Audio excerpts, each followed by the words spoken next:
Fearless.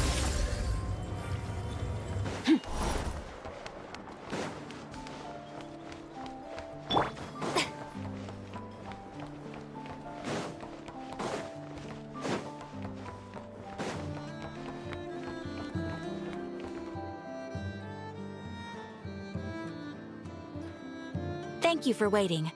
I finished checking your adventurer handbook. Here are your commission rewards. We have no other urgent commissions on the books at present. Thank you for all your hard work lately. Perhaps you two could consider taking a vacation. Amazing!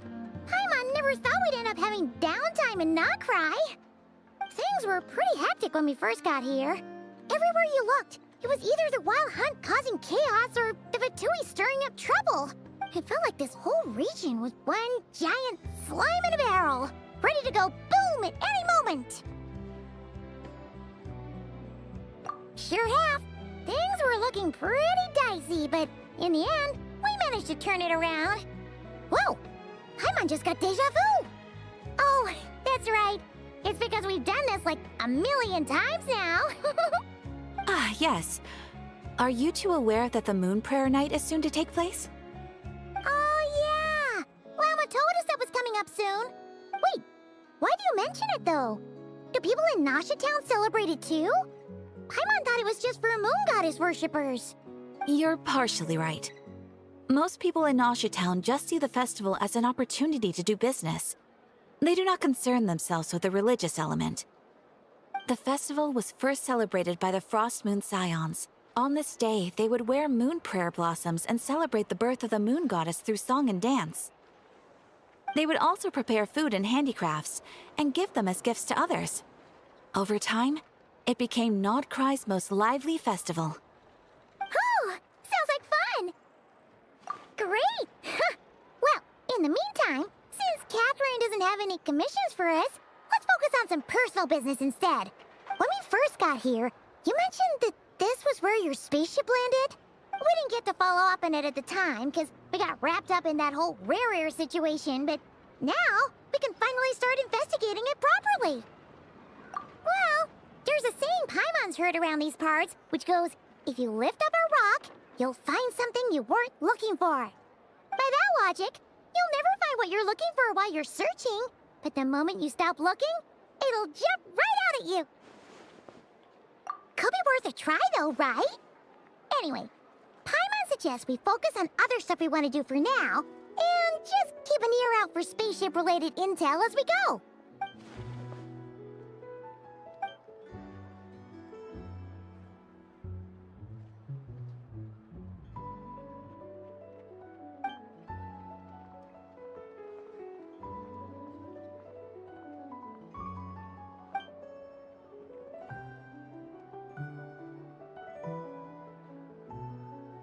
What's wrong? She looks super serious all of a sudden. Huh? Paimon gets why you'd be concerned about Columbina, but what does the doctor have to do with anything?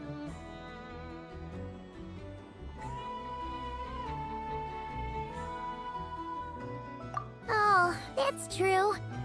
And now that you mention it, we're definitely overdue for a showdown with the Fatui. It is weird that he hasn't shown himself this whole time. What could he be up to?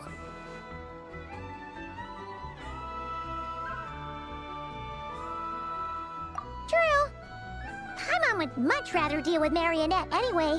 She says the meanest things, but when it comes down to it, she doesn't seem like a bad person. Maybe it's the pressure of being a Fatuse? Especially as a Harbinger. Does she feel like she's gotta act tough to keep up appearances or something? But then, every time we headed out with Rarier, she always wound up having to repair Polonia and her other robots. That's gotta sting. Losing face always hurts more for people who care a lot about their image. She's probably still furious about it. What? Relax! She's not even here! Huh? What's the matter? Oh, nothing. Sorry, we'll be on our way now. Where are we again? Oh yeah, Columbina? Right, yeah, let's go see Columbina.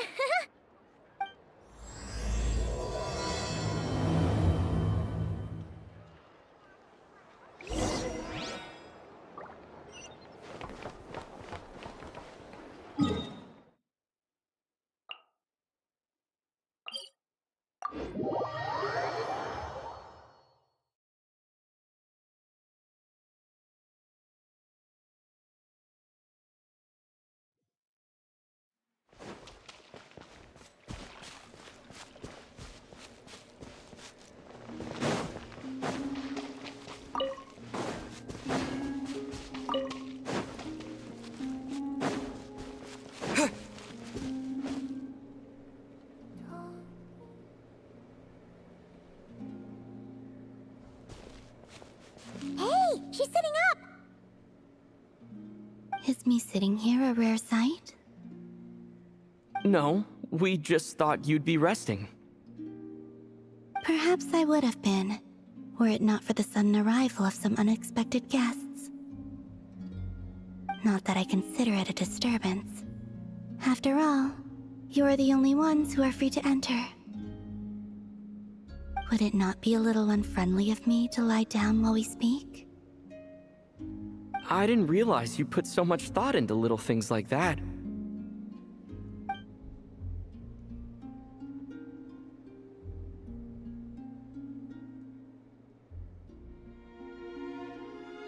Only sometimes. There have been moments lately where I think about you and your companions. They are warm, mysterious, and cozy memories. Very few of my past memories are anything like that. They say that travelers return home bearing bags full of souvenirs. But my luggage was empty, and I believed it would stay that way. Return home? So, you're still planning on returning to the moon? Yes. This planet continues to reject me, reminding me that I do not belong here. If I remain in Teyvat, there will come a day that I disintegrate. And I don't mean reduced to dust, or turned into food for the flowers. I mean, I will cease to exist entirely. Alright then. Well, we're sure gonna miss you. But it sounds like we'll have to say goodbye. How do you intend to return? The moon prayer night is soon to arrive. On that day, the moon will be closest to Teyvat. The Kuvaki in this land will reach its peak at that time. I merely need to grasp the tide, and with relatively little effort. Oh, Paimon gets it! It'll work like a slingshot! You make it sound like she's gonna get blasted up to the moon. If I did that, I suspect I would crash into the false sky. I will be using a much gentler approach, but I do like the analogy. It's fun. You see? She gets Paimon's sense of humor. In the blink of an eye, the time has come to part ways. It does feel that way, doesn't it? Time seems to fly fastest when you are enjoying it. I have always thought of myself as a wanderer on this earth, and it has never expressed any desire to keep me here. Yet just as I plan to depart, it tugs at my arm. Is this a gesture of affection? Or is the world mocking me? Oh. Were you hoping I can answer that? Yes. You are a traveler, so you must have a lot of experience in this area. Then, what I would say is, enjoy the moment. That's right! Don't overthink it! Happiness is happiness and joy is joy! The point is to enjoy it, not analyze it! I see. Then what I would say is, even though I am very tired right now, I am still happy. I can't tell from the tone of your voice. Oh, really? You don't think I sound happy? I'm just kidding. I could tell you were in a good mood today from the moment we saw you. Ah, a joke. Albeit not a funny one. Anyway, I assume you're here about you-know-what. Give me your hand. Actually, it's not that. There's something else we wanted to discuss with you. Oh. Then, do you still want to give me your hand? Or not? Sure.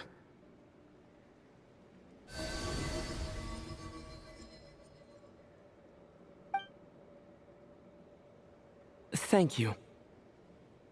So, I've heard that in the Moon Prayer Nights of the past, people here would hold celebrations in the Moon Goddess's honor.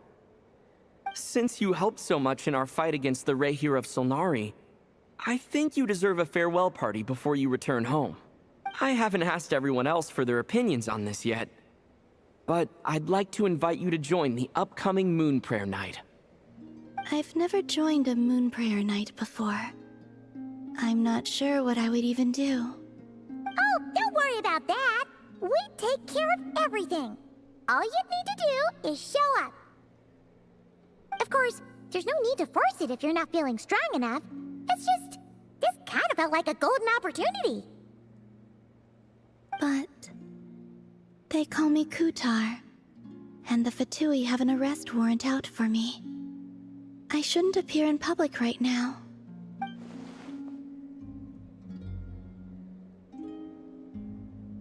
I'll make it work. You have my word. Yeah, we got your back. Well, he does. Paimon's actually not too sure what he's planning. All right, if you're sure. I will not refuse your invitation. I suppose it wouldn't hurt to pack a few more sights from this world into my suitcase before finally learning what my homeland looks like. Oh, if you see Lauma, please tell her that my answer to the question she asked me is neither yes nor no. Rather, it is, there is no need. That was kinda cryptic, but sure. Guess it's between the two of you. We'll pass along the message. Bye for now!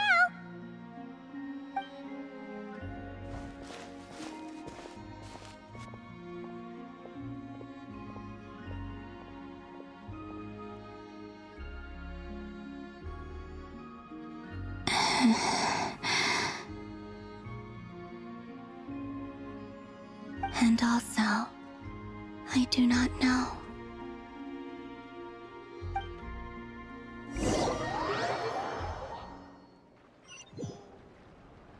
Since she's agreed to join the festival, let's go see who else wants to take part. Lauma's gotta be the person most familiar with the Moon Prayer Night. We can start with her. Also, what exactly is your plan to keep her safe? Not sure yet. I'll figure something out. What? Are you serious? And Paimon even gave you her vote of confidence back there! When did you become so sneaky?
Beats me. I had a bit too much to drink last night, and when I woke up, I was on Hisi Island. Mr. Varka is helping to oversee Nasha Town's preparations for Moon Prayer Night. He is here to go over some details regarding the decorations and custom cloth designs. Right, yeah, that too. What do you mean, that too? Yes. Celebrating this festival is a long-held tradition here in Nocturne. On this day, the crescent moon at the top branches of the verdant crest turns into a full moon, and the moon prayer blossoms bloom with a special radiance. Our people take these to be blessed omens. It's an especially welcome event coming off the back of all that nasty business with Rare. Everyone got put through the ringer recently, and now they're looking to turn their fortunes around. The big shots in town all agree that a big, lively celebration is just what we need to rebuild people's faith in this place. No wonder Catherine said that people weren't so bothered about the religious element. That's right. It's become more of a local custom by this point. The celebrations have little to do with whether the religious stories behind this event are true or not. Even the Frost Moon Scions are eagerly awaiting the coming of Moon Prayer Night, despite now knowing that their past beliefs were founded on a falsehood. That's fair. It's a bit like the lantern ride in Liyue. It's a chance for people to enjoy themselves, not debate the existence of the Adepti.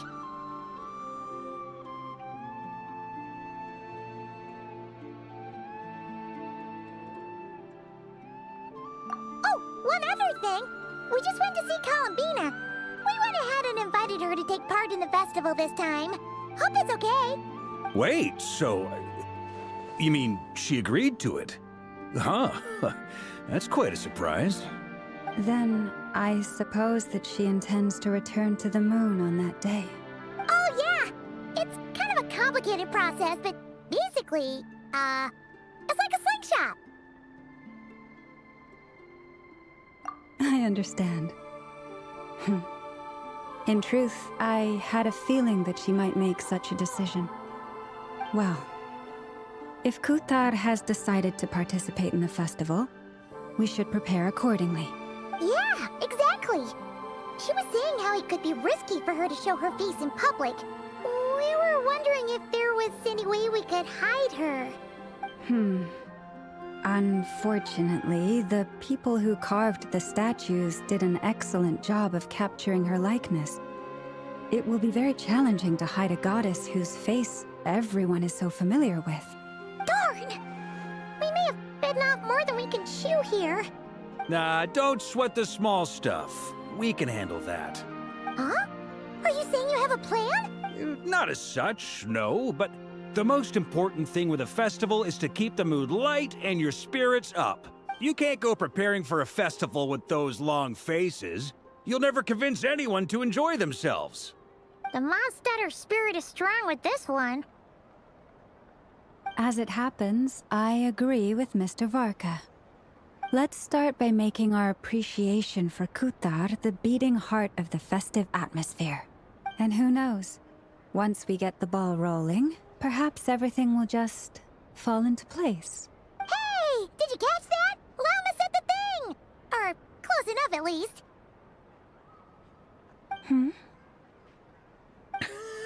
I'm looking forward to the Moon Prayer Night already. We have a festival in Mondstadt called Windbloom, and you can always tell which couples are celebrating it for their first time by the smiles on their faces.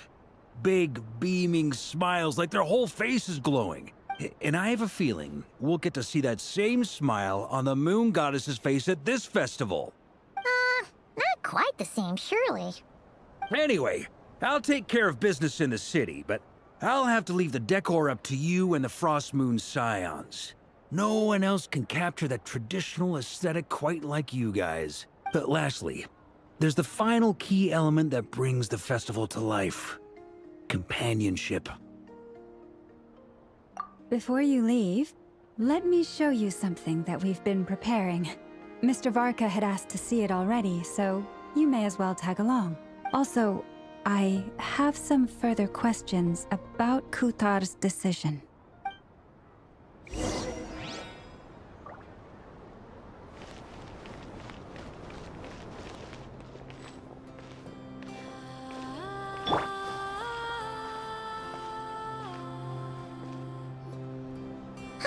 What's this? They sure look like they're having fun. I believe so. Kuhenki seem very skilled at playing drums like these, although I'm not sure where they learned it from. Maybe it's an innate talent? In their eyes, they're probably just playing with toys. Wanatar! You want to play too?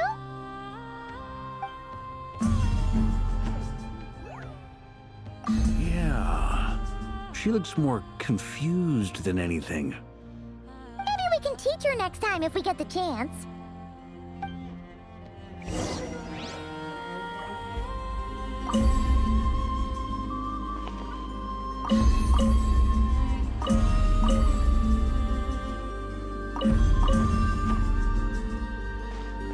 What are these floaty things? Moon veils. We hang them from buildings in the city during the festival. When you look at the sky through them, it creates a lovely misty effect.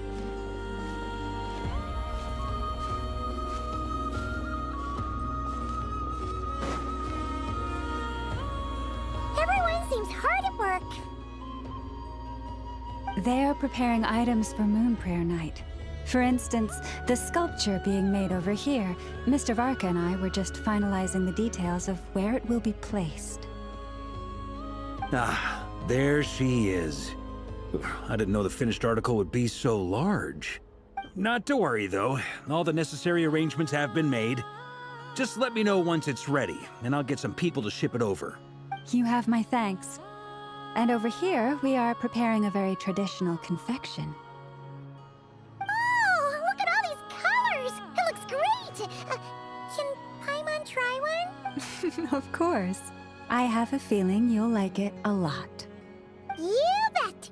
Sweets and treats are Paimon's favorite! If you included those in the Feast of the Moon, I bet Paimon would have joined the Frost Moon Scions by now. There will also be verdant crests like this present in Nasha Town during the festival. The timing of Moon Prayer Night is not completely set in advance. We make a rough estimate, then observe the changes in the verdant crests and moon prayer blossoms to guide us. As such, the wait itself is a fun feature of this particular festival.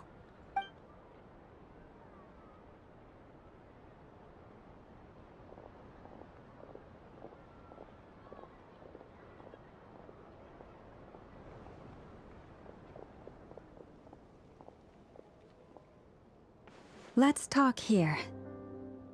To tell the truth, I am very surprised to hear that Kutar is willing to participate in the festival. I once asked her if she'd be willing to stay with the Frost Moon Scions. I could introduce her to everyone, and we could be a family to one another. She did not answer, but she has not appeared here since. I took this to mean her answer was no, but if that were the case, she would not have accepted this invitation. Ah. I see. Maybe she is right. Maybe the Frost Moon Scions of today no longer need a moon goddess. But my wish was not for her to come here and be worshipped as a deity. I simply wanted to offer her a place to stay. I'm sure she believes that showing herself here might invite Fatui intervention, and as such, she does not wish to cause us trouble. But what really pains me about all this is that this is her birthplace. She ought to belong here, yet no one has been able to grant her shelter. I think I'm qualified to weigh in here. When someone's about to depart on a long trip, what they need is blessings, not burdens.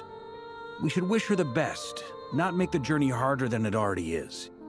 Anyway, she's agreed to attend, hasn't she? All we need to do is simply respect her decision. I see your point. Yes, she will soon depart after all. Our job is to leave her with some happy memories. Besides, who's to say her journey to the moon is a one-way trip? It's not like she can't come back and visit if she wants, right? Paimon agrees wholeheartedly. Festivals are all about having fun, so let's keep it simple. All right, I'm gonna head back to Nausea Town soon. Want to come with? I'm guessing you have some other folks to visit there. Sure thing, let's go! Bye for now, Wilma! Thank you all. Goodbye.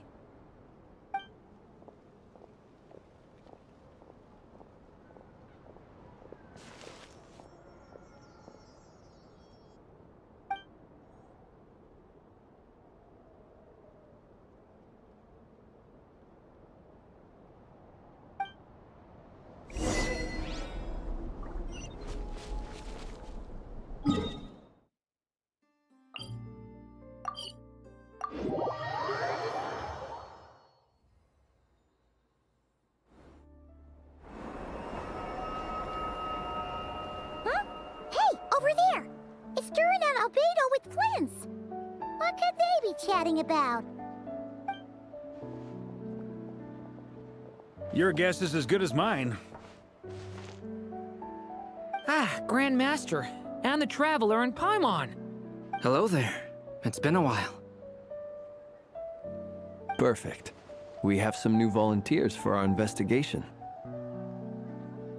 Wait, let me guess. The righteous Lightkeepers are finally ready to hunt down the Abyssal Dragon? Haha. Yes, that too. Yeah, right! Oh, wait! Why does everyone keep saying... Well, to be precise, the facts match, but not the causality. Wait, so I guessed right? half right? Don't act so impressed with yourself. Maybe I can explain. We ran into Mr. Flint's north of Nausea Town. At that time, we just noticed a few abyssal creatures out in the wild, but the strange thing was, I didn't detect any traces of abyssal energy on them at all. On closer inspection, we realized that they were not real monsters, but something akin to reflections in the water, or perhaps a mirage. Huh? What do you mean?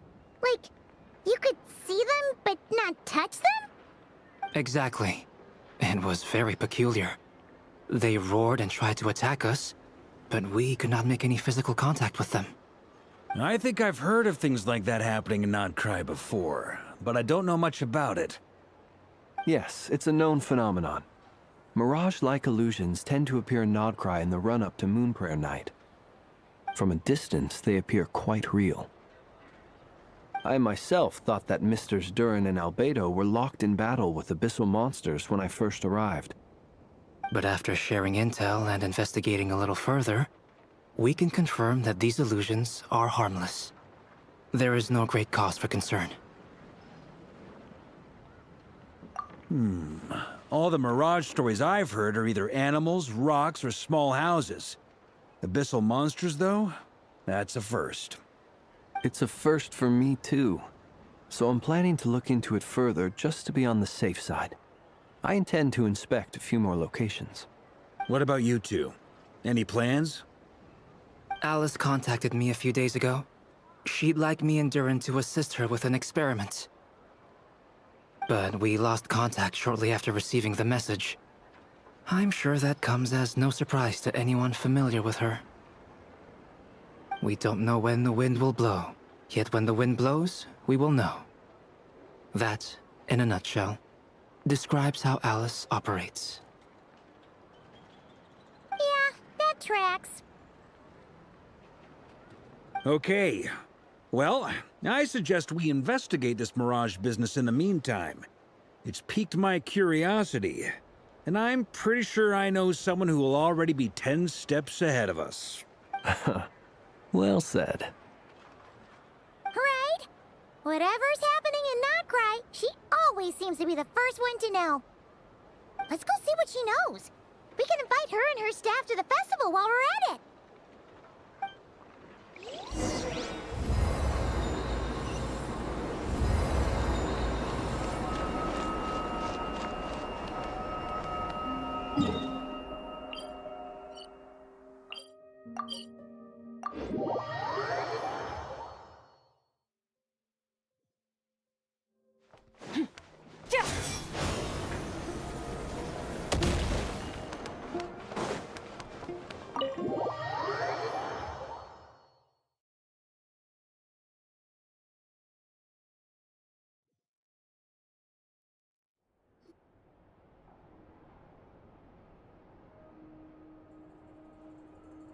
You're right, I have noticed.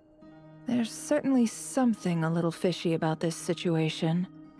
Only a little, though. Records indicate that this phenomenon can occur in the days before and following Moon Prayer Night. That said, it has always been a rare sight in the past. The odds of encountering these phantoms are similar to looking up in the night sky, happening to see a shooting star, and managing to make a wish before it disappears. But this time, either everyone's getting lucky, or they're appearing far more frequently than usual. Yehoda's out gathering intel as we speak. In the meantime, let me check off some points of interest. First, the Abyss. The ones we saw seem to be abyssal monsters. Indeed. But we have identified one location where many more of them have made an appearance. And not just monsters, but human phantoms too. Given the scale and nature of the phantoms, it's almost as if someone's last memories are coming to life. Or perhaps the memories of multiple people. Oh, So you mean the phantom monsters are hunting down the phantom humans? Exactly. The phantoms can interact with each other, but we have no means of intervening. In addition, some of the human phantoms would seem to be from the very distant past. This is clear both from the clothing they wear and the stories they tell. They claim to be from Hyperborea, a name which I've heard from Lauma before. If this is true, it means they must be from 6,000 years ago. did Paimon hear that right? 6,000 years? It sounds like this merits further exploration. That'd be a big help. I'll leave it with you, Albedo. My knowledge of ancient history is non-existent. I used to doze off every time the pre-Knights of Favonius era came up in class. It's quite a miracle that you were able to understand these phantoms' speech, given how long ago they lived. I suppose you're right. But I'll leave the archaeologists to ruminate over that conundrum. As an intelligence broker, my sole interest is in the value of the information I gather, which, in this case, hopefully means earning myself some good favor with our dear Lady Moonchanter. So calculating. Whew, this intel broker logic always catches Paimon by surprise. Sounds to me like we could split the work up. I think the abyssal phenomenon is best left to Albedo, Flints, and me. Agreed. It coincides with my duty as a lightkeeper. For my part, I'd like to understand the abyss better. Even a little knowledge would go a long way. This is certainly a rare opportunity to study the abyss. But even rarer, perhaps, is the chance to make contact with the ancients. The Curatorium will take the lead on investigating the Hyperboreans. We put in the work to learn what we know so far. It seems only fair that we get some quantity of exclusive intel. That just leaves our trusty team of 2 unassigned.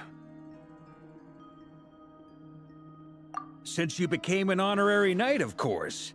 This was part of my grand plan all along. Ha ha ha! Oh yeah, by the way, we managed to convince Columbina to come to the Moon Prayer Night celebrations. Would you and Yehoda like to join too? She agreed to that? Huh. Quite an achievement. Never underestimate the traveler, I guess. I'd be happy to join. No point shutting myself inside when the streets are all decked out. I doubt any clients will be visiting during the festival in any case. And Yehoda loves a party, so I'm sure she'll jump at the opportunity. No, no, no, no, no, no, no, no, no, no! Way to contradict me in front of... Wait, no, that's not what I have bad news, boss. So many people. All right, everyone inside, quick.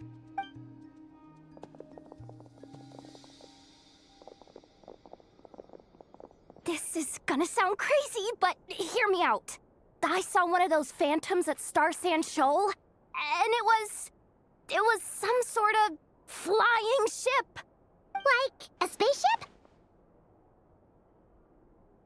That's gotta be the one you came to Tibet in. You said you saw the same thing through the moon marrow, right? Huh? You already know about it? Ugh, I thought I was gonna blow people's minds. Turns out I'm the last to find out. Wait, back up. You came here in a spaceship? Now my mind is blown! What's it like on the inside? Was it like flying through space? I want to know everything! Yep, exactly. Huge discovery. You're the best, second best intel broker in the world. After your boss, of course. Wow. Really? Well, I don't know if I'm all that, but... I guess that decides where we're heading next. Come on, don't look at me like that. I know the spaceship doesn't have anything to do with me, but you don't want to leave me as the only one twiddling my thumbs, do you? Please? Fair enough. You can tag along. In that case, let's meet back here to discuss our findings once we're done. I wish everyone a productive investigation. You too.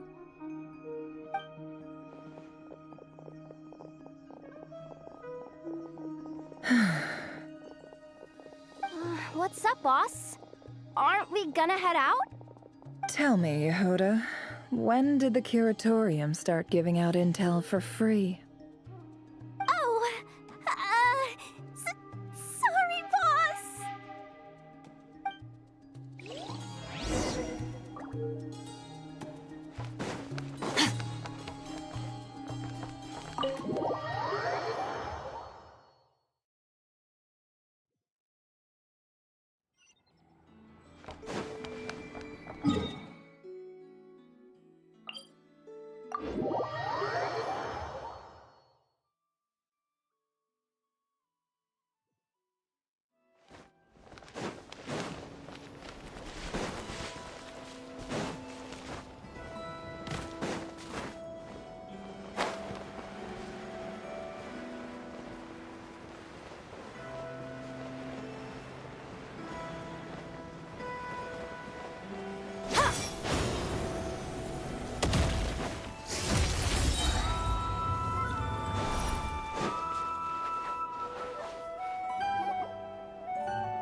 Wow, what do you know? Yehoda was right on the money.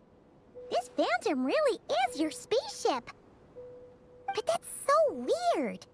Why would it show up here? Is it some kind of projection? Or a ghost? Like, maybe it no longer exists, but somehow it left an afterimage? Ah, you're already here. Miss Lauma, what a surprise. I thought you were busy with festival preparations. I was, until one of our people informed me that a strange sight had appeared at Star Sand Shoal. No one's ever seen something quite like this before. I thought I should see it for myself. Same here. Oh, so we heard that these things appear around the festival period. Any idea why that is? Unfortunately not. We have very limited information about them, since they can't be interacted with. And no human phantoms have ever made an appearance before now. The most we've been able to deduce is that these sightings appear to be connected to the increase in Kuvaki energy around this time. Yeah, seems like that's all we can do. This is all so confusing. Allow me to lend you a hand.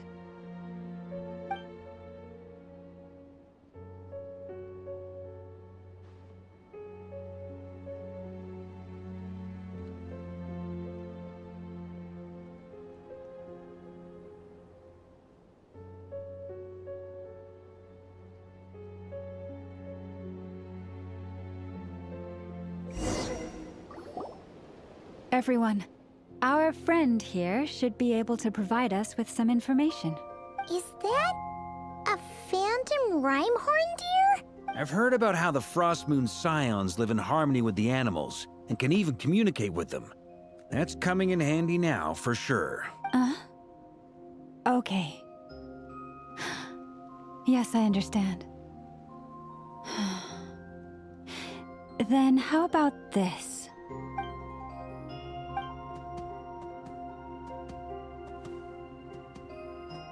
Oh, it's leaving. It appears to share our curiosity about this giant spaceship, so I asked it if it wouldn't mind investigating along with some friends. In return, I told it about some nearby spots where the wild fruit grows abundantly. We may live in a different era from these phantoms, but I trust that the terrain, climate, and ecology here are more resistant to the effects of time than some things are. Let's give them a moment and hope for the best.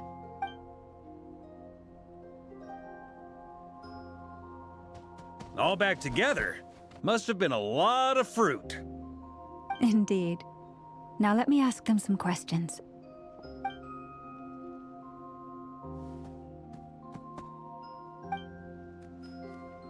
It did find a lot of wild fruit, enough for them to feast for a long while. This puffin circled in the air several times, but didn't spot anything out of the ordinary. Certainly nothing to do with the spaceship. Huh. Well, it definitely makes sense to get a bird's eye view. Indeed. Other than that, I was also thinking that the world these phantoms see is also different from ours. Oh, I get what you mean. The wild fruit exist in both times and spaces, but there might also be things that only exist in that space-time, which we can't see. Good point. Great thinking, Lauma. Blunthorn rhinos can use kuvaki to shift great rocks, but this one says it couldn't get that ship to budge by even an inch. The sniffer mole tried too, but despite being a skilled digger, it could not get through. They say that the spaceship looks robust and undamaged. It seems completely impervious to any and all attacks. Whatever lies within is well defended from harm. So, just like us humans, there was nothing they could do about this spaceship either. Yes. Still, they deserve our thanks. We are grateful for all your efforts, dear friends. Now go, and enjoy your feast. I've noticed some other human phantoms gathered nearby. Come on, let's go talk to them.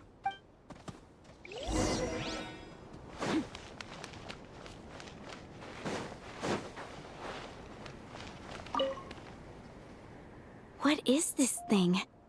I've never seen it move, and there's no way to get inside. Goodness knows. My grandpa says it's been sitting here at least since his grandpa was still alive. What about his grandpa? Did he say anything to your grandpa's grandpa about it? Huh? I don't know. In all likelihood, it was here back then too. Hard to imagine something this huge could move. Guess that means that as far as they're concerned, this ship's been around a long time.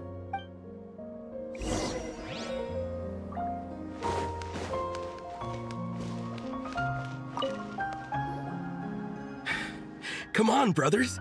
If we can get even a small chunk off of this thing, it's gotta be worth a fortune. Today is the day we strike it rich. Huh? You mean Paimon? Yes, brother, I shall join you. Let's make our fortune. We should go with them. What the? This thing is crazy tough. I can't even scratch it. What's it made of? Sorry, brother. Looks like we'll have to seek our fortunes elsewhere. Enjoying yourself? I was just seeing if I could influence this phantom's perception by playing. But nope, no dice. I'm sure we're all starting to build up an idea of what's going on here now that we've spoken to some of the people. These phantoms are reenacting real historical events in Nocturne. It's almost like we're in some kind of interactive stage play. We can talk to the actors, but the plot is fixed, and we can't influence it. It makes sense. History is set in stone. The objective facts of the past cannot be changed. Paimon totally thought you were just goofing around earlier.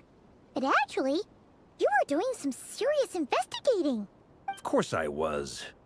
Anyway, at this point, I think we're forced to conclude that although the Phantom spaceship is right there in front of us, we aren't going to learn much about it from these people.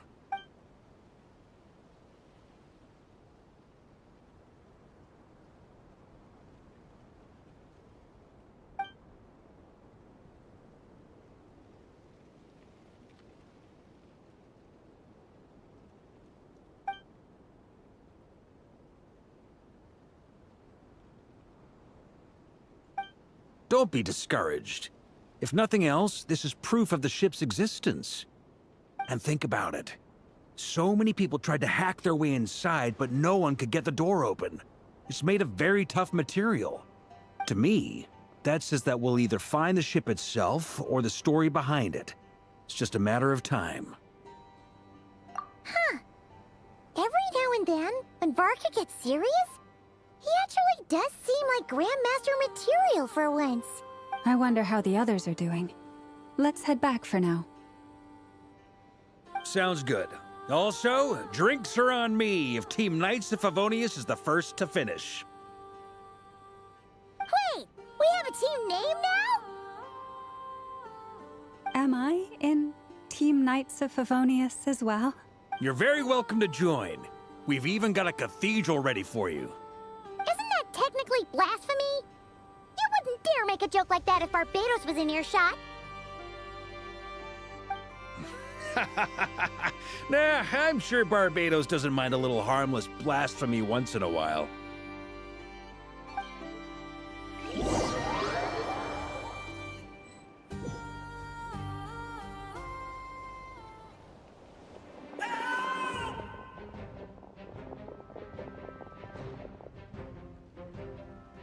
Oh, no! Get away! Oh.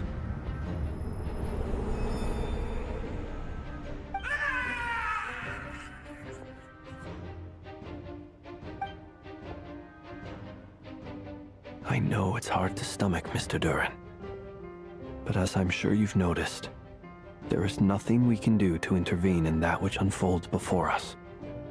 But we have to at least try. And try you have. But are you aware of how many unsuccessful attempts you've made now? I wasn't keeping count. I'm afraid this is the 39th failure so far. Or the 5th if we're only counting this particular victim. There are no indications that these phantoms may be altered in any way. You seem to have calmed down a little. I'll make us a fire. You should rest and have some water. Feeling any better now, Mr. Duran?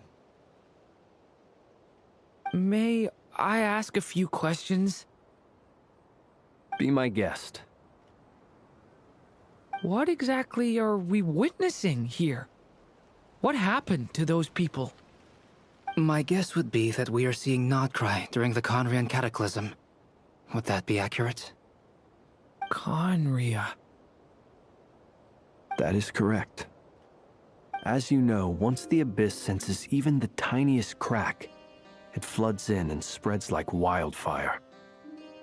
There was a time in the distant past when it permeated all of Nocturne, causing immeasurable harm. The people paid a terrible price to heal this land. Then, 500 years ago, the whole of Teyvat suffered an abyssal disaster. Once more, Nocturne was dealt a devastating blow. I see. In the face of the abyssal onslaught, all were like grains of sand tossed around by a tidal wave.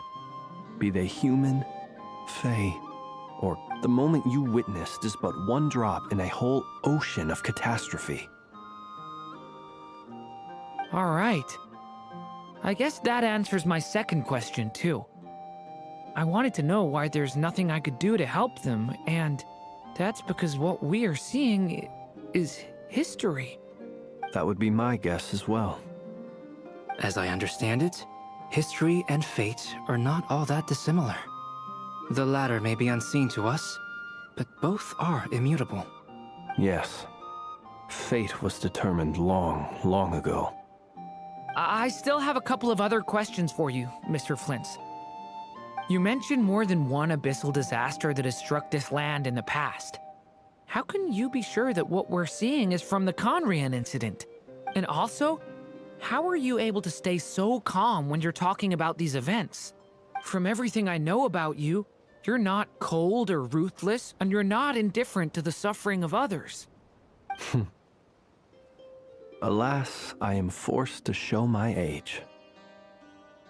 I must be 600 or 700 years old by human measure. Wait, so you... One is not easily moved by history when one has witnessed the truth firsthand.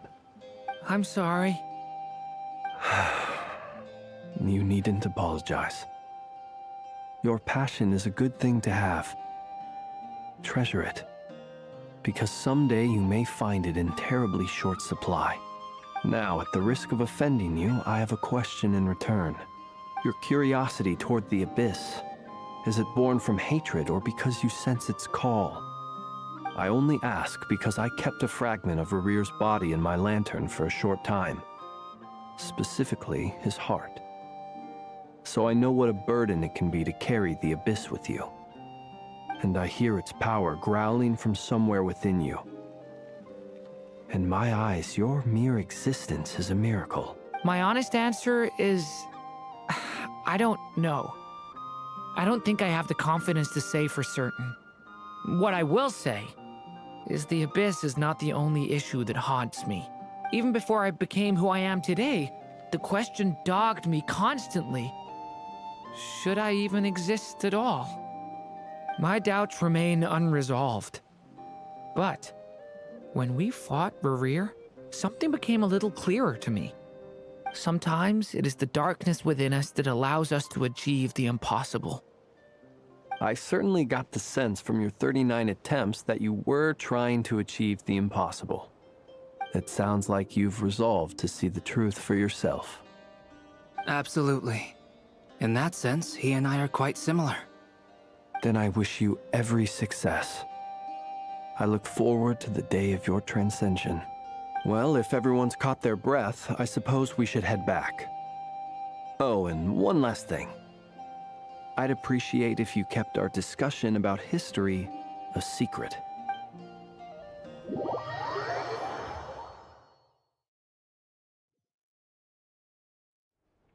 Incredibly, our separate investigations led us all to the same conclusion. Yeah, but we barely learned anything, though. I totally thought this would be the mother lode. Talking with the ancients? I mean, come on! But nope. All we got was useless snippets of conversation. And all this stuff about moons and hyperopia. What a load of baloney. Seems like people back then had a few screws loose. I understand your frustration. We found the same issue. Each phantom only showed a very brief moment in time. There isn't much value to be found in these miscellaneous fragments of a civilization's history, no matter how glorious it may have been. If there's a silver lining, it's that these phantoms are harmless to the present reality. They shouldn't get in the way of the festivities. Paimon agrees. And not just because it's the first thing she understood in this whole conversation. You look disappointed, Nefer. Is something the matter? What do you think?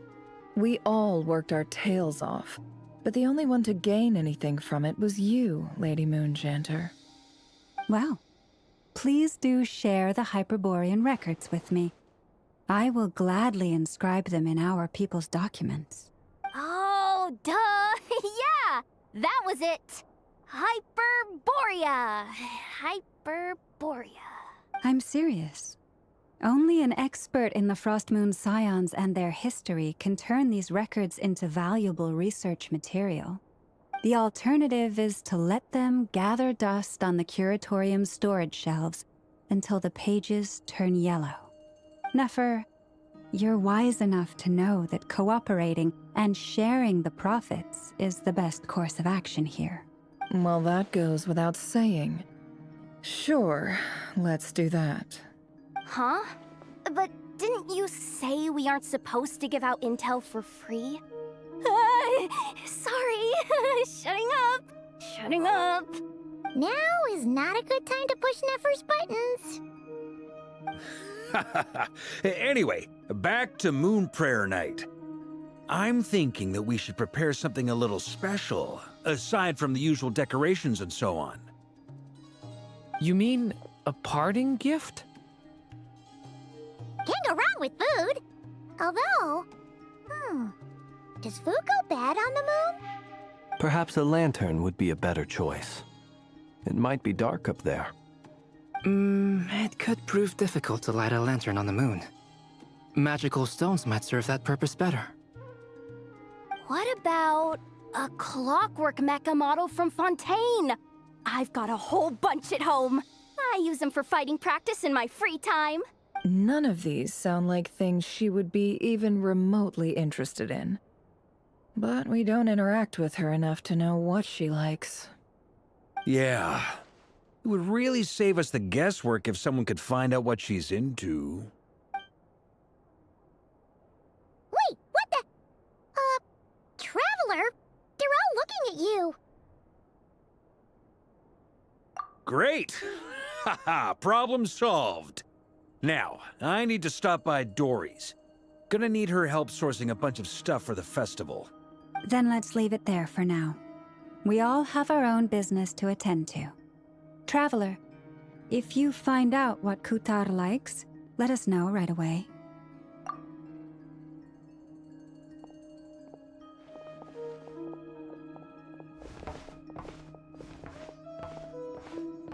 Is something the matter?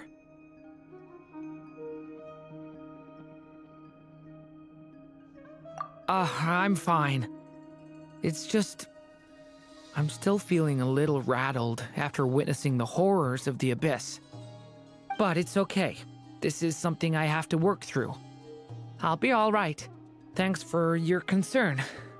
Well, don't put too much pressure on yourself. If you ever feel like something's wrong, physically or mentally, we're here to talk.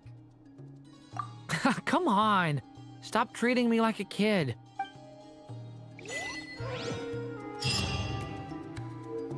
Merciless.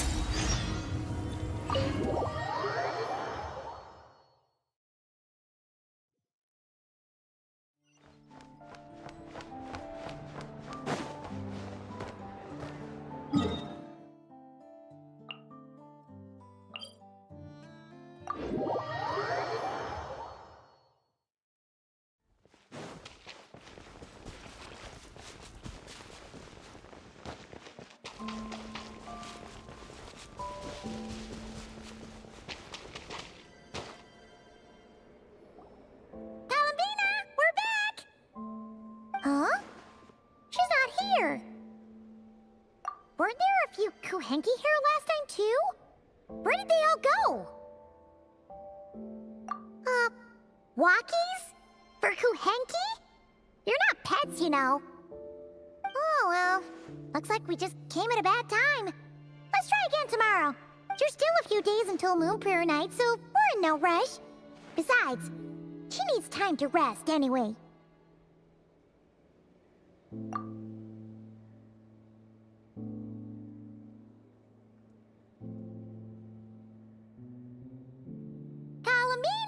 Are you back yet?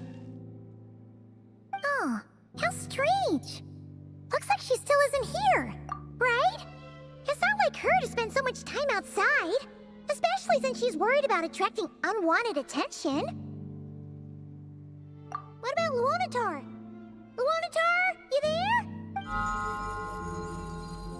Hey, do you know where Kalambina went? Sorry, didn't understand. But if you know where she is, could you take us to her? Yeah. even stranger. What about them? Oh, that's not good news.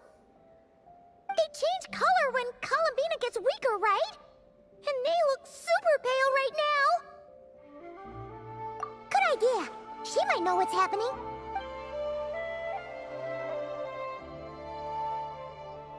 Mama! Ah, it's you. How is Kutar? Is she okay?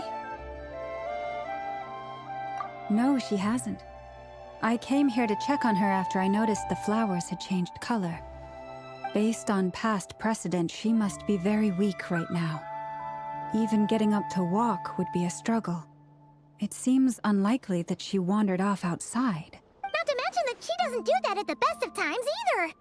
So yeah, this is super weird. No. Very few people are in the know about Kutar's whereabouts. And if anyone suspicious had visited, they'd have left some sort of evidence. Come on, let's go to Nasha Town. If anyone has seen her, someone there will know about it. It's Nocturne's information hub after all. Makes sense. Let's go!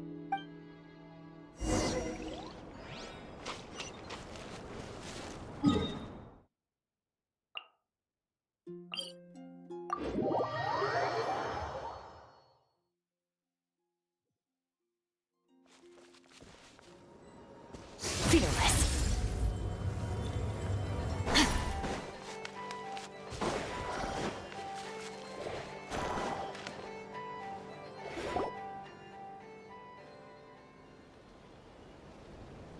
Wait a moment. Is it just Paimon, or is this stall kind of suspicious? It's never been here before, right? No, I don't recognize it. Alas, your free and easy adventure time is over. Now, prepare to face the final boss of Nocturne. Whoa! Where'd that voice come from? Not sure, but it's definitely hostile. No, not that way. The final boss is right here. The sniffer mole? That's the final boss? Surely not. Oh! Okay, the jig is up. I'll stop teasing you. Turn around. I'm right behind you. It seems I've managed to leave quite an indelible impression, even though you've never seen my face. Oh, nothing could make a great mage more pleased with herself.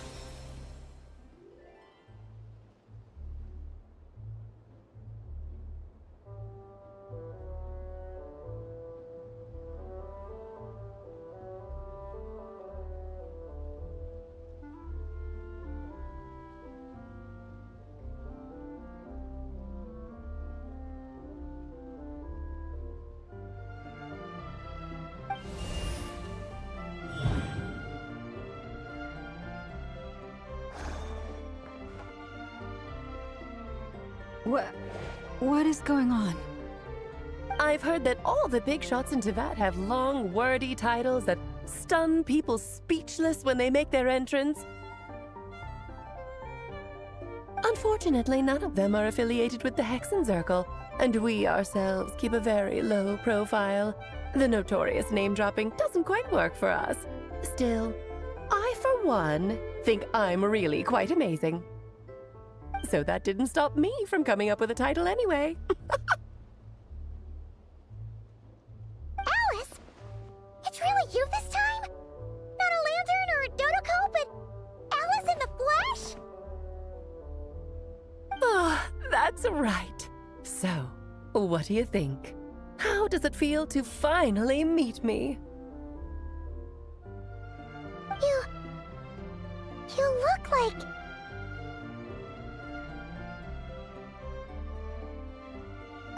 Oh, that's the first thing you thought. A little surprising, but that actually makes me very happy. Because that means that when Klee grows up, she'll be just as stunningly beautiful as her mother. So she's a friend of yours? Kind of. This is actually the first time we've seen her in person. person. I see. Madam Mage, that was, quite a powerful entrance. I certainly won't be forgetting it anytime soon. It's okay, Lauma, don't force it. Paimon will do the honors. This is Alice from the Hexen Circle. She's a friend of ours. And of Arcus, too. That's right. She's a good person, just kinda unpredictable. Well, what is the human heart if not unpredictable? Hmm? If we could not do as we please, how would we differ from machines? I am Lauma, Moon Chanter of the Frost Moon Scions. It is a pleasure to meet you. Oh, I know. Before you got here, I spent a good, 15 minutes getting up to speed on Nodcry's present situation. In other words, I've read the whole in the last episode part, so we can skip the pleasantries. Fair enough. Well, Miss Alice, I can already tell that you have quite a unique personality. He'll get used to it. Paimon sure is. So anyway, what are you doing in Nodcry, Alice? Oh, I thought I told you already. This time, I'm the final boss. And what a formidable foe I shall be. Powerful, confident, decisive, and good luck finding my weak spot. You will never succeed. Oh, drat! My one weakness, and you found it in an instant. Fate has been dealt a devastating blow. Thus falls the great Dodo King. Why are you playing along with this nonsense? For funsies, of course. What's wrong, Paimon? Are you disappointed in me? Am I a gigantic letdown? No, it's just... You seem like a busy lady. And this is the one time you've shown up in person. Paimon figured it would be for something more high stakes than just goofing around. You're quite right. I'm here in Nocturne because something big happened. Something big enough it caught the attention of the Hexen Circle. It concerns the 3 moons, Tevat's borders, and of course, the moon goddess you are currently searching for. Kind of. Why don't we discuss this over a pot of tea? My main reason for coming on this trip to Tevat was, of course, to have some fun. But I do technically have a job to do as well, namely, maintaining the stability of Tevat's borders. I'll skip over the complicated parts, but to sum it up, abyssal energies are all that lie beyond Tevat's border. We'd find ourselves in a real pickle if they ever made it through. And the phantoms you've been seeing are a sign that the border has been disturbed. No wonder they tend to show up around Moon Prayer Night. Is it because the real moon is now so close to us that its power can cross the border? In part, but only a negligible amount passes through. Just enough to influence the verdant crests and so on. And as you've noticed, there has been an unprecedented number of phantoms appearing this year. The influence of the moon beyond the border cannot explain this. No. There is another far greater factor at play. The trilunar syzygy. A trilunar syzygy. Eons ago, before the heavenly principles came to Tevat, it was the then 3 moon goddesses who controlled the laws of this world.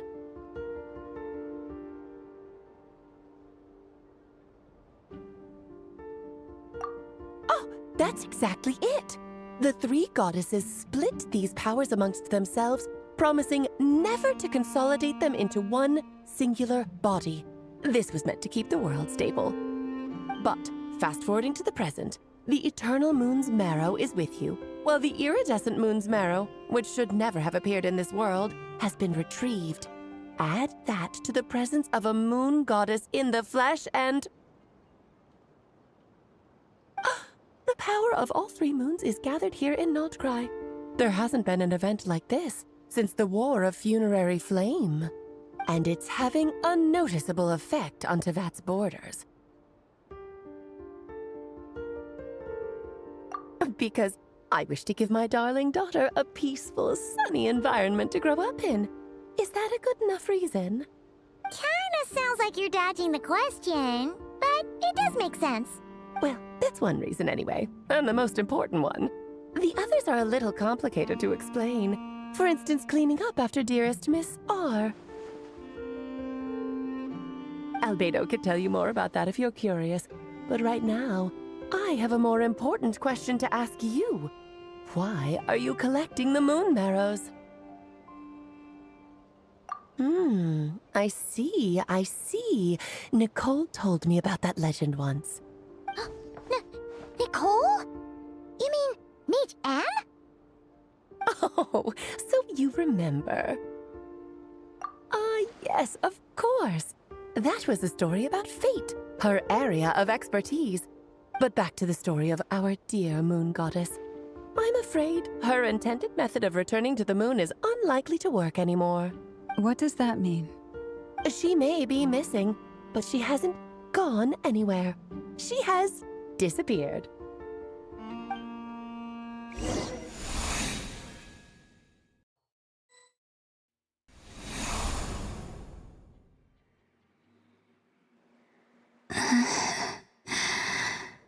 My body is so heavy. Wait, no. It's my mind that's heavy. My arms and legs are as light as a feather. What's happening to me? I feel drowsy, like I've been asleep for too long. Is it daytime or nighttime? Is the moon out? I think I'll go for a walk.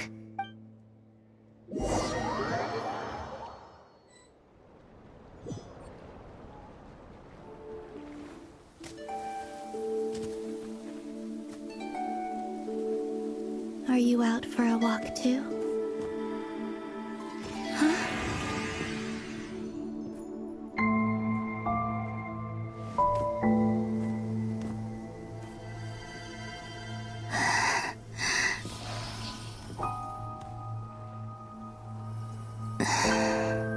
The day has come at last.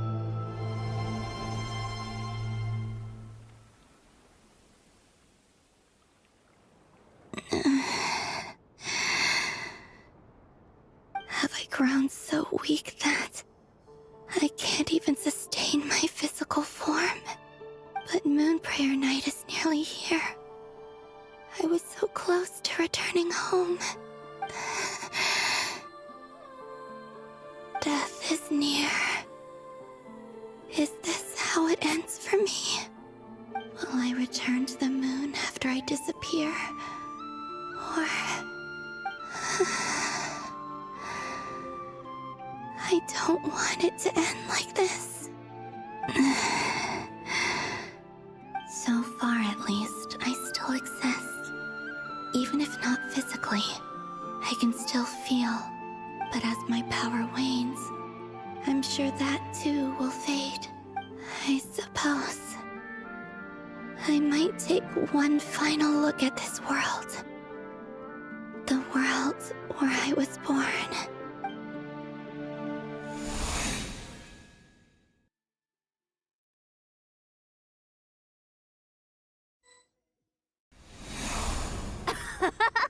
Come on! Come on! Wait for me! The Frost Moon Enclave. How much it has changed since I was born. These decorations, they're so heavy. It's times like this when you kind of wish men could be priestesses and acolytes. How fascinating. I've never had the chance to be privy to people's private lives in this way. In the past, people would get so solemn and serious the moment I showed my face. Like they were frozen stiff. Karina, Lametti, it's time to eat. Coming. I want to watch them a little longer.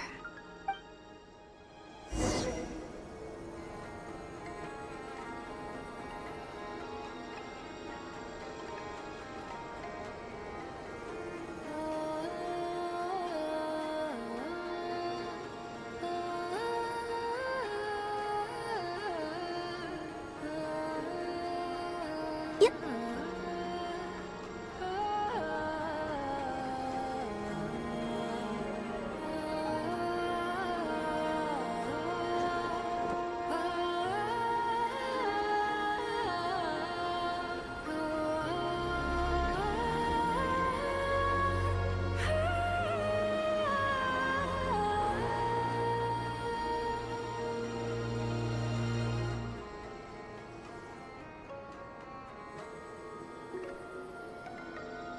So just fill these balloons with air, right?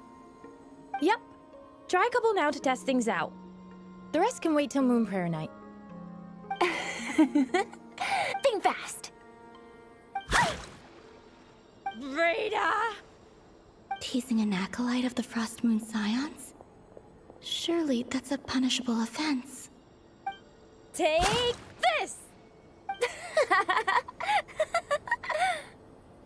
Huh? All right, enough horsing around. Lady Lauma gave us a task. We should get back to it. The task is just to check that the balloons don't leak, right? Doesn't matter if we fill them with air or water. Yeah. Okay, you got me there. And you got me there. But still, we can't use all the balloons before the festival even starts. We won't use all of them. And as long as Lady Lauma's trusted acolyte doesn't snitch, this can stay as a little secret between friends. A couple more can't do any harm, right? Oh, you menace. Then, think fast!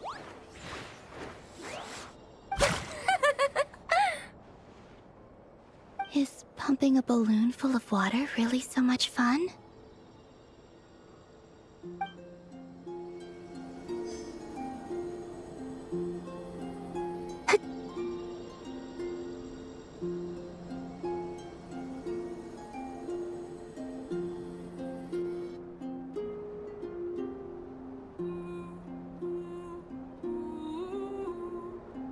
I'm sure you're both tired from playing all day. Come on, eat up.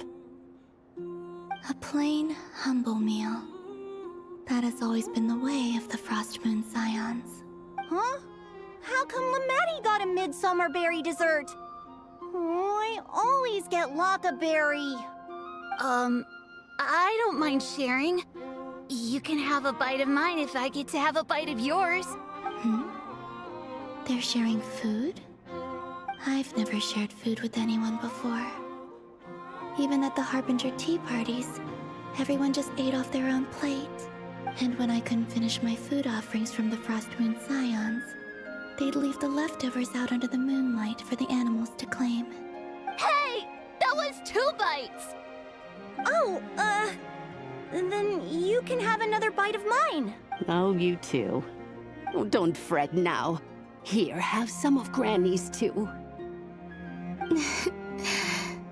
So this is what it means to be family.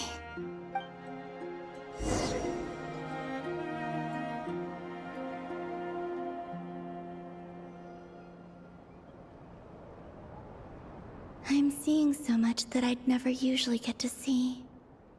They'd never act like this when I was around. It's nice, being able to just watch people in peace in these final moments.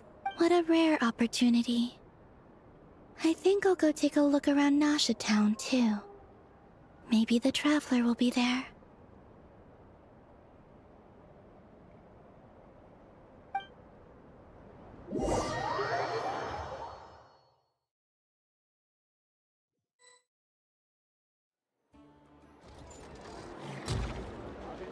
After the War of Funerary Flame, the Moon Goddesses were no longer recognized by Tevat. They lost the whole foundation for their existence. That's why the Moon Goddess's strength is fading. She cannot withstand the world's rejection of her.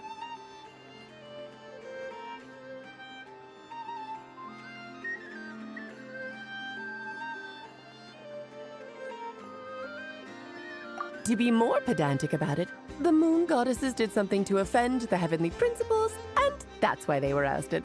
Something of a recurring theme in Tevat's history. Theoretically, speaking so candidly should put me in their crosshairs too, but they can't tell me what to do. I'll say whatever I want. Anywho, the Moon Marrow energies were but a drop in the bucket for her, and that battle against the Ray Hair of Solnari only weakened her further. Fortunately, it happened close enough to Moon Prayer Night when the Kuvaki concentration here is high. That's the only reason she managed to survive this long. What do you mean, fortunately? You said she disappeared. We're too late. Ugh, what a headache. I thought this was all common knowledge. I guess I have some more explaining to do. Okay, buckle up. It's time for another lecture.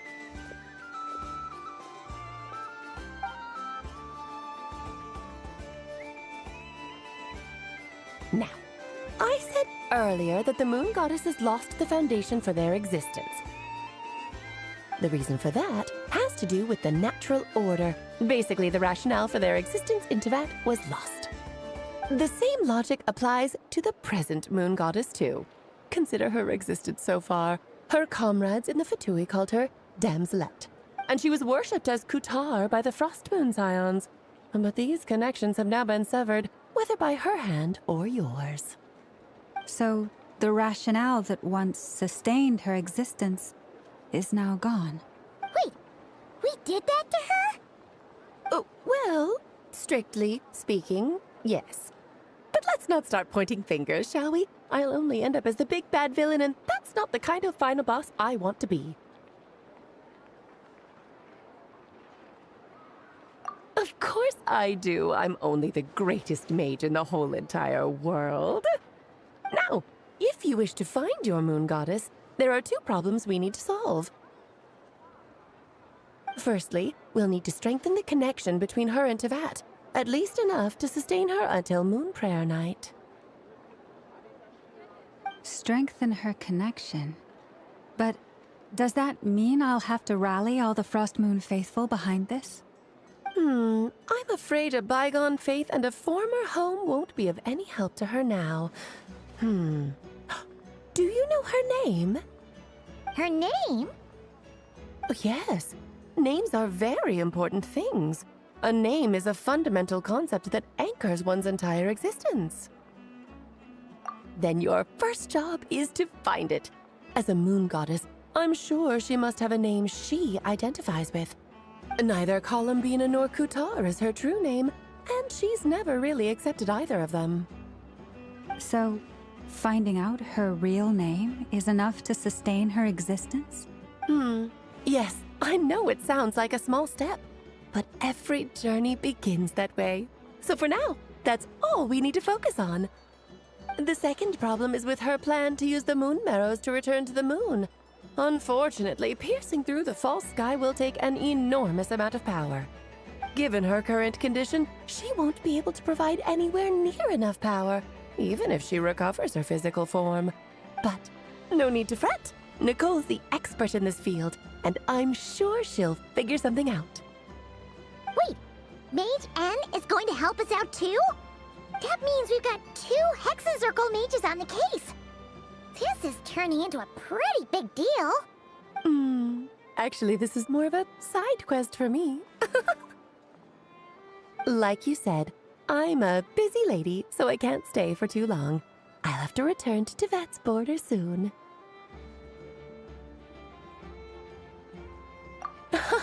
That's the upside you get for looking out for my little Klee.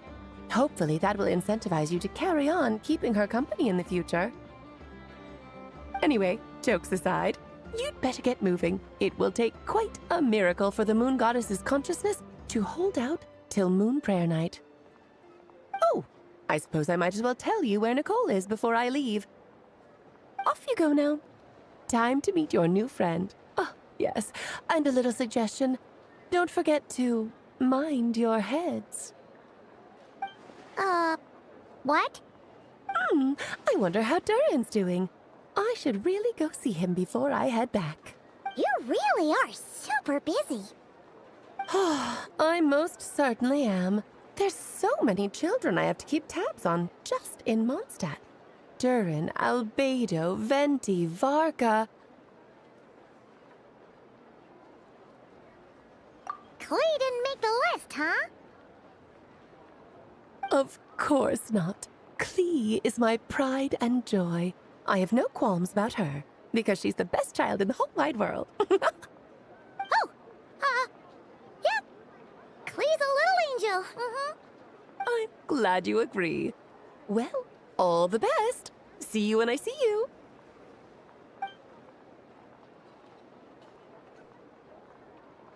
She left in a hurry. Yeah. She didn't pack up her stall. Should we handle it for her? I must say, I'm now very curious about her daughter. Klee, wasn't it? What's she like? That's a long story. Come on, we'll fill you in as we go.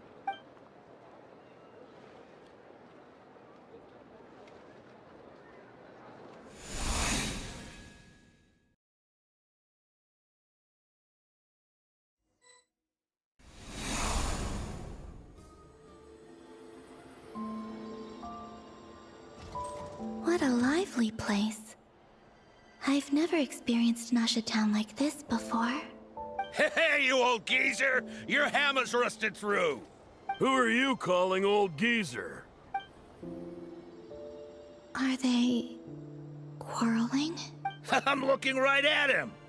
You've really gone downhill since giving your daughter free rein in the workshop. Can you even swing a hammer anymore? It shouldn't take you days just to fix a single chair! You might as well use that hammer to massage my back for all the good it's doing.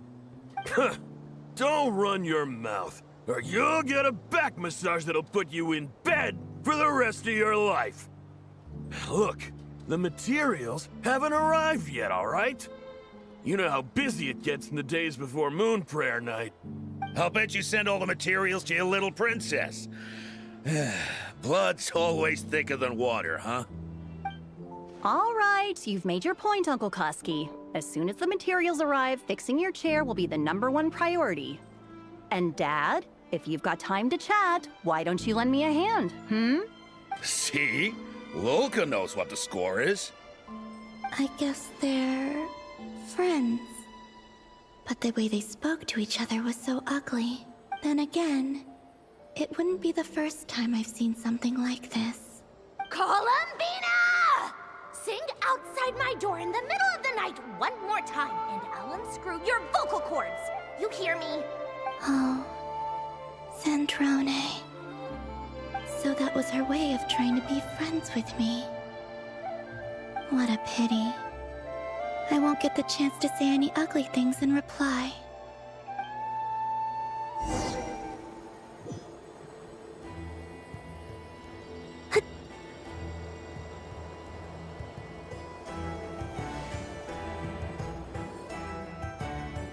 Hey, have you decided what to give her for Moon Prayer Night?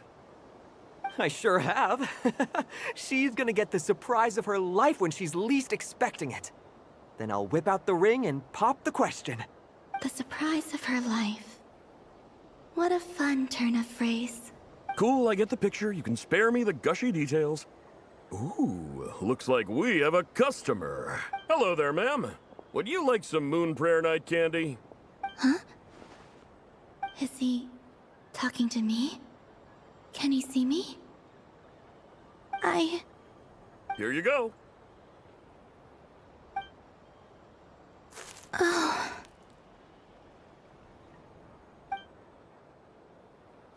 Come back anytime. Right. Now, where were we?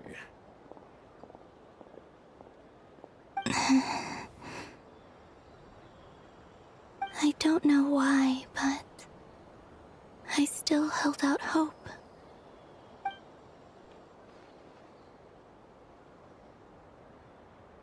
The most important thing right now is to find that mage. This name thing seems super important too, but where do we even start looking? I'd better go pay the Fatui a visit.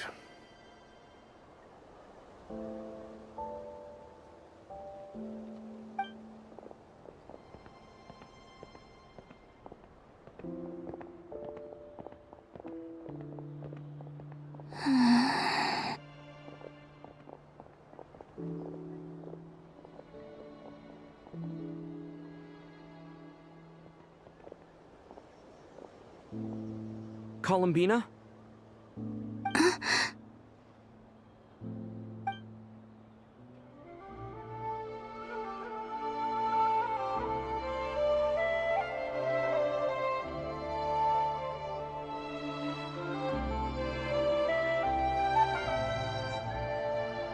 Traveler? Let's go! This is no time to be spacing out!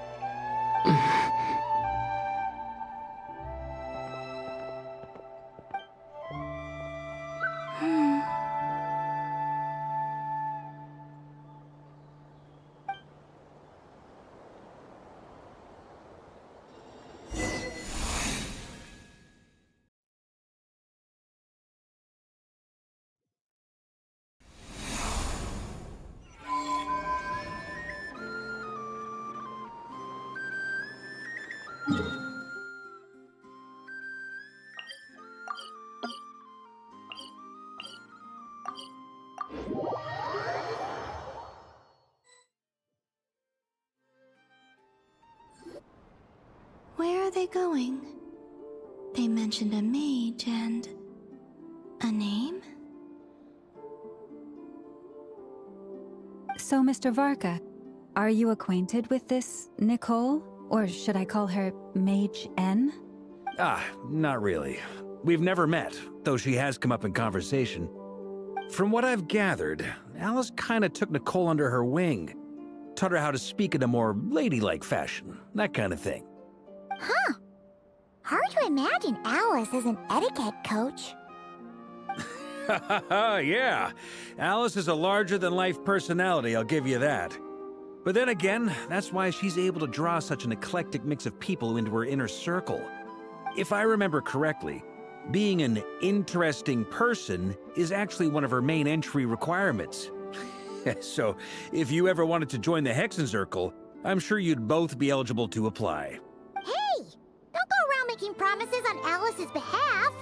I wouldn't dare. I'm just trying to paint a picture of the Hexenzirkel for you. Okay, sure.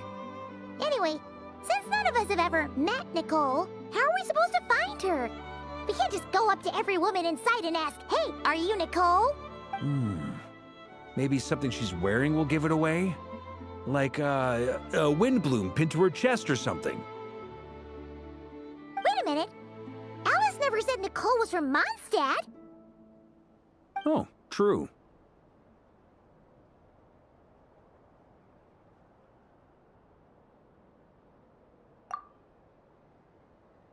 That would be... this young lady, then?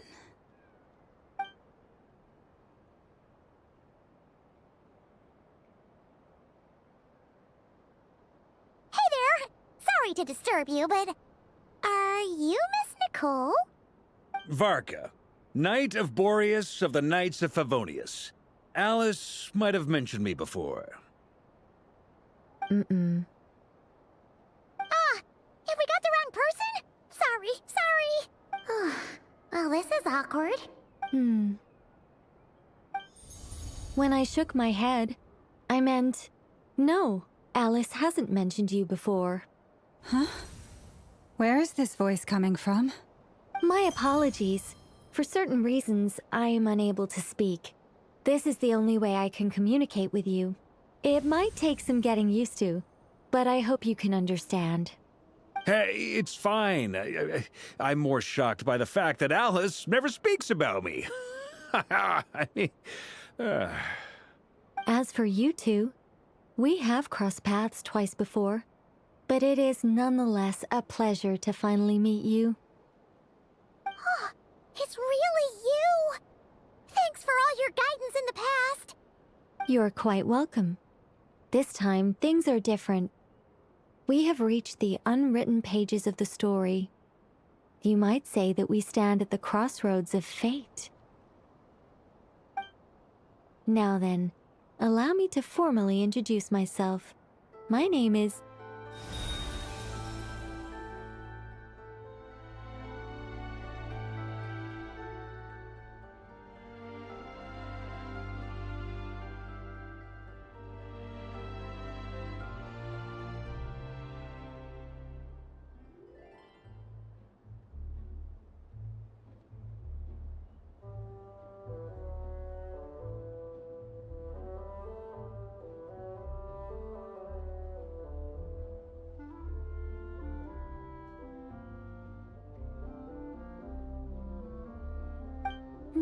Oh no, stop! Alice! I can't believe it! I had a whole speech prepared. I'd agonized over every single word. She always picks the worst moments to ruin other people's plans. I'm so sorry about that. Alice took the liberty of devising some bespoke self-introduction magic for each member of the Hexen Circle. But I could have sworn I deleted all of the triggering conditions for it. How did it bypass everything? Oh gosh, this is so embarrassing. This is a very different side of Nicole than what we're used to. Is she not used to face-to-face interactions? Don't worry about it. We've seen that introduction magic once already, so it wasn't too much of a shock. Please go on, Miss Nicole. We'd love to hear what you have to say, or, well, communicate. Huh? Are they talking to this lady? But... Will you all promise to forget that horrendously embarrassing introduction? Sorry? Embarrassing? When?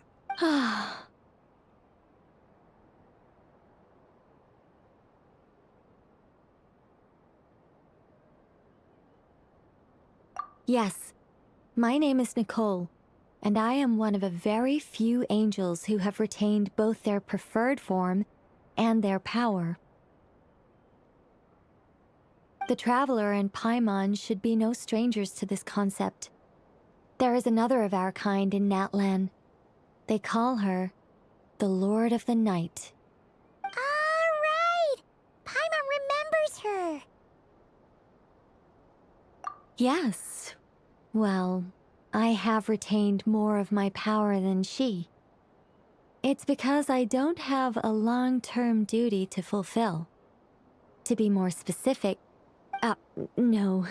We'll be here all day if I get into the specifics. Moving on. If I'm not mistaken, you are here because you wish to learn how one might reach the moon beyond the sky. That's right. Is that something you can give us any guidance on? Yes, I do know a way. It began with the Hyperboreans, who lived after the War of Funerary Flame. Blank looks.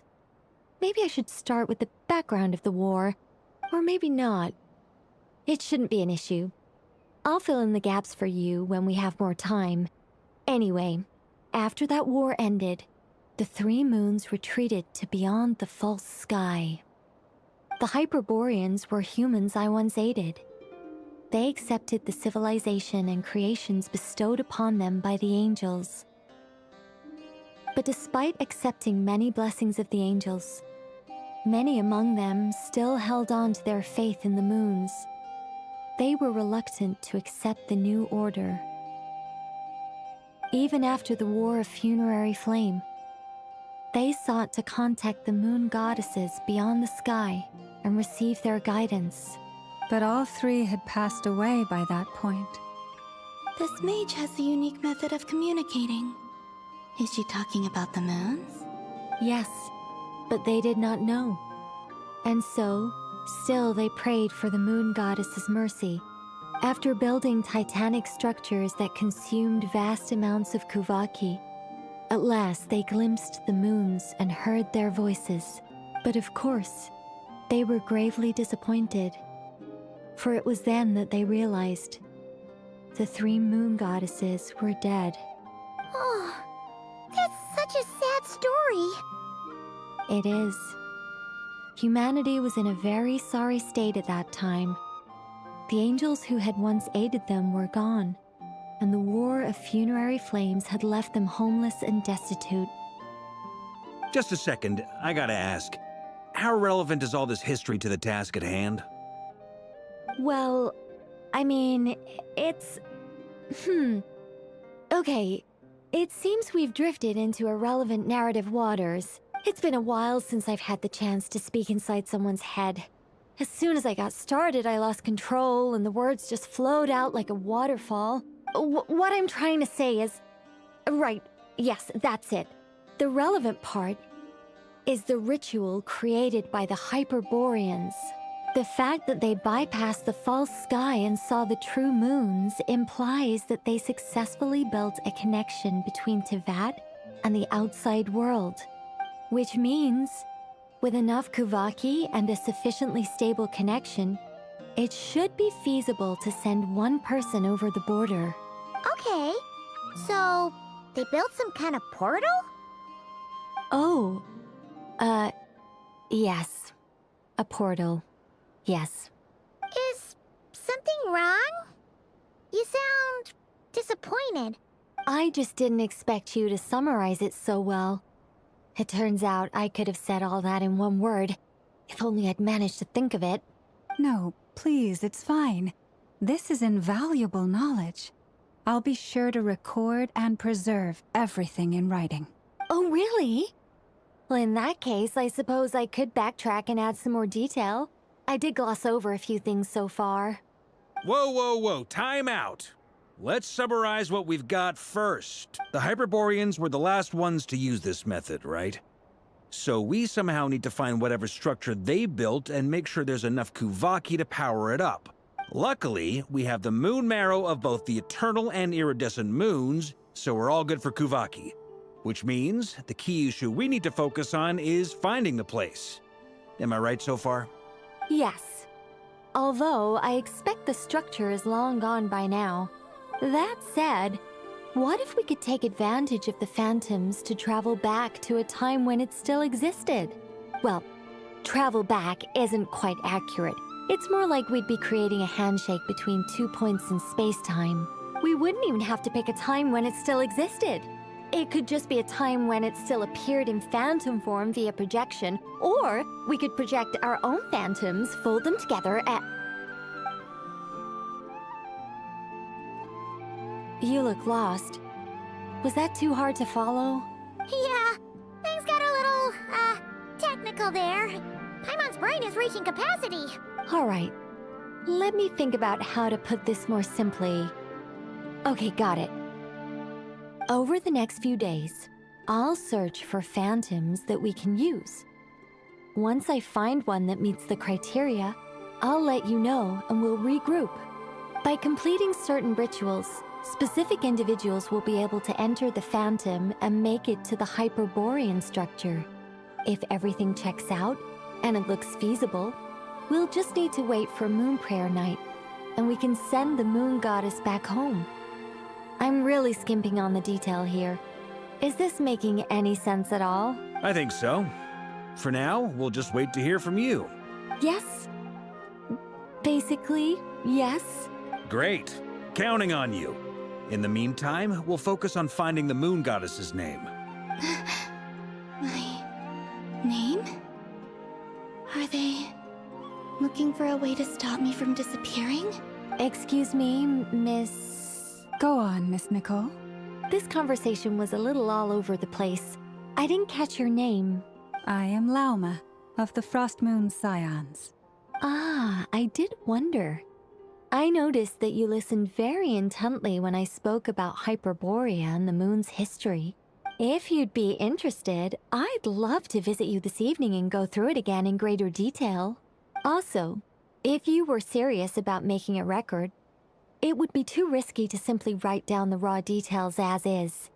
I would suggest some tweaks. Maybe rewrite the stories as fairy tales or fables, perhaps even prayers. Anyway, we can cross that bridge when we come to it. So, see you later then? Oh, and no need to prepare anything. Just a cup of tea will do. See ya! She seems friendly. It's just... It's so nice to find someone who's actually willing to listen. I've been dying for a chance to finally go through all this systematically from start to finish. Any longer and I'd probably start forgetting it. Now Paimon gets why Alice told us to mind our heads. Ha ha ha ha, what did I tell you? A lot of quirky people in Alice's orbit. Now then, the next order of business is, where do we start looking for the Moon Goddess's name? Maybe the rest of what Nicole has to say might give us some clues. Once I've heard her out, I'll summarize the salient points and share them with you all. I'm also inclined to review our other documents. Yes, our faith was first established by our Hyperborean ancestors, but many of the more factually accurate records are from after Kuthar's birth.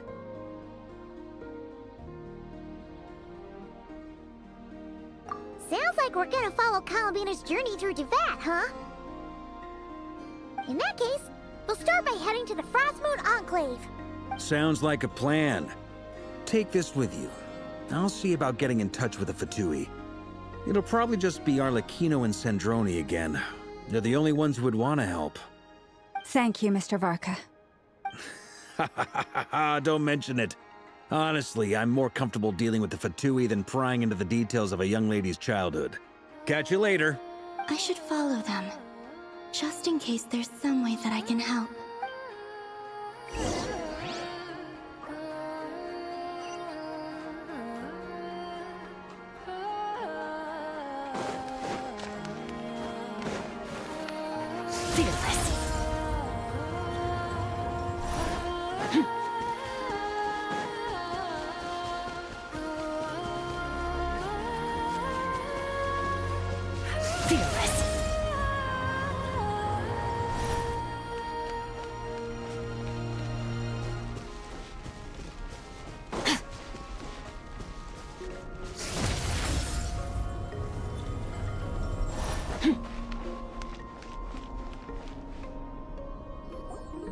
A while ago, I took the time to organize all documents in our possession that pertain to Kuthar.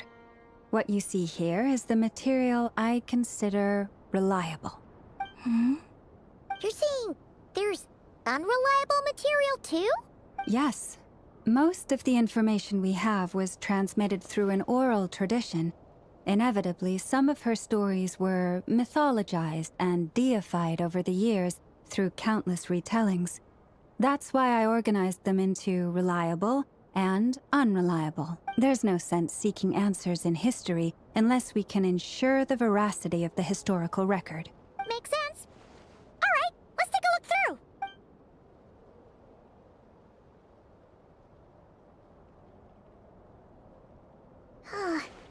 Almost all these records refer to Kutar instead of Columbina. Although neither of those is her real name. What we can gather from these records is that the Frostmoon Scions worshipped her as a god, placing impossible expectations upon her. I cannot fault them for their earnest faith, but for all their devotion, worshipping her day in, day out changed nothing. I imagine that none of it resonated with Columbina. It wouldn't surprise me if, even back then, she had already begun to reject the name Kutar and everything it represented. Lama speaks the truth. When I heard them call upon Kutar with hope and expectation in their voices, they may as well have been calling upon somebody else.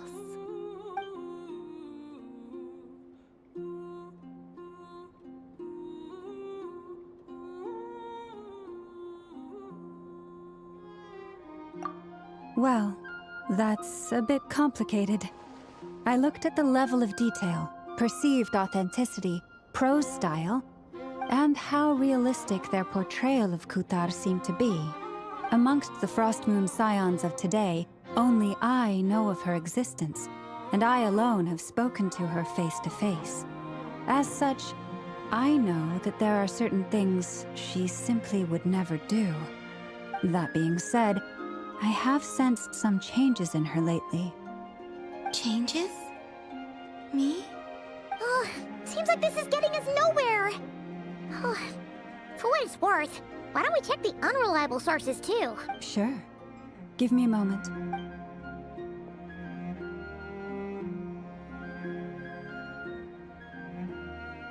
Exerting but a fraction of her divine might, Kutar sheared a great mass from the snow-capped mountain and cast it into the sea, upon whose surface shone the mirror image of the moon. Thus was formed the island of Hisi. Yeah, right. That doesn't even begin to pass the sniff test. The 3 moons are naught but lies through and through. Only one moon has ever shone for us, and Kutar is her name.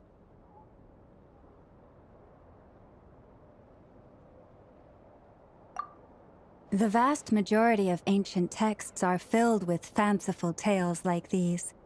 I trust you understand my criteria a little better now. Kutar did not speak, merely gazing into the distance in silence.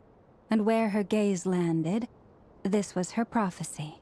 Clearly, whoever wrote this text never even met Kutar. Otherwise, they'd know that her eyes are always closed. What about you, Traveler? What are you reading? Come on, let Paimon see. The child wished to build a wooden nest with which to shield a fledgling bird from the cold. But being so young and lacking in strength, the child could not snap the branches from the trees. Kutar was passing by. Upon seeing the child, she summoned forth a Kuhenki, who built a beautiful nest for the child. I remember that. Not knowing the meaning of Kutar's divine intervention, the child dared not to respond, and thus ran home to call their parents. But Kutar was gone. The Moon Chanter declared the event a miracle and took the nest as a relic, placing it on high for all to see. The child was named as one favored by the goddess and was greatly respected amongst the people. Yet, no further miracles were bestowed, and this matter was forgotten in but a few years. Huh. Any thoughts after reading that?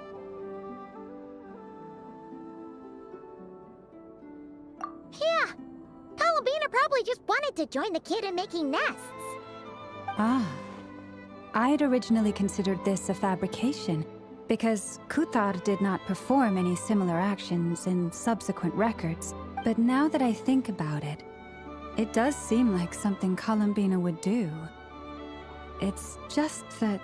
She didn't know how other people would interpret her actions. She was probably worried about making things difficult for people. And so, she gradually stopped joining in. Yes. Oh, that's so sad.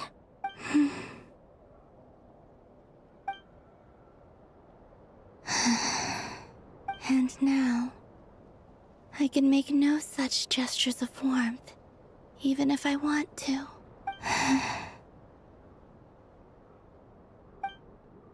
Still no name. That's a bit of a shame. But we did learn some interesting stories. That's gotta count for something. Barca said he was gonna set up a meeting with Arlecchino and Sandrone, right? Let's go back to Nasha Town and see how he's doing.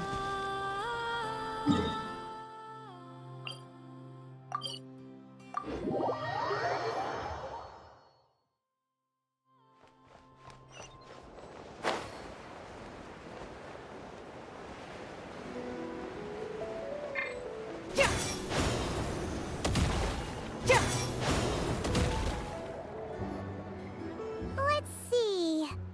There's Varka. Oh, and it's Durin and Albedo too.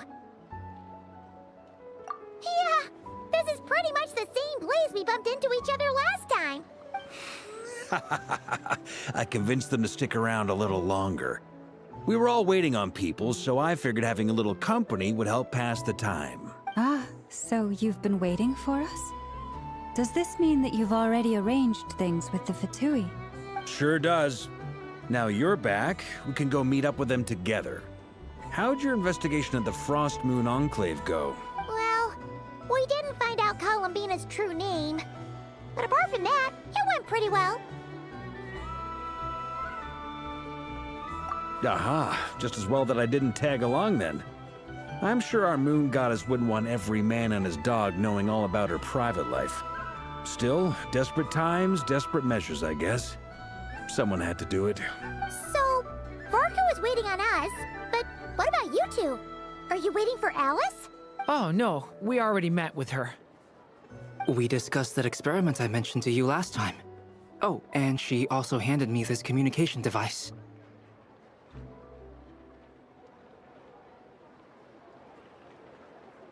That's right. I understand she informed you about the relationship between the phantom phenomena and Tevat's borders, yes? She wants me to help her with some more experiments on that front. She said that she'll contact me through this device with more information. Ah, I see. Following instructions and making observations. Pretty common research method. Takes me right back to Albedo's lab. Wait, then who exactly are you meeting? Someone you know. Albedo's met him too.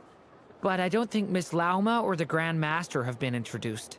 Introductions are overrated, especially in cases like this. It's you! So, it's not like the Academia has prohibitions against going abroad. Also, I applied for leave. I've been writing to Hat Guy since obtaining a human form. I've already brought him up to speed on everything that's been going on in Nodcry. Hat Guy? Turns out, I actually have heard that name before. Oh? Then why did you react the same way I did? I only knew the name, not the fella.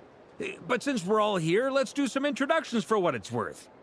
I'm Varka, Grand Master of the Knights of Favonius. Lauma, Moon Chanter of the Frost Moon Scions. And I'm a Driosh from the Vahumana Darshan of the Sumero Academia. Hat Guy. Good to see you again, Mr. Guy. I believe we last saw each other on the boat ride here.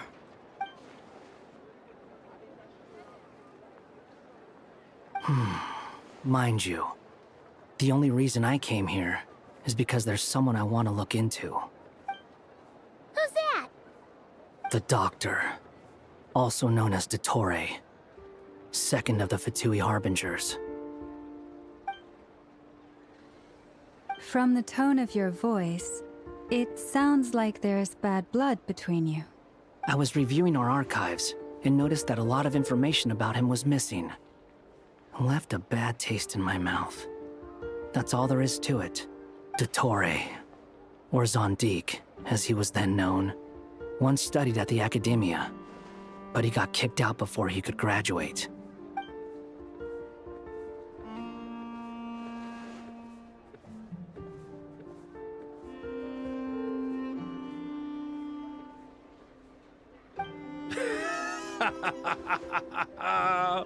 So the Harbinger's #2 man is a college dropout? How embarrassing for them. Last we heard, he was planning something. We actually heard that a few times before, even coming to Nocturne, but we haven't seen a trace of him since we got here. He only appears when something interests him. For all we know, he might have left already. But the fact he did something here at all is worth noting. It'll fill a couple extra lines in his file. Why does it sound less like a file you're writing and more like a criminal record? Anyway, we were just about to meet 2 of the other Harbingers. Want to come along? You might learn a thing or two about him there. Sure. Even though they're Harbingers, well, they're old acquaintances of ours, so, you know, when you talk to them, try to be... I got it. The Frost Moon Scions' relations with the Fatui remain tense. Forgive me if I do not attend. In that case, we'll continue assisting Miss Alice with her experiments. Good stuff. Everyone's having a fruitful time. All right, we better get going. I'll lead the way.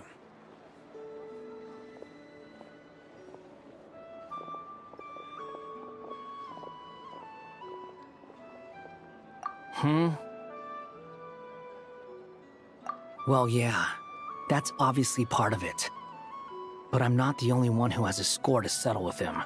Neither you, nor Lesser Lord Kusanali, nor I want to see him meddling with things again.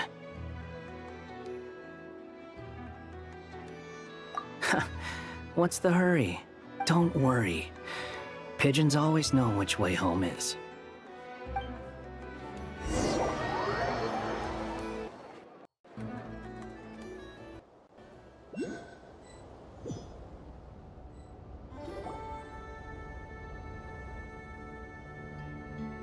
You made it. Who is this? A scholar from Sumeru. They call him Hat Guy. He's an old friend of the Travelers. Wait, this is the Academia representative you wrote about? He doesn't exactly look the part. I believe this will prove my identity. You'll notice it bears the seal of the Sanctuary of Surasthana. Well, what do you know? So it does.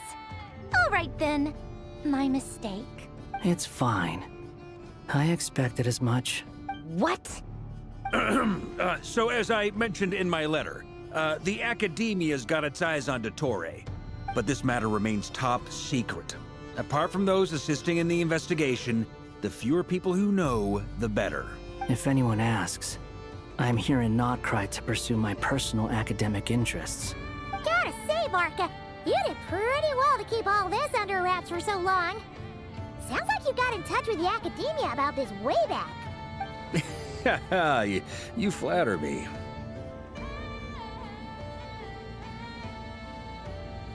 Where do I even start?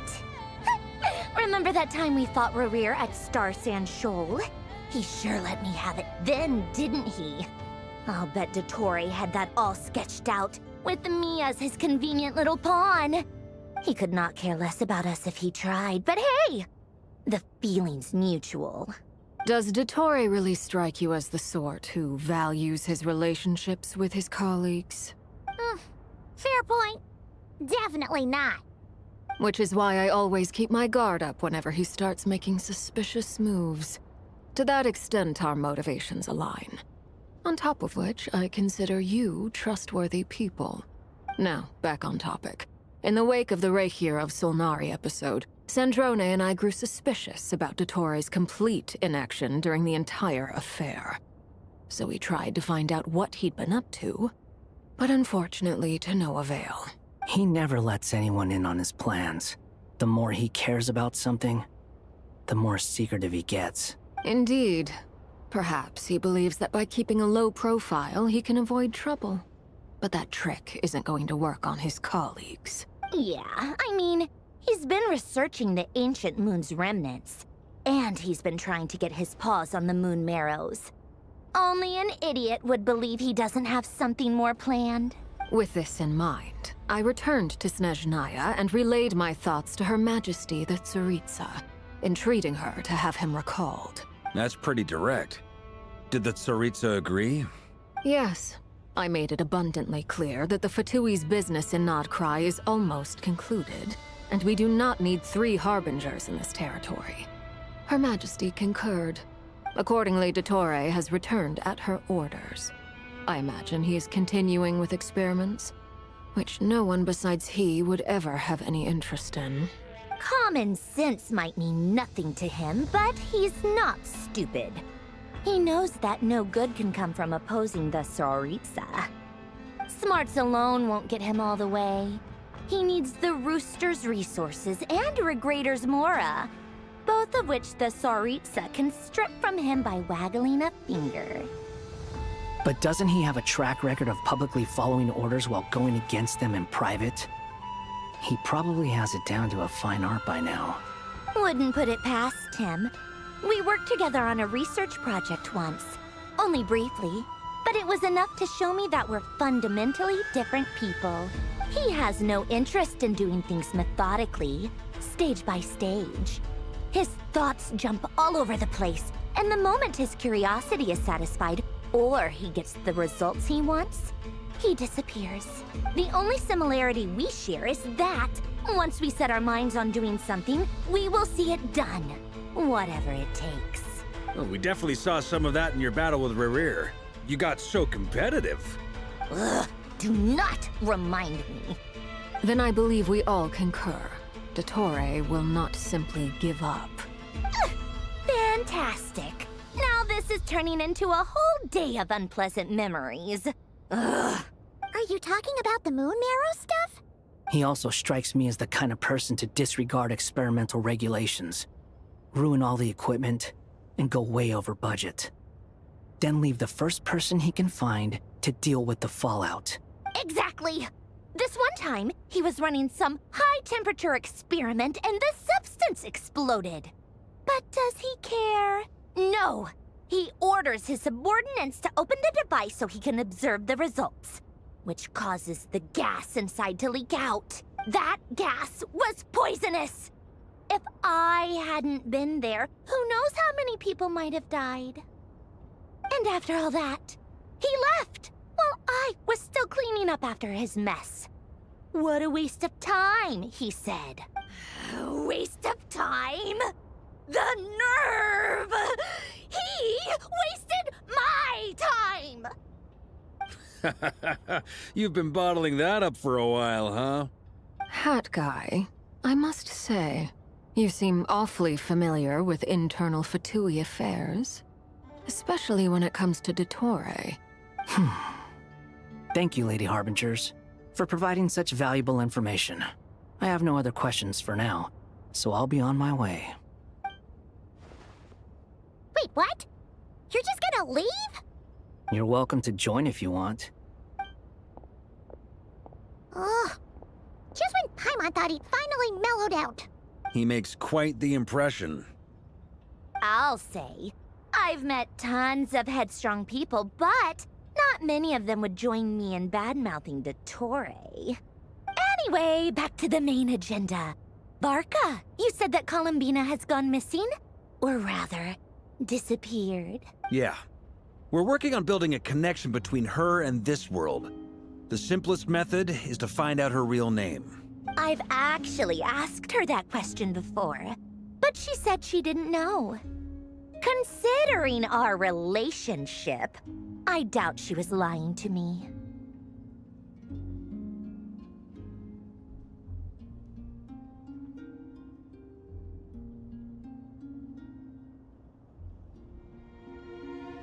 As far as I recall, she was never dispatched by Her Majesty to claim a gnosis or anything like that. The Tsaritsa's plans had long contained a place specifically for her.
I always thought that was weird. What could she do that the rest of us couldn't?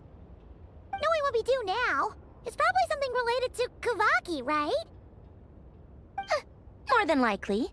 When she first arrived, Columbina would often go to Her Majesty and ask when she could start the task assigned to her. But Her Majesty always gave the same reply.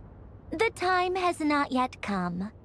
So she spent her days in Snezhnaya doing basically nothing. The Tsaritsa has summoned a beautiful blind maiden to be a harbinger, giving her the third seat by virtue only of her enchanting voice. It was a dumb and stupid rumor. But the reality of the situation made it hard to refute. And what happened after that? I imagine she stopped caring. She no longer seemed to care why she had been recruited, and Her Majesty never gave her any missions. So she just continued to sing in the flower garden. For my part, I was busy. So busy, in fact, that watching someone be that idol had me fuming. But still, I got the sense that she had long been used to a life of other people claiming she was needed when she wasn't. I just felt that having a place to stay would cost me something eventually. And so I waited quietly for the day that I would have to pay the price. And on the other end of that spectrum, you had me. Someone once told me that I had the lousiest work and the toughest luck. That's a good way of putting it. I forget who said it, but those words have always stuck with me.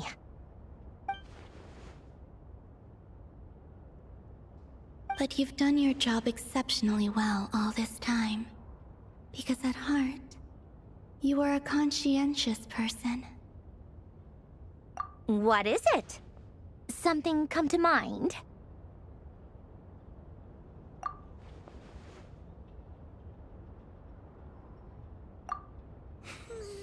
That makes sense.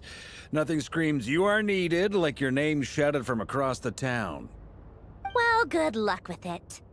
But if you ask me, Colambina is still the most shoutable name. I'm just so used to it now. After all the arguments we've had, I can't be bothered trying to remember another name for her. Nor I. Sandrone. Harlequino.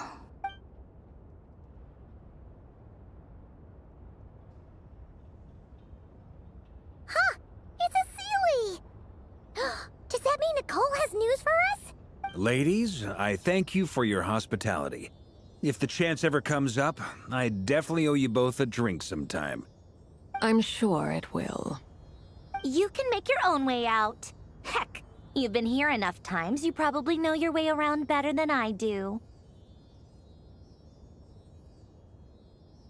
Okay, time to do what adventurers do best. Follow that Sealy!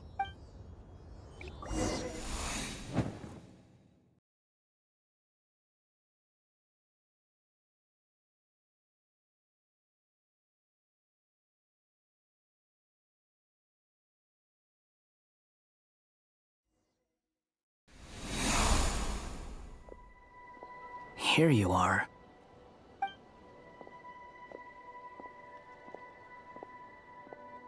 Oh, hat guy.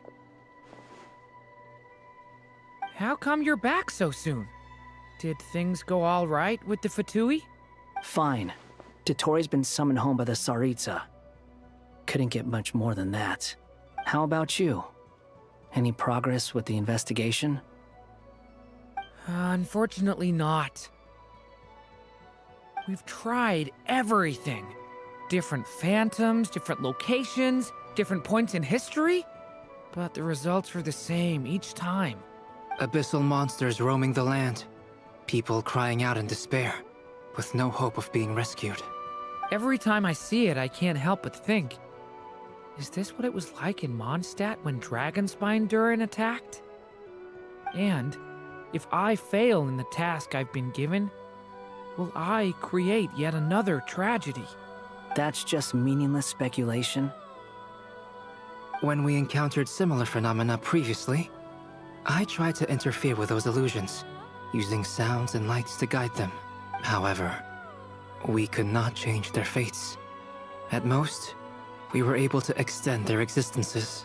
The events of the past are like fate that has been written into Irminsul. There isn't a living thing in Teyvat that can escape its past. But Miss Alice instructed us to try to find ways to change the outcome that these phantoms face. It's an impossible task. Can't you just refuse? Since she asked us to do this, I feel like it can't truly be impossible. Or if it is, well, mages can make the impossible possible. I could not have been born as Durin otherwise. But you also said that your past 39 attempts were fruitless. That's true. But you're still going. Yes. After this many futile attempts, surely you realize that you're not doing this because you still believe what some mage told you. It's because you want her hypothesis to come true. It's something you wish for deep inside. So, think for yourself about what you want to do. As long as you don't believe it's futile, it isn't. Yeah. Previous experience indicates that we cannot touch the phantoms, which limits the effectiveness of our interventions. If we want to clear this hurdle, we need to break this rule somehow. Same thought here. Following the same rules means repeating the same failures. Reducing ourselves to mere playthings of fate. So you mean we need to figure out a way to make contact with them despite knowing that we can't? Yes, and I suspect that's something only you are capable of. Everything in Tevat is logged in Irminsul, but the withering that once occurred in Sumeru was a sign that the Great World Tree was being corrupted. This corruption allowed things that should not have existed in Tevat to appear. This is tantamount to rewriting reality to an extent. You're saying abyssal power might be able to affect those phantoms? No one's ever tried it before. If you're gonna try it, it'll take courage. And you have to be confident that you can control it. Is anyone there? Has anyone seen my daughter? She's missing. I have to find her. I hear someone inside. Spargana? Are you in there? Ah! If I can use my abyssal powers to warn him that there is danger here, maybe it'll change his decision. Maybe he'll stay away. Yes. The important thing is not the nature of the power, but rather how you use it. To intimidate and obstruct. Sounds about right for the Abyss. Let me try. I should be able to influence that thing. Have you seen a little girl? What? This isn't the time for that! Just run!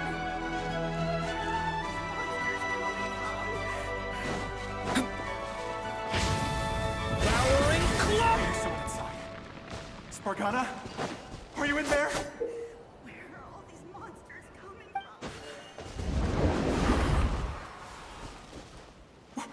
What is this? Looks dangerous. I should get out of here.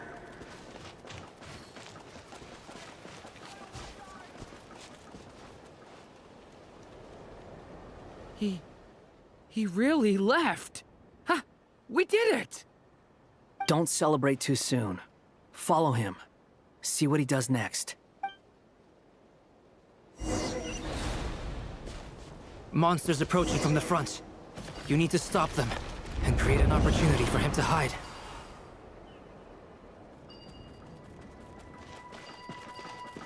No!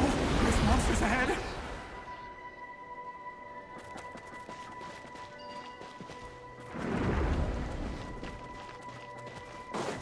Wait, is that the barrier I saw earlier? Why is it appearing now? It's as if someone's controlling it.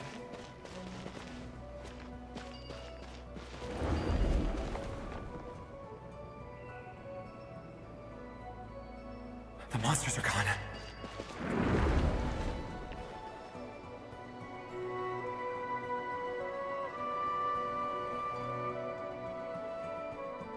The barrier's gone too.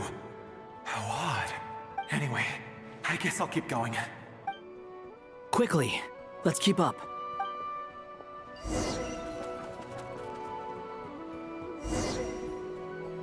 Wait, there was someone else here? Don't go. But my daughter must just be up ahead. I have to go.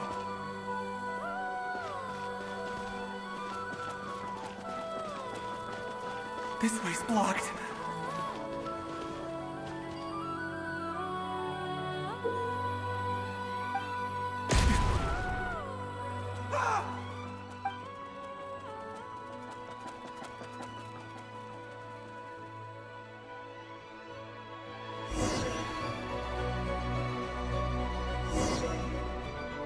Wait, Wait, there was someone else here? Don't go any further. We've got anti-monster traps laid out everywhere. But my daughter must just be up ahead. I have to go. This way's blocked.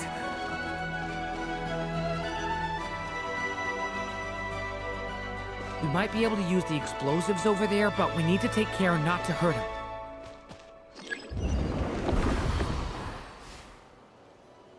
I'll use the barrier to keep him at a safe distance. This barrier seems to be helping me somehow.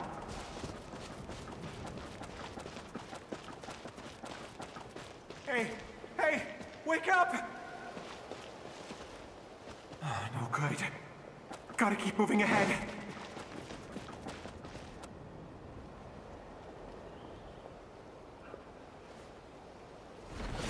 So many monsters! There's still a chance, Durin. Use the traps.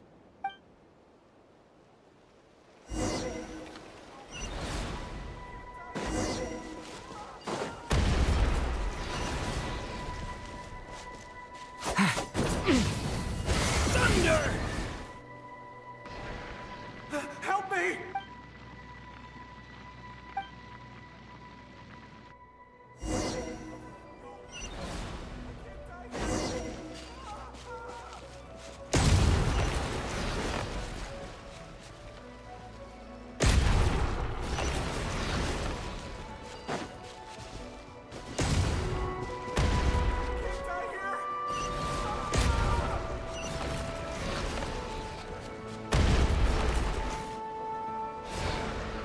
Help me!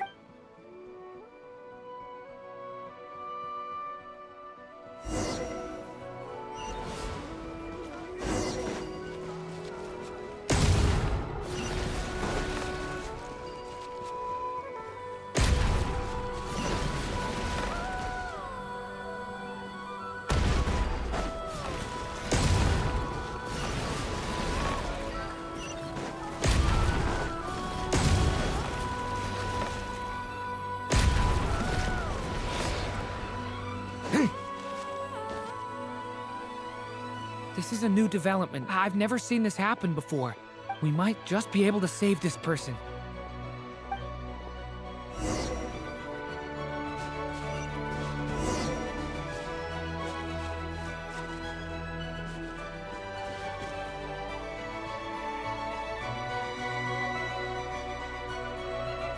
Hello there. Have you seen my daughter? Spargana's her name. She's carrying a large backpack. Get out while you still can, you fool. You won't find any survivors here. But I can't just leave her here.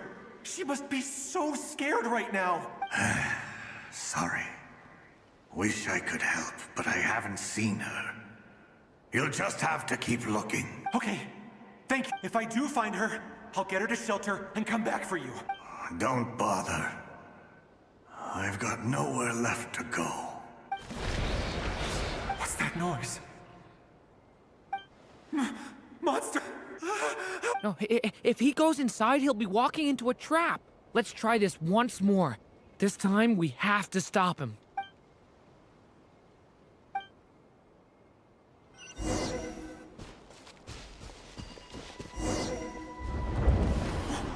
Why? How will I know where Spargana's gone like this? You know what? I'll trust this strange barrier. It's gotten me this far after all.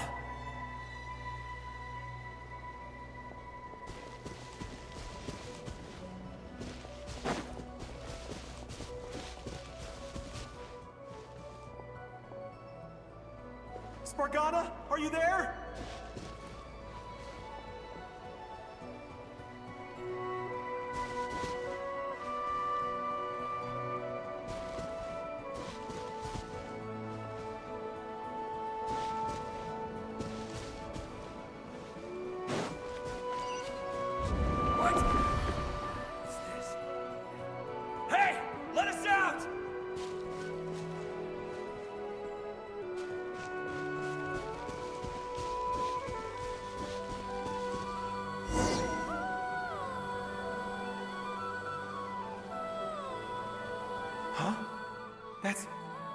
That looks like one of my daughter's books.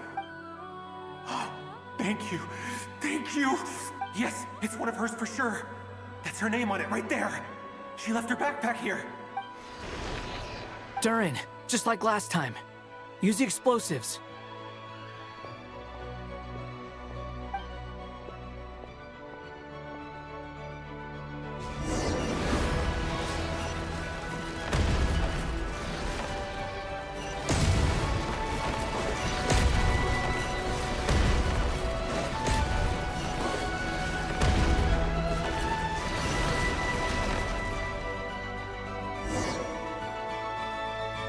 It won't work. There's not enough left. If he makes it in, he'll die. But then, this clue could be the key to him finding his daughter. It might not be the only one. Better he misses that clue than loses his life. I guess so.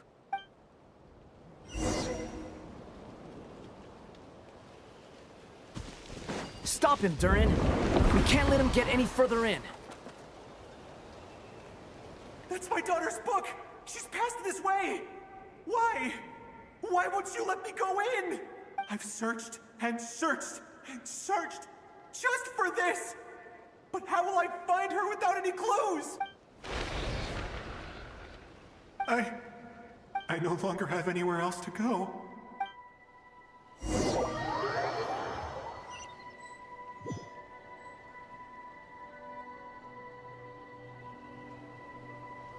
I'm sorry. I'm so sorry. He refuses to go anywhere else. Whether he opens this door or not, all that awaits him now is death. We couldn't change his fate. Albedo? Hat Guy? Let's try one more time. I don't know how we're gonna do this, but I don't want to give up either.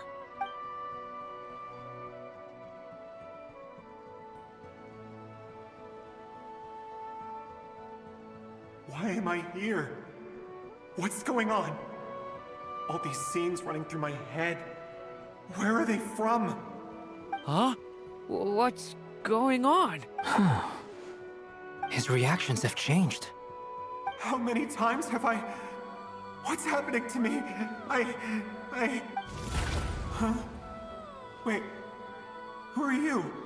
You can see us now? I feel like I always could, but that I only just realized you were there. I'm sorry, I don't know how to describe what I'm feeling, but you were the ones guiding me using that marked barrier, right? I haven't done anything yet, but those monsters, those deaths, they feel like memories. Like things I really did experience. I won't find my daughter. In fact, I'll ultimately die trying to find her. Isn't that right? No, it isn't. Yes, it is. Even so, we're trying to find a way out of this. You've not seen my daughter either, have you? It seems she really isn't here. I'm sorry we couldn't help you. I'm just tired. Maybe this is destiny. Maybe it doesn't matter how hard I search.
How long do I have left? Experience says 15 to 20 minutes. 15 to 20. Thank you for all your help. Let's rest a while. You look exhausted too. Now's not the time for you to start pitying us. It's not pity. I'm just realizing that I've only got 10 or so minutes left. You know?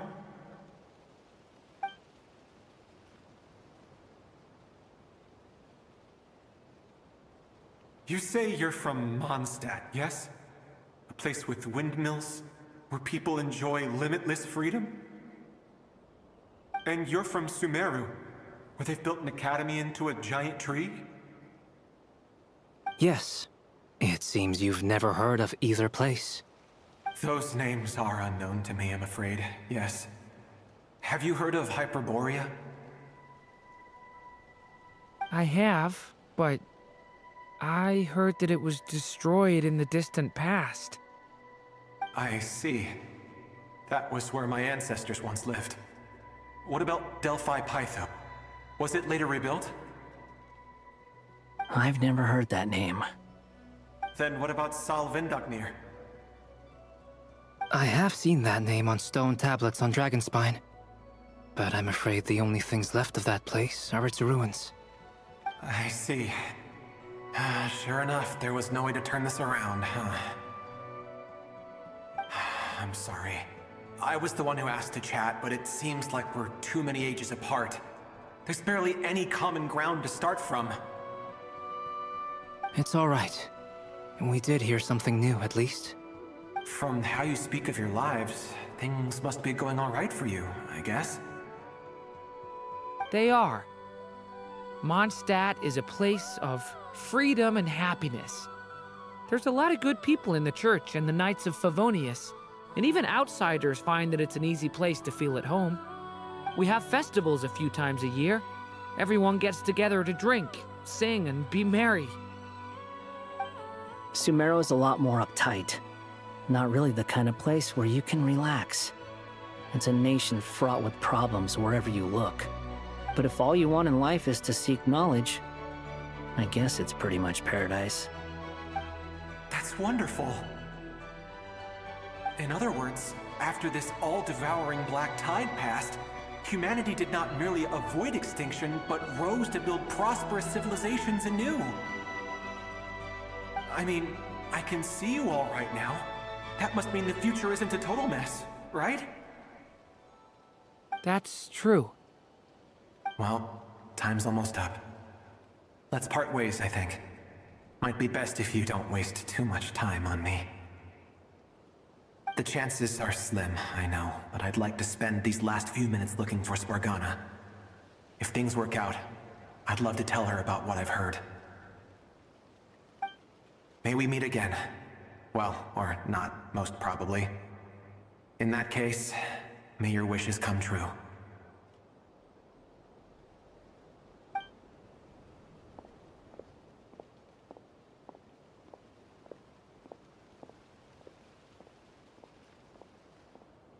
He's gone.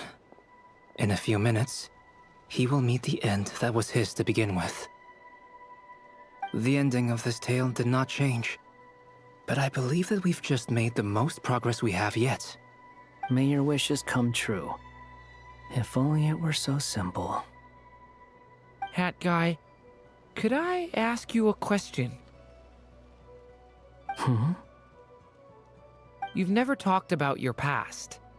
It seems complicated, and it weighs heavily on you, too. Would you be willing to tell me about it? I mean, sometimes it's better to get things out in the open. Take that guy we try to help, for instance. At least he said goodbye with a smile, right? I know about Albedo's past. Our experiences are very similar, and he created me. As for you, you're my first friend, and you've witnessed every step I've taken. But by comparison, I know nothing about you. Either way, I mean, we're still best friends. but if I knew more about you, I might understand your thoughts a bit better. I've told you about myself. I'm a student at the academia. And what did you do before that? Prepared for the entrance exam? All right. If you really don't want to talk about it, I won't press you any further. I was a puppet built from the branches of a white tree, using technology left behind by the Conrian schools of mechanical engineering. A white tree? You mean an Irminsul tree? Yes, a branch of Irminsul that was once connected to the main tree. So you had a human creator too? Yeah, but my creator abandoned me after deciding that I was a failure. After that,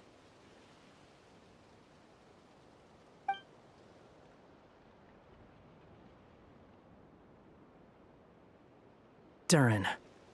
Resisting the influence of the Abyss, suppressing the urge to destroy, trying to do the right thing. None of these things are easy. But no matter how hard they are, trying to rewrite past wrongs is far harder.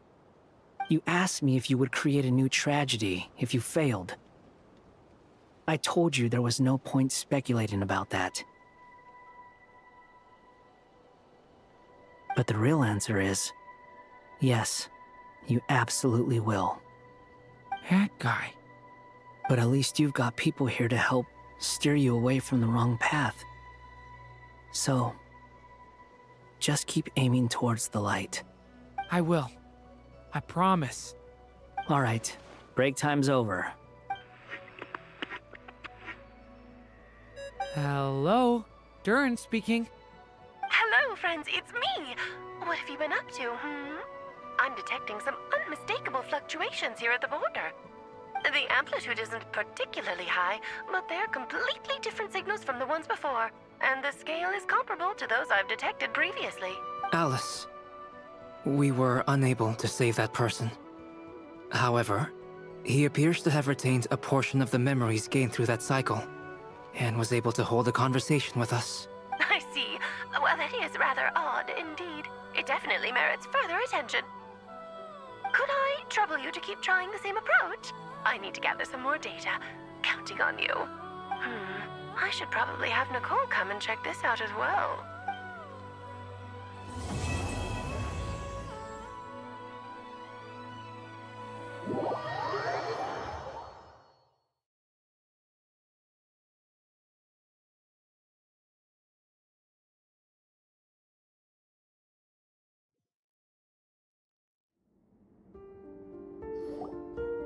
There you are. I was worried you might stop to collect treasure chests opened by the Seelie along the way. It would have taken you so much longer to get here. Another conversation I cannot hear.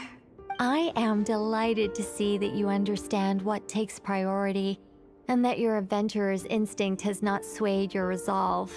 Really, I must applaud you for it. You should know. Paimon's head. Okay, I'll try and keep it short. My senses are telling me that this is where we shall find the entrance to the ruins. Oh, cool! Well, what are we waiting for? Let's open it up and see! Patience. This was a sanctuary of great importance to the Hyperboreans. A special process is required to open the gate. Oh! Like the place that housed the Eternal Moon's marrow?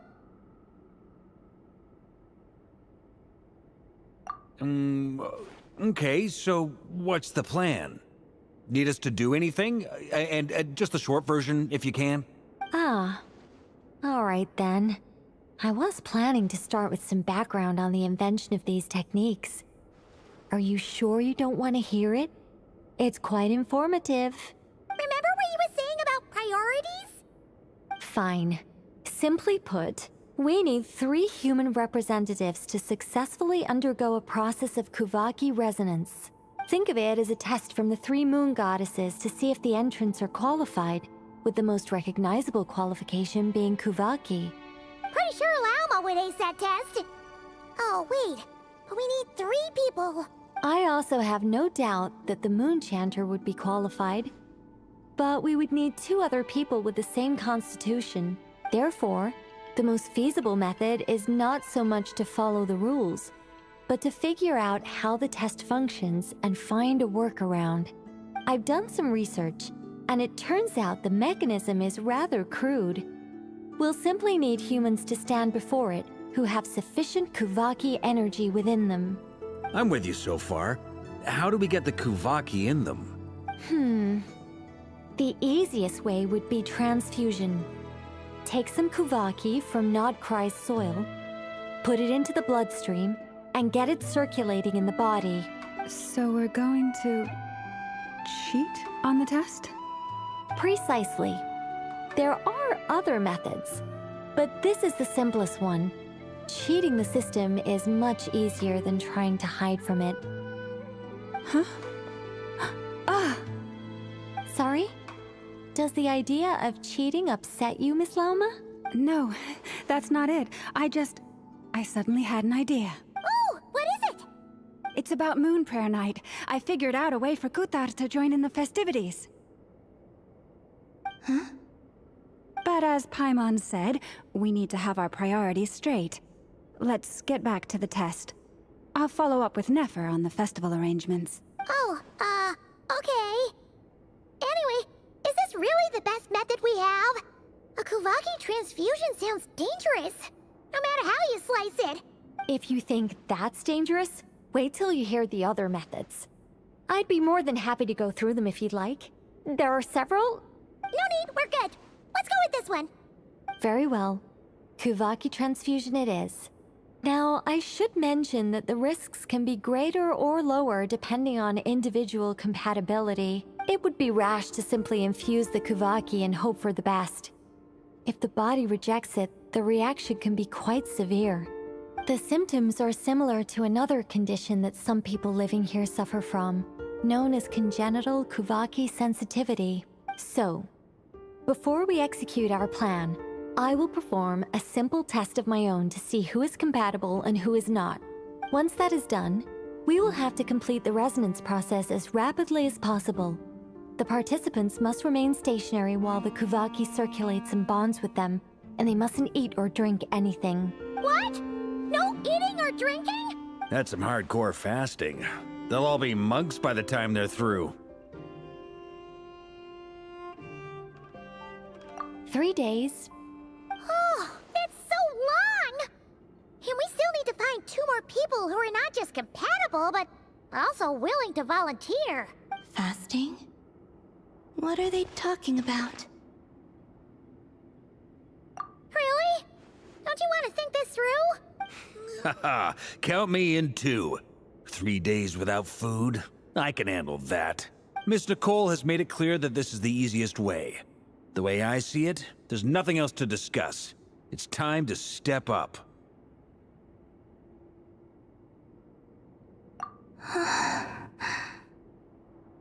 Yeah, you're right.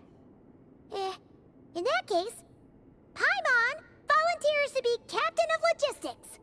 She'll keep the fires lit and grab some spare clothes to keep you comfortable. Then we'll start with you first, Traveler.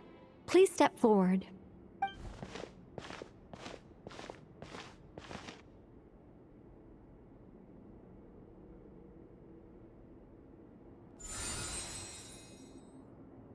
How's it going? Do you feel anything? How about now?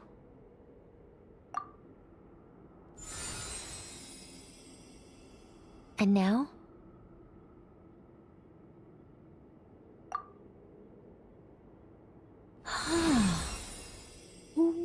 What about now? You guys, it's not a competition, you know.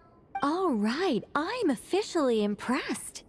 Even as a descender, you can withstand far more than I imagined. It's like I summoned a giant stone titan to arm wrestle you, and your arm hasn't even moved an inch.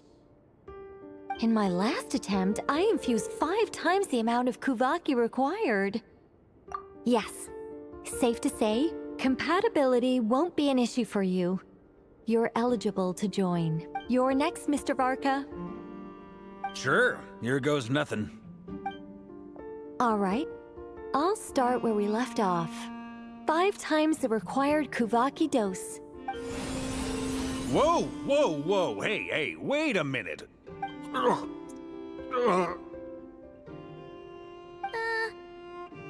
it going?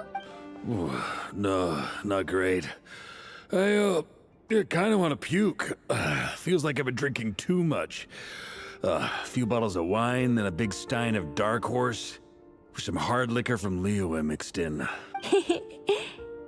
You think this is funny? I just lost to a young lady in an arm wrestling contest. I'm never gonna live that down. My apologies. I'll lower the concentration and try again. Oh. How's it going now? I'm not as dizzy as last time, but I can still feel it pulsing around.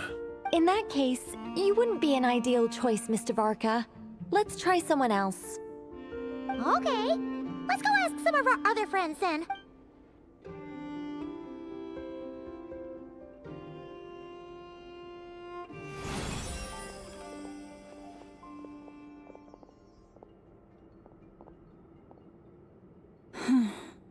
No surprises here, Miss Moonchanter. You're perfectly compatible. You may join.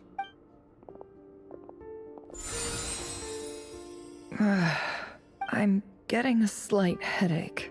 Shame. You were so close. Whoa! Time itching all over! Allergic reaction. We can't have that. Huh? Well, are you gonna start a what? The Hexenzirkel is an organization that cares for and protects children. We will not have them do dangerous things. Not even tests.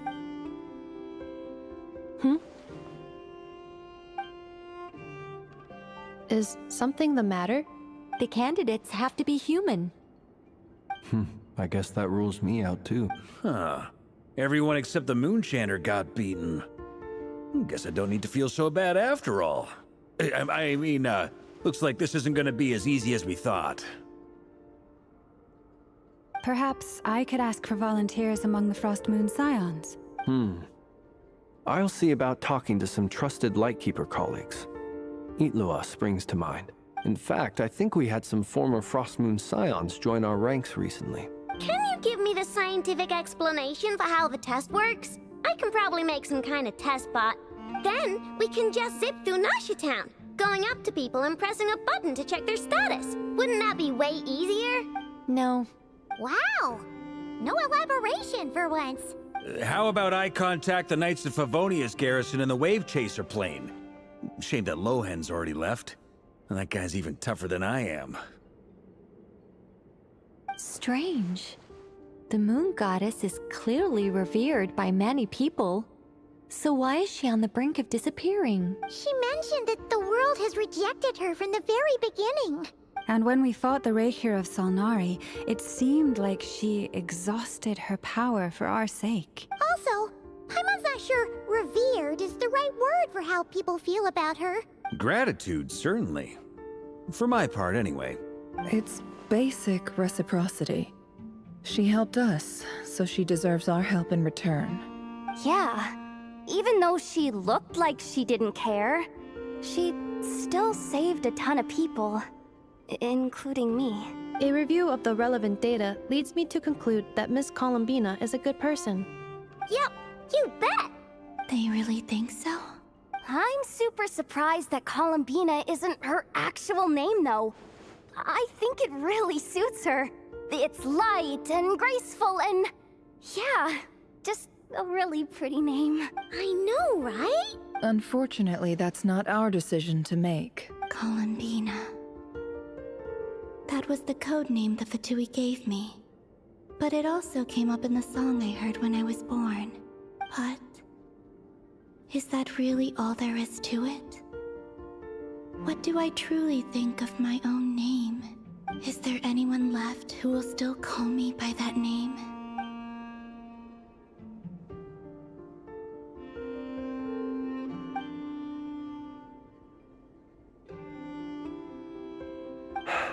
Moon Prayer Night is getting closer by the day. We're running out of time. We need to look for other candidates. Then allow me to try. Huh? What are you doing here? You contacted your friends via the Adventurers Guild. Sandrone has been keeping an eye out for something like that, so she informed me. Since I have the ability to accommodate a moon marrow, I should prove to be a suitable candidate.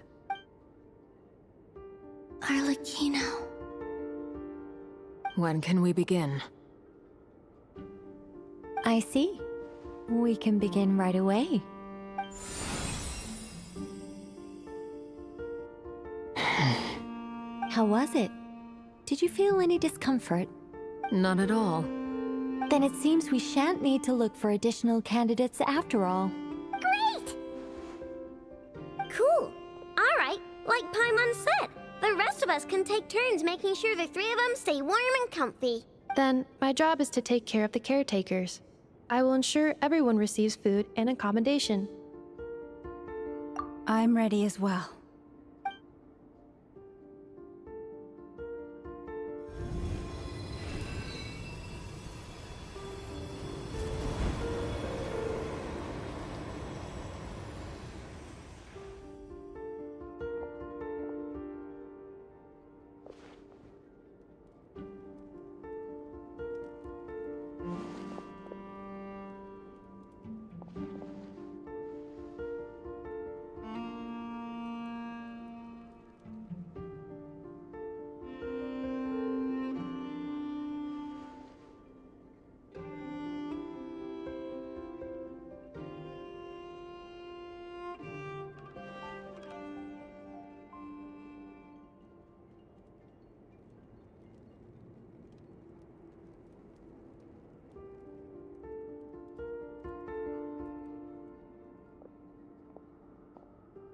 The work is done.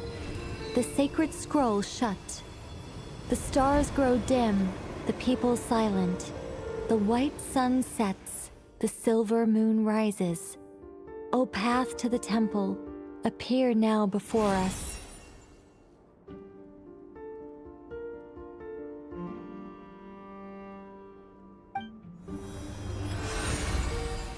Wow! It really opened! So that's what all this is about. They've been trying to open this gate. Come, let us enter. It might be best to eat something first. Take care to chew properly and swallow slowly. It will give your body time to readjust to the digestion process. They will head in soon. They will need to enter this gate.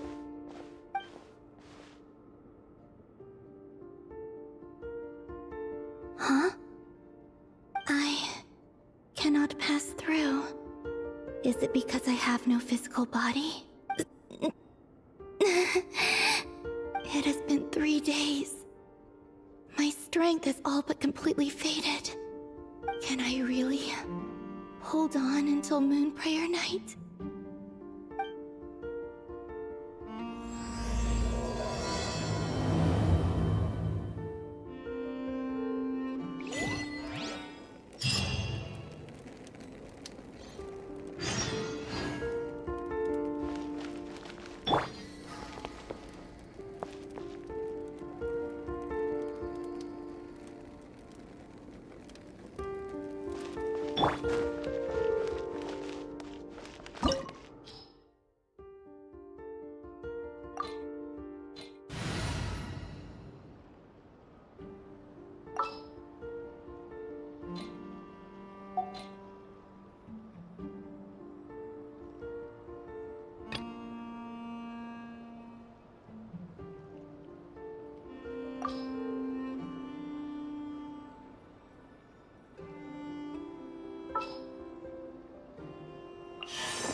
Okay, let's take a walk.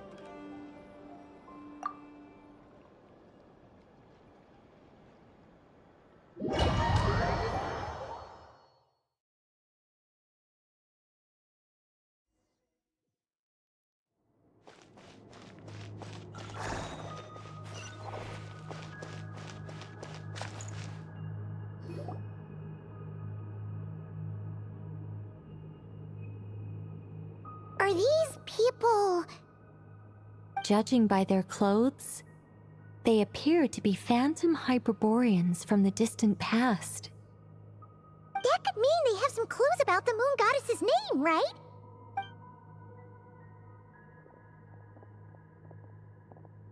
Hey there! Could you tell us what the moon goddess's name is? Sorry. That's probably a weird question, huh? How do we explain this? The moons are long gone, and their goddesses are dead. Their names no longer mean anything. When a new moon goddess is born, we will surely know her name. We have used every last resource at our disposal. All that remains is to wait, patiently and quietly.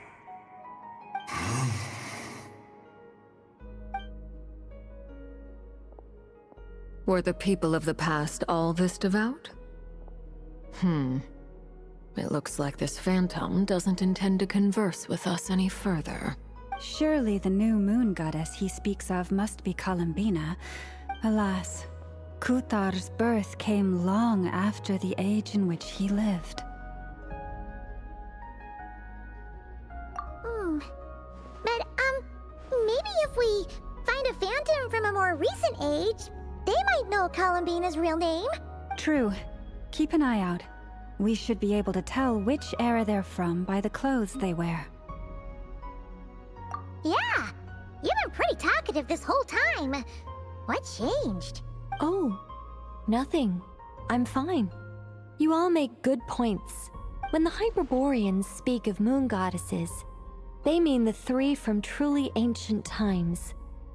I can't imagine they would know anything about our current moon goddess. There once was a time when the moon goddesses blessed them greatly and protected them from harm. So, when the war between the gods and dragons plunged the world into chaos, it seems they looked once more to the moons for help, praying for a new goddess to be born. Yeah, that checks out.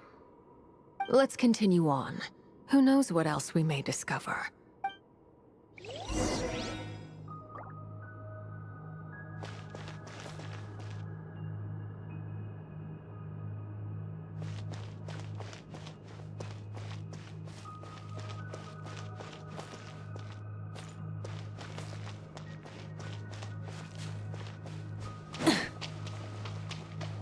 There's a door blocking this path!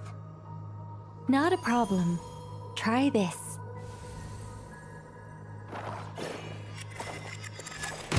Whoa! How did that door suddenly collapse? This device was maintaining the door's integrity. Remove the core, and the device stops working. Is this our destination? Impressive.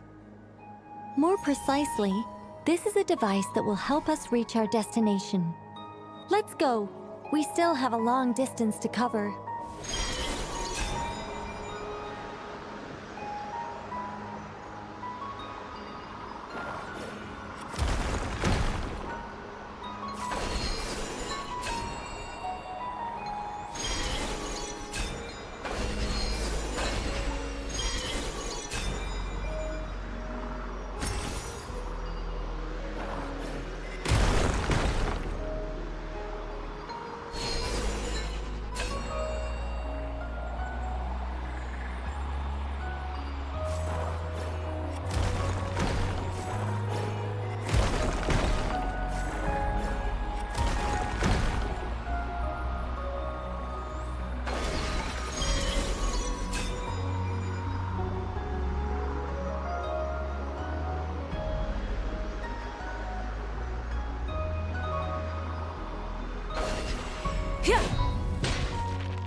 The way ahead is blocked by broken rocks!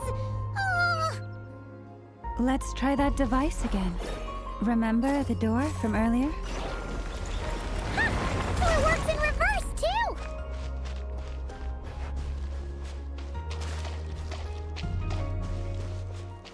The humans we see are all phantoms, but the monsters are real. What a fascinating place. There'll be plenty of time to admire it later.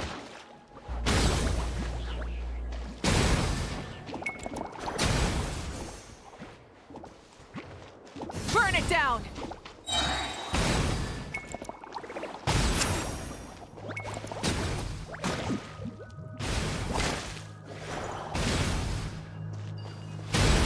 Light of the blazing sun!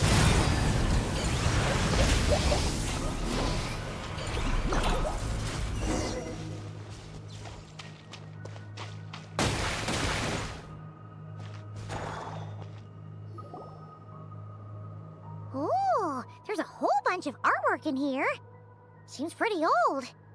Nicole, this is probably your area of expertise. What do all these paintings mean? Let me see. To understand these murals requires some knowledge of the history surrounding the War of Funerary Flame. I shared a little of this with Lauma before. Yes, I think I follow. The dispute between the Moon Sisters, the transformation by Nibelung.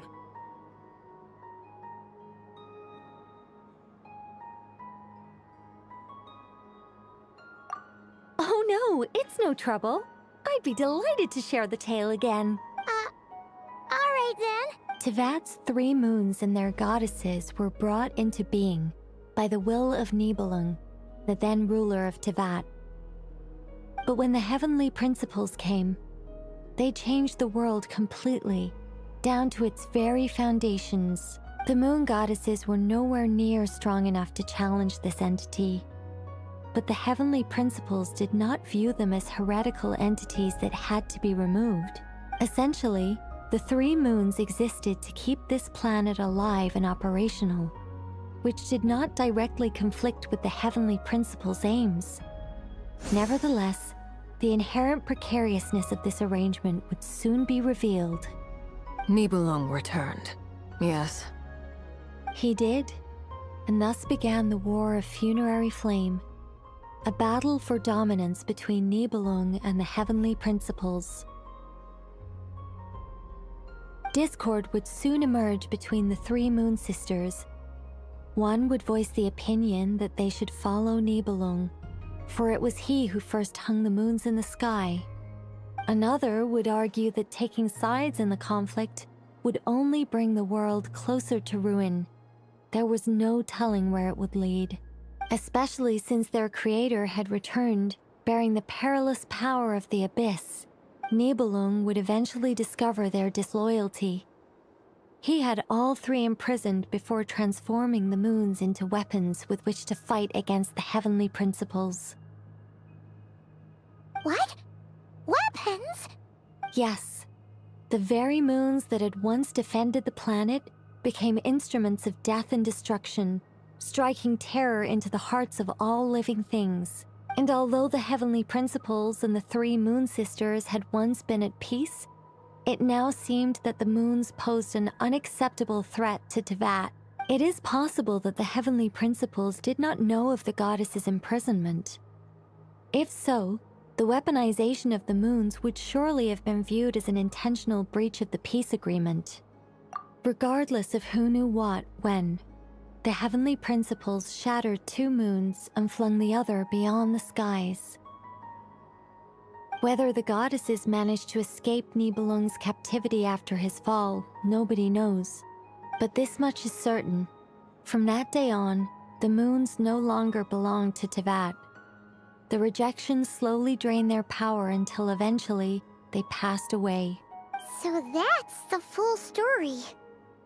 You say the moon ceased belonging to Tevat from then on. Why then would Columbina be born here? That is perhaps due to the lingering connection between the Frost Moon, which was not shattered, and this world. You could see it as the 3 sisters' dying wish. They never desired war. All they ever wished for was to protect this land. I see. If the final fate of the 3 goddesses is as you say, then Columbina faces the same grave danger. Our investigation has yet to bear fruit. We must hurry. Yeah, you're right. Let's keep going.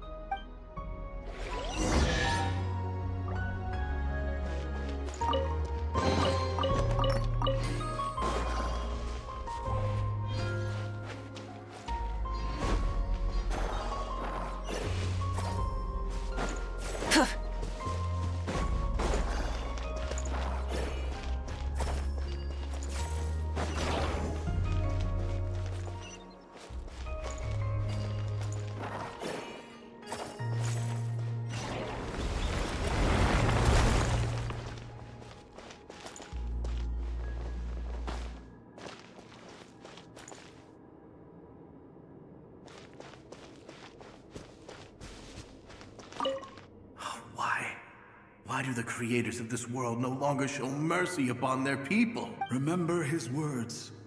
We must change our fate with our own hands. Should we trust him to keep his promise? We have to. There's nothing else we can do. Wait, that's odd. Who is he? Is something wrong? No, not really. It's just that over 30 possibilities emerged in my head, so I can't be sure who he is. It's been too long. My memory isn't as sharp as it once was. Okay. 30. Wow. Impressive.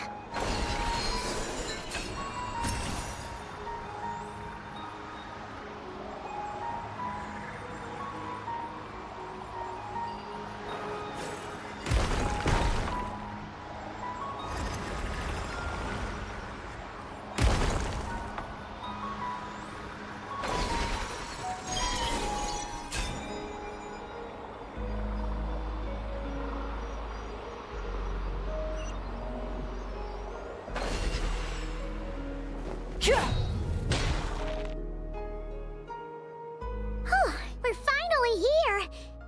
Guessing we'll need to activate this thing? Indeed.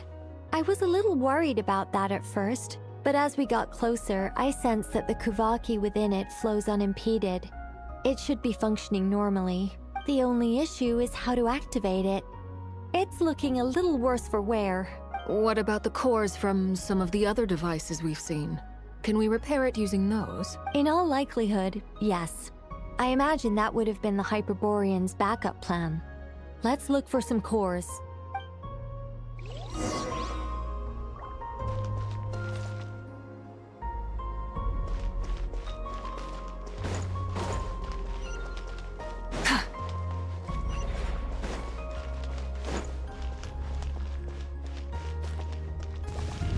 Rise with the sun!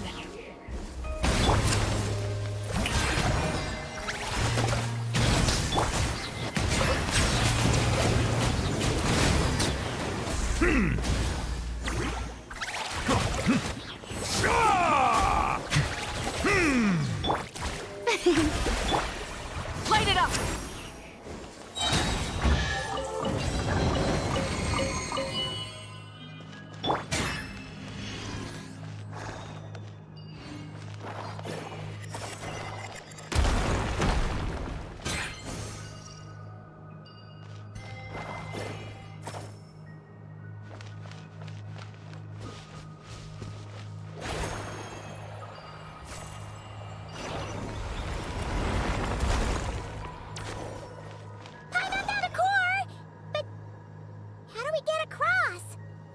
Walk up, then jump down.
That should be enough cores. Let's head back.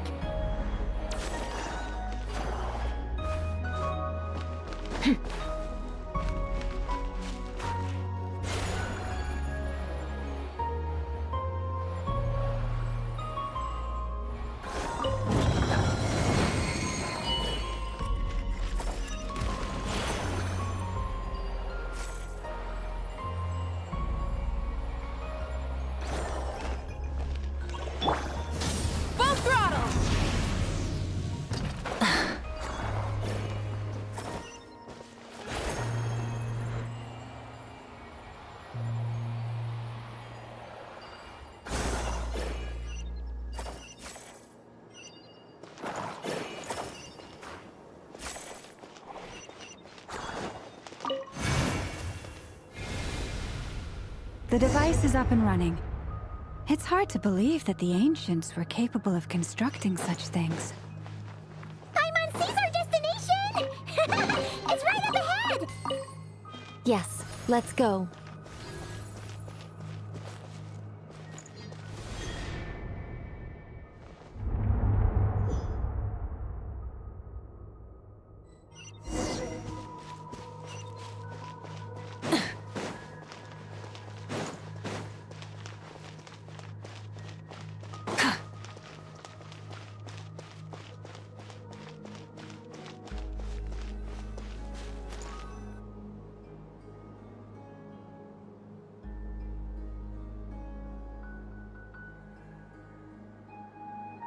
This is where the people of Hyperborea communicated with the moons.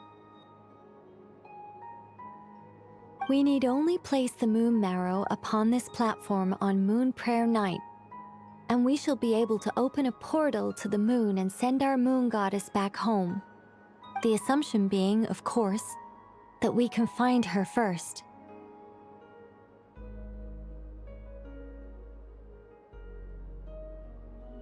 That's right. You want to know if it's safe there, don't you? And yet, she has no choice but to return. You know this. Oh, that's not the only issue here. This is the end of the line, right? We've explored everything we can. And despite looking at historical artwork and talking to people from Hyperborean times, we're still no closer to learning Columbina's name. If it's not too much trouble, could you tell me exactly what Alice said to you about finding her name? Oh, sure. What she said was... Then your first job is to find it. As a moon goddess, I'm sure she must have a name she identifies with. Neither Columbina nor Kutar is her true name, and she's never really accepted either of them. Is it not also possible that she has never had a true name? Not at any point in history? That would be a hard pill to swallow. But at this point, we may have to accept that that is the truth. No one knows how she came into being, and she certainly doesn't have parents in any sense that we're aware of. Perhaps she was never granted a name at all. But does that mean there's no way to get Columbina back? She's just gonna disappear and there's nothing we can do about it? Huh? Wait, why all this pessimism? Was it the way I phrased this question? You all seem to be taking this in completely the wrong way. Well, just because she's never had a real name in the past doesn't mean she can't have one now. What? Think about what Alice said again. She never once said that you'd have to find a new name, did she? Are you saying what I think you're saying? Yes. Names are anchors that connect us to the world. If she doesn't have one already, then all we have to do is create one, no? It's like... yes. Traveler, when you first arrived in Teyvat, do you think you would have turned around if someone behind you shouted, "Hey, Tumaini"? But what about now? I understand what you mean. Life is a long journey.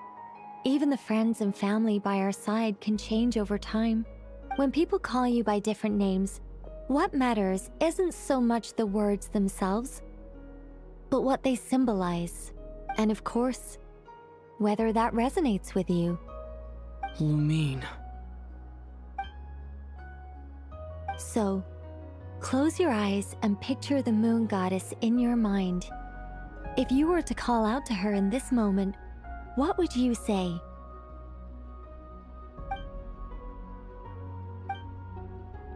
Columbina. Columbina. Paimon would call her Columbina too. She has long forsaken everything that Kutar represents. I think from now on I should call her Columbina too. Well, it sounds to me like you found your answer. Are you sure? Is it really that simple? We haven't found her here this whole time, and not for lack of trying. For a journey like this, the process is every bit as important as the outcome. Had you not searched far and wide, rejecting every other answer you were offered, how could you have come to an answer you felt was finally correct? Oh, it all makes sense now. This has Alice's fingerprints all over it. Are you suggesting that Mage knew from the start that Columbina never had a real name to begin with? I can't say for sure, but I can definitely imagine her chuckling in satisfaction somewhere right now, saying, "Ah, what fun." Llama! Your antlers! You should hurry. The festive moon has begun to rise. Do not worry, for when you called the name Columbina just now, I could sense that the power within was enough to summon back the moon goddess. The power within what? The name? Yes. So, the thing is... What's wrong now? This is so annoying. I really want to explain how that whole thing works. Starting from the founding principles of Tevat and... Oh, I could talk about this for hours, but...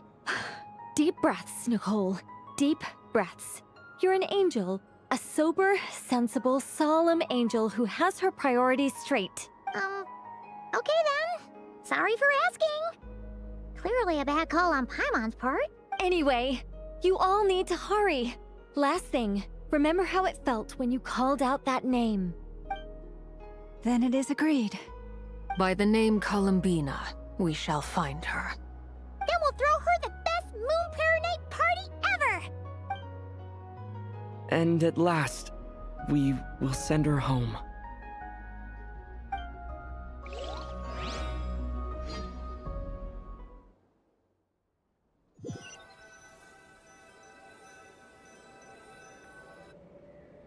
I can barely move anymore. My consciousness is fading away. Have they come back out? I'd love to see them one more time.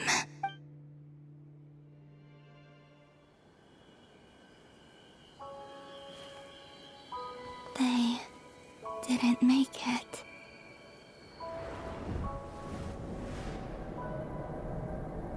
Could you tell me your name? My name is... Columbina!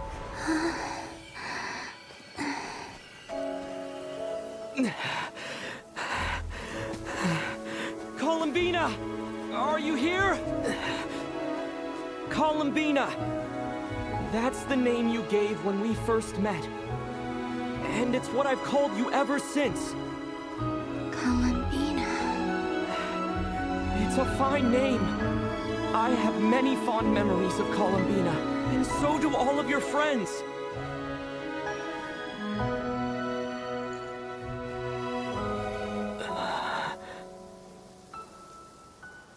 If you like this name...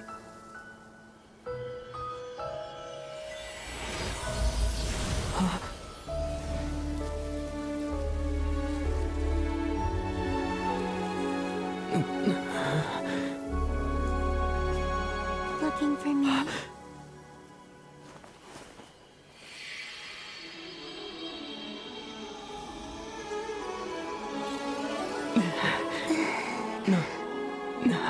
I like it.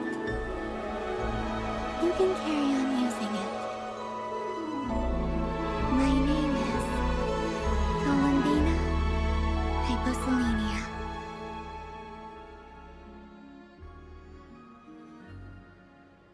Columbina Hyposelenia.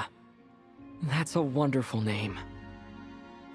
I never thought that Columbina would become my real name. But after I met you and my other friends, the things that this name stood for slowly began to change. It went from being a Fatui code name to something My friends call me.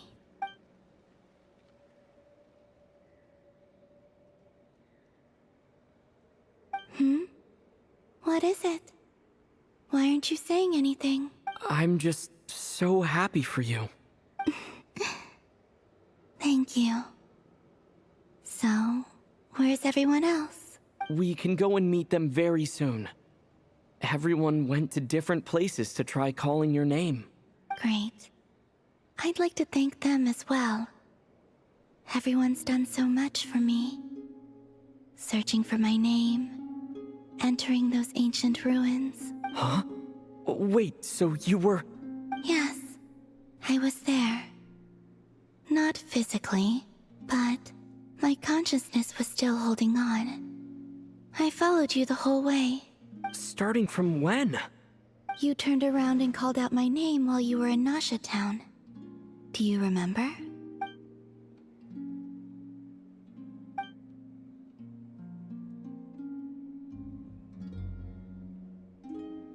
Let's go.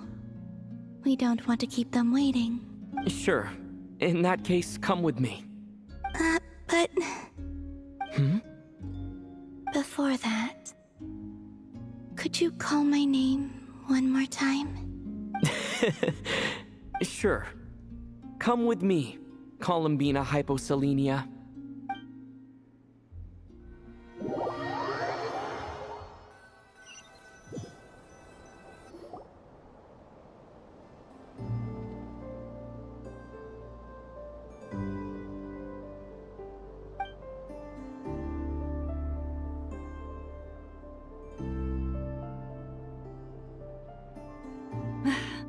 Columbina! Oh, this truly is wonderful.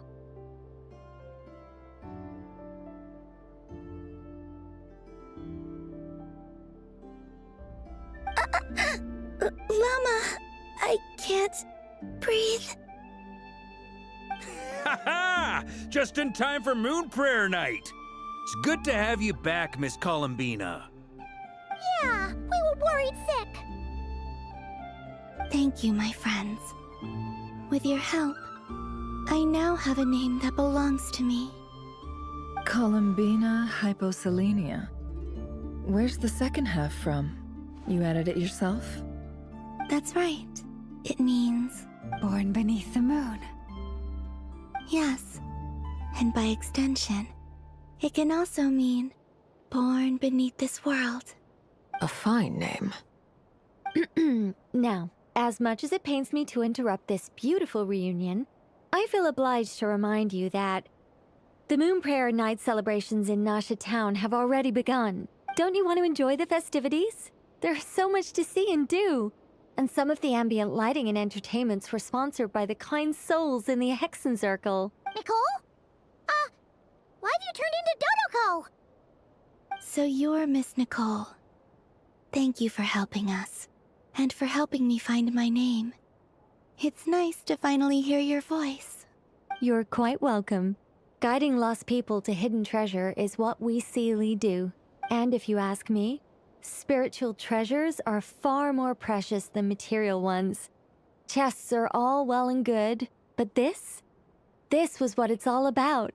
Ah, so satisfying. Anyway, I had to go help Alice. It seems like she ran into some trouble. That's why I couldn't be here in person. But don't worry, we're with you in spirit. We'll be celebrating right along with you. Keep an eye out for the Hexen Circle's festive stalls in Nasha Town. I think you'll like what we came up with. Alice said she even managed to rope B in this time.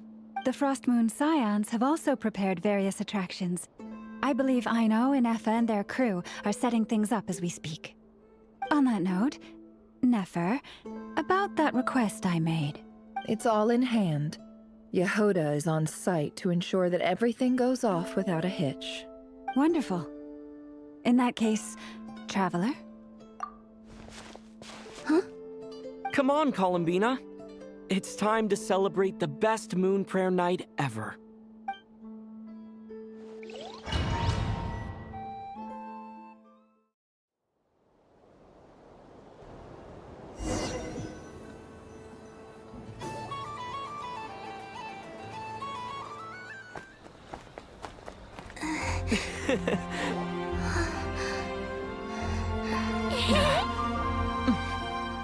Hey, young lady. Would you like some Moon Prayer Night candy? Happy Moon Prayer Night. Oh, yeah. I almost forgot to say. Welcome home, Moon Goddess.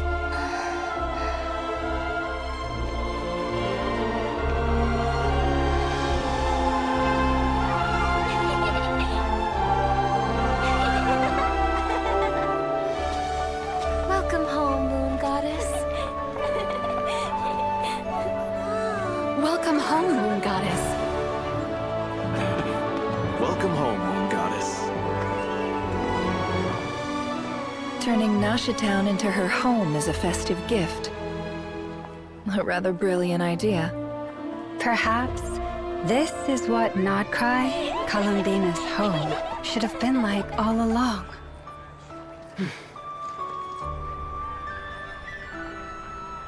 Thank you for the gift. I like it a lot.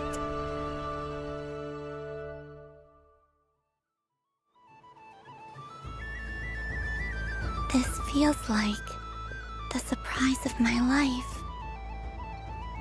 I do. I never imagined I'd ever get to enjoy Moon Prayer Night with everyone so freely. If you're happy, we're happy. Quite a strategy you came up with. Hide the tree in the forest. It's not your usual style, Lauma.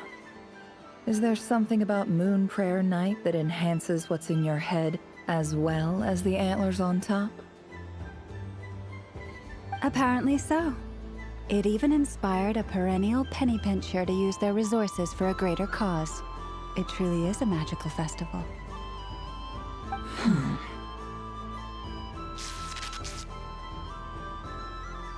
I see it now. This bickering is actually a sign of a strong relationship. Huh? What's everyone doing here? Oh, Miss Columbina, you're back. Yes, I'm fine now. Thanks for your concern. How's your progress with Alice's assignment? Very well indeed. I've never heard her sound so excited. Not like this. This time, her excitement seems more serious. Seems like she's had a major breakthrough. She said she'll contact us once she knows more. In the meantime, we're free to relax and have some fun. Enjoy the time off while it lasts. I have a feeling that our next task won't be so simple.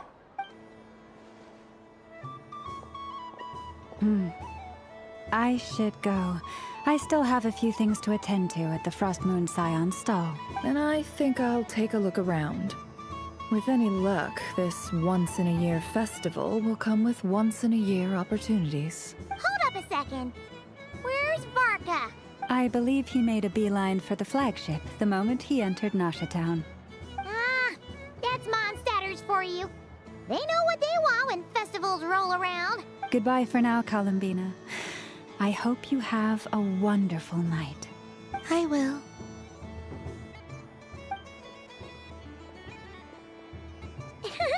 Well, in that case, don't you stand there. Get out there and have some fun.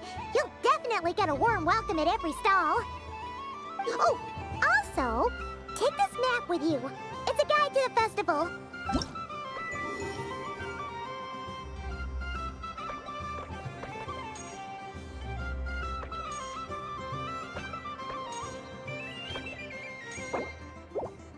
The Frost Moon Scion stall is over here.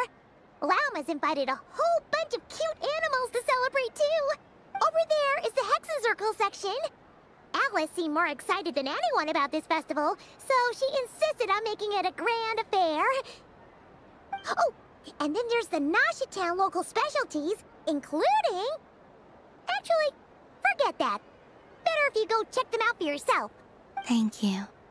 It looks like a lot of fun. You're not coming with me? We'll be around. But don't you want to browse by yourself for a bit first?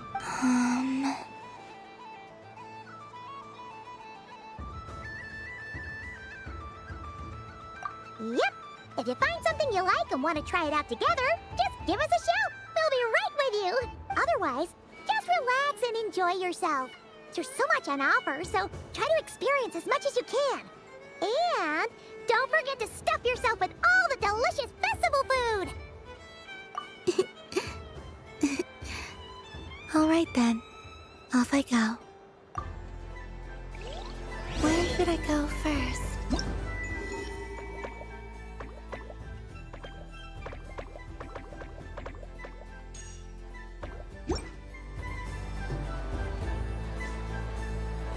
This must be the mage's stall. It feels like I've entered a fairy tale. Ah, how lovely.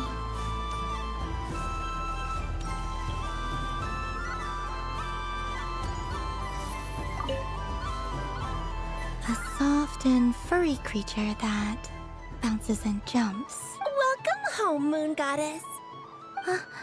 This one talks too. Allow me to introduce myself. I am a Dodoco from a distant archipelago, the most mischievous of all my Dodo brothers and Dodo sisters. When the going got tough, I powered through, and when I met obstacles, I boomed them away. That sounds like a lot of fun. Doesn't it just? Oh, but then the trouble started. Recently, I found a lovely beach, the same beautiful jelly color as my hometown, and so I dove in to have a look, only to find it overgrown with seagrass and nasty little spiky fish everywhere, looking to turn me into a Dodoco kebab. I made it back to shore by the skin of my teeth, but my tail was sorely hurt. Couldn't you just boom them away? Oh, I wanted to, believe me. But I've heard that you, Moon Goddess, can understand animal speech. The last thing I wanted was to cause a gigantic fuss and get taken to court by a school of spiky fish. I'd be driven out of these waters for good, and my winter holiday would be ruined. And so, dear Moon Goddess, I was wondering if you might lend me your allegiance. Are you roping me into a crime? Oh, let's call it a once-in-a-lifetime carefree adventure. Does that sound better? All the festival goers tonight are dressed up as the Moon Goddess, but there's nothing to say that the Moon Goddess can't disguise herself as a Dodoco, is there? Besides, this is your home. You should be free to be whoever you wish. I'm afraid I'm not well acquainted with Dodocos, Madam Mage. Oh, that's quite all right. We Dodocos are innocent, happy creatures with a free-spirited nature. Many, like myself, are mischievous troublemakers. Others are lazy souls who like nothing better than to lie down on a nice rock and take a nap. In our eyes, every creature who yearns for happiness and freedom is a Dodoco. But perhaps in yours, we Dodoco are a fluffier and more mischievous breed of Kuhenki. Yes, that is a much easier image to follow. Oh, wonderful! Then let's play! Grab onto my tail and follow me into the sea! Time to settle some scores with the bad guys!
Ooh,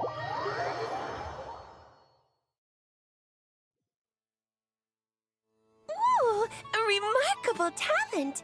So, what do you make of it? The use of Jumpy Dumpties doesn't come as naturally to me as Kuvaki.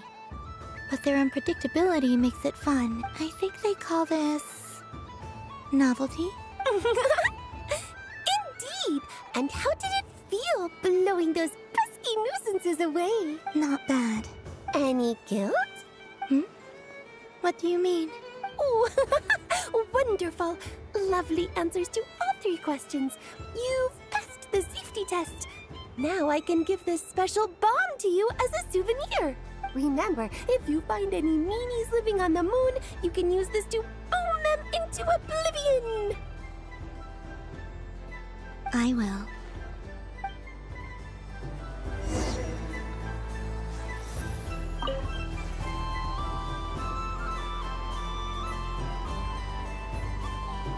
I wouldn't say it's unfair, exactly. I mean, your voice goes right into people's heads. How would you explain that to the kids? You can't just explain it away as magic. Is something the matter? Ah, Miss Columbina! No, nothing you need to worry yourself about. Ah, impeccable timing. Stick around for a second, Miss Columbina. I need your input on something. This self-proclaimed Knight of Justice has yet to give me a satisfactory answer. I, for one, would like to hear your verdict on the matter.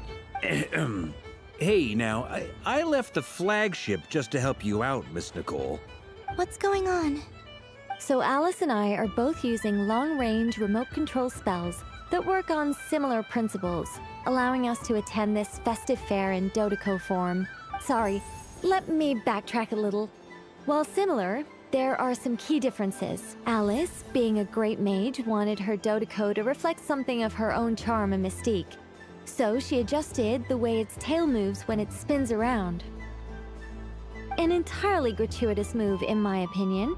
I hardly see how anyone is going to notice that. If anything, I'd say that anyone who stares intently enough at a Dodeco's tail to notice such a small detail is someone we ought to be highly concerned about. I only say this to emphasize that my question has nothing to do with tails. Now that we're clear on that, why is Alice's Dodeco permitted to interact directly with the children celebrating Moon Prayer Night, while mine is not? Your voice speaks directly into people's minds. See? Exactly what I said. Miss Nicole? Ugh, I can't stand it. I know that probably makes me sound like a whiny child acting out in front of their parents. And it's a little embarrassing now that I think about it. But hey, I've said it now, I can't take it back. That would be even more embarrassing. Also, don't go reading too much into that analogy. It was off the top of my head. I'm actually an awful lot older than either of you. Miss Nicole, are you saying that you'd like someone to play the game you've prepared? I'm not so invested in that. It's just something cobbled together using items I borrowed from Alice. She probably didn't even make them herself. The point is, I want to know everyone's thoughts after they receive their prizes. But as you've said, I can't just ask. I've been biting my lip for so long, and I've had no one to vent my frustrations on. I thought this was going to be a nice, straightforward festival where I'd get the chance to guide people to treasure. Well, can I play? I can't guarantee that I'll win a prize, but... You will? I'd like to try. Then what are we waiting for? Let the game begin! It's like they forgot I was ever here. Ha!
Congratulations, Miss Columbina!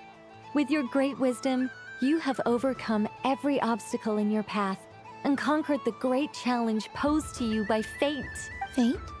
Well, something to that effect. If you'd prefer something more poetic, it could be the icy winds or the dawn. Anything you like, really. You could even go with the challenge posed to you by Dodeko, if that's what you're into. Anyway, you can take or leave my suggestions. Moving on, all my hopes are now resting on this. Can I open it now? Stop teasing me. Please, I'm begging you. No more talk. Just open it. Wow. What a lovely sculpture. Classic and cute at the same time. Thank you, Miss Nicole. I'll always treasure it. Ah, there we go. Music to my ears. You have my sincerest gratitude, Miss Columbina.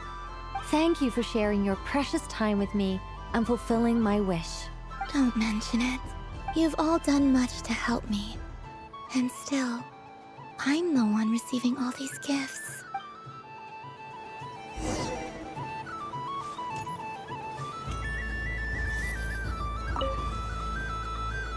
Welcome home, Moon Goddess. Oh, you're the genuine article. Alice was right. This Moon Prayer Night was worth watching after all. Another one that talks. Greetings. Pleased to make your acquaintance. I am the Hexenzirkel member they call B. Barbeloth Trismegistus. Columbina Hyposelenia. Pleased to meet you too. Hyposelenia. A fine name indeed. Now then, Miss Columbina, do you wish to hear a mage's divination? Divination? The Frost Moon Scions used to ask me what would happen in the future. Is this like that? From the perspective of the one seeking answers, perhaps. As you look to your journey ahead, if you seek to understand the unknown, resolve your doubts, and soothe the confusion in your heart, divination could be for you. The unknowns on my journey. Of course, if one wishes to peer into fate, then hydromancy is the more precise option. But that is a complex affair, and to relegate that majestic art to the status of a festive amusement would seem somewhat uncouth. Besides, it is sometimes better to not know fate with great certainty. Hence, I shall use the suitably festive Luna Arcana to tell your fortune instead. It is more popular with the youth in any case. Lunar Arcana. Indeed. Unlike hydromancy, this will only display possibilities and trends. People like to think of themselves as creatures of agency and free will. Peering too far and too clearly into the future is detrimental to both body and soul. I'd like to give it a try. Of course you may. Come then, take a seat, Miss Columbina. Before we begin, are there any specific questions you would like to ask? Let's stick to general possibilities and trends, like you suggested. Ah, very well. Then I shall use the basic Lunar Arcana deck. Now, try to relax. Cast your mind upon the things you have experienced and the things you are soon to experience. I will shuffle the deck.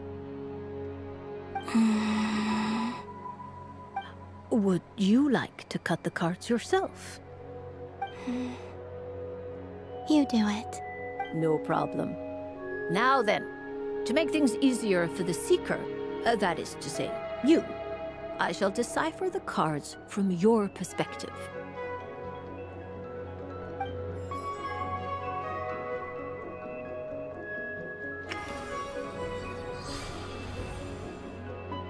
Please, draw the first Lunar Arcana. This represents destiny and is the foundation for the divination as a whole.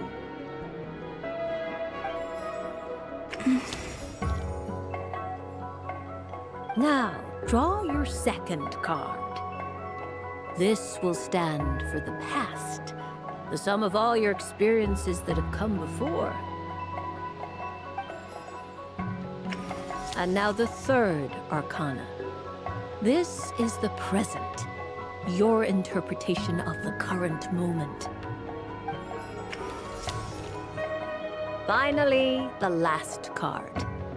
This shall speak of the future, which...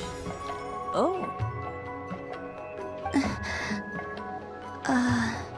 Kuvaki pulse? Fascinating. I've never encountered this before in my role as a diviner.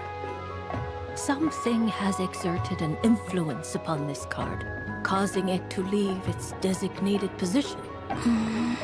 What do you make of this, Miss Columbina? Perhaps this is the guiding hand of fate in action. Of course, if you wish, you can choose to deny the validity of this card and draw the future for yourself. No, it's fine. Let's go with this one. A bold decision. I must say I'm looking forward to the results. Well then, let us flip the Lunar Arcana in sequence and see what emerges. Sure. First, Destiny. No surprises here. The card that represents yours is the moon. The moon. Indeed. The moon can represent the truth at some times, but deception at others.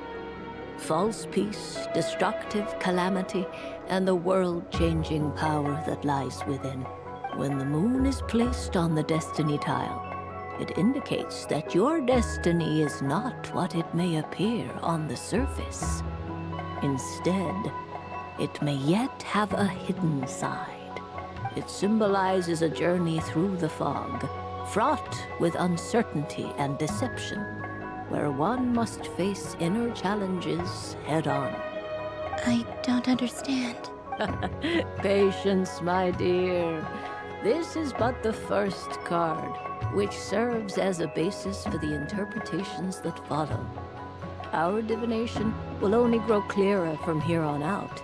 Now then, flip the second card, the one that speaks for the past.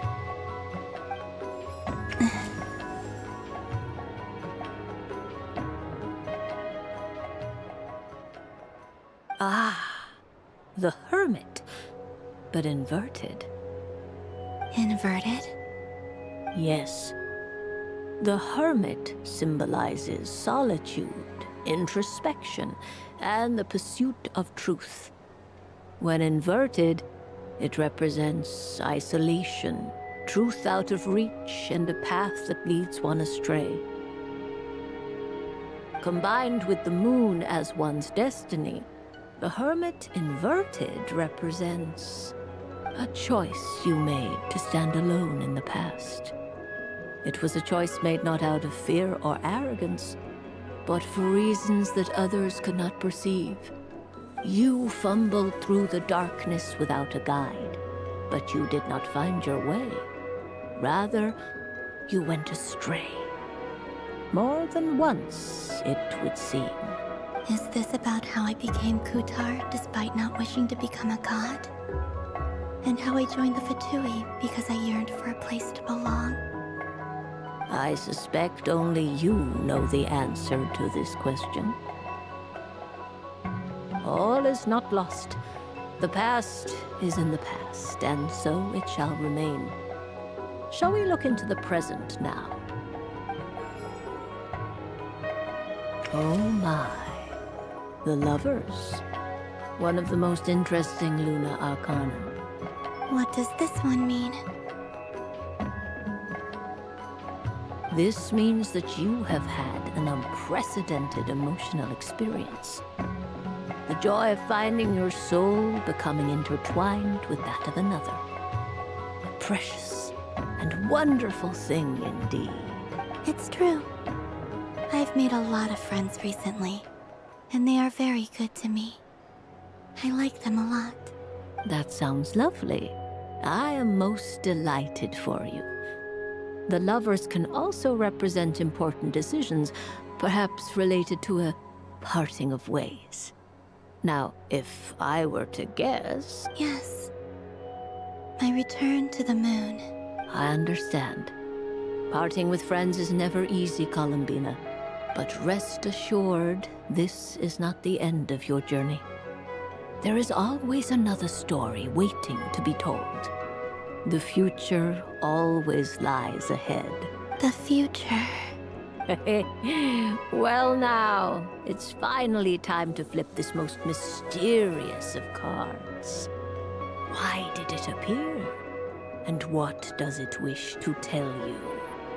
I'm ready. Very well.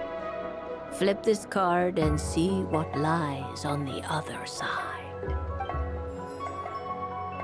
Oh.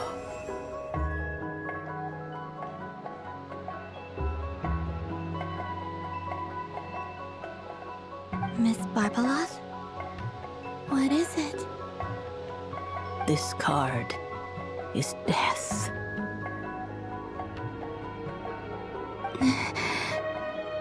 That doesn't sound very good. It depends on how we interpret it. It is true that it can represent an agonizing death, a complete and utter end, but at the same time, it can also represent rebirth. Do not forget that your destiny card is the moon. That lends your future many different potential meanings. If death spells the end, is it unavoidable? As I have said, divination can only display general trends. It is a rough guide, but it does not show predetermined outcomes. Allow me to summarize it for you. In the past, you may have lost your way, but now you have gained new connections and new strength. You now face an important decision, one that may bring about a great change in what is yet to be. This change might, in turn, be the end of all things, or their beginning. But remember, everything is subject to change because of the moon present in your destiny. You must see the truth clearly and face your innermost thoughts. The truth. My innermost thoughts. Thank you, Miss Barbeloth. Don't mention it. Some people dislike divinations, for fear of glimpsing an ending to their story that they wish was not so. But I can see that you're different. The result of this divination will not sway your decision. This is a rare quality, and one that diviners always hope to see in the seeker. We are here merely to guide, not to exert undue influence.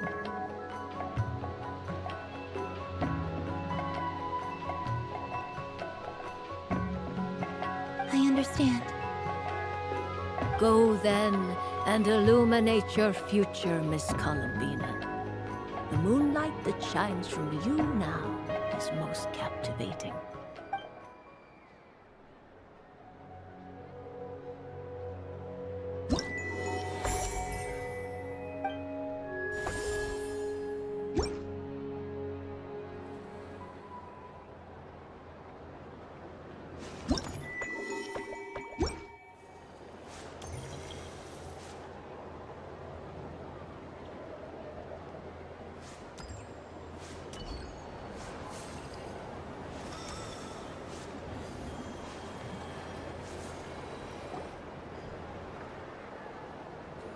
Dodoco's Whirligig!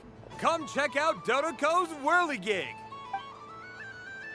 Ah, welcome home, Moon Goddess. Might I ask what this is? Ah, it's a very special amusement sponsored by the great mage herself. Ride on a soft and furry Dodoco and embark on an unforgettable adventure. I say that, but I'm just following a script here. Who is this mage, anyway? And what the heck is a Dodoco? I'd like to ride. No problem. But, are you by yourself? Is that not okay? Oh, no, it's fine. It's just that each Dodoko can accommodate 2 passengers. Would you like to bring a friend along? My friend... That should do it. Now, we just need to get everyone else to draw something on it too. But we gotta keep it a secret from Columbina. Traveler? I want to go on that ride. Will you join me? Let's go then. Don't worry. Paimon will do the rounds. You go have fun.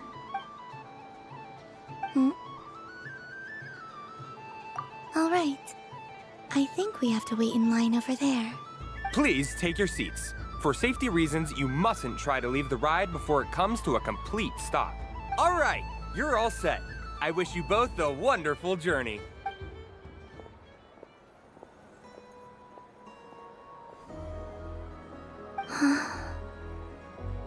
Not bad. It reminds me of riding a moon lane. Sometimes, the Kuhenki circle around me like this, playing their beautiful melodies. Yeah, I'm going to miss them.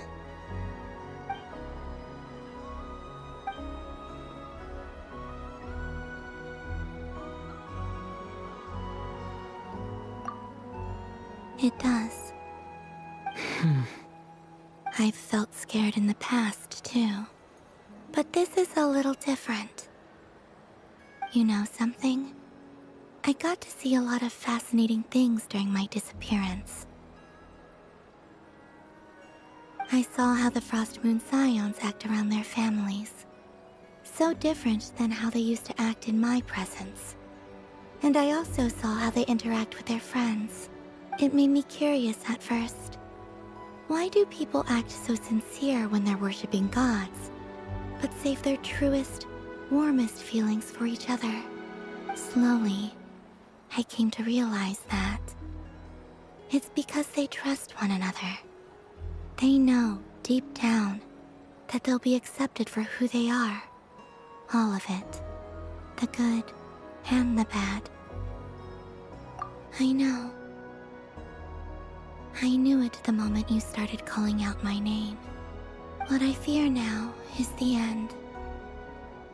I fear losing all this the very night I have gained it.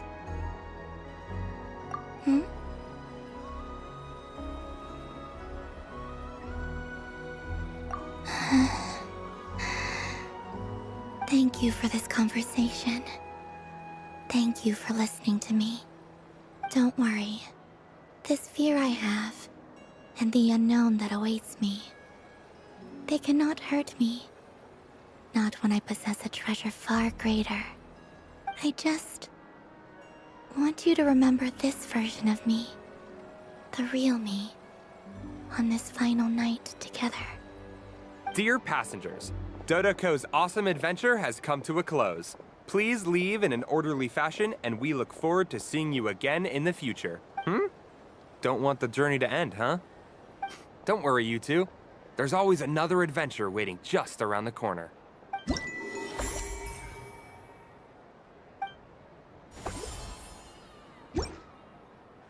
So this is the Frost Moon Scions area. It feels very familiar. But everyone looks much happier than usual.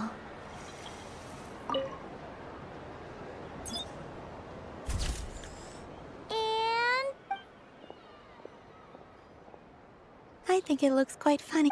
Well, it looks like a silly chic badger and a rhyme-horned deer that's about to fall asleep. Maybe I'll stand on the chic badger's side instead. It looks like we've attracted the attention of quite a few animals. Let's make room for them.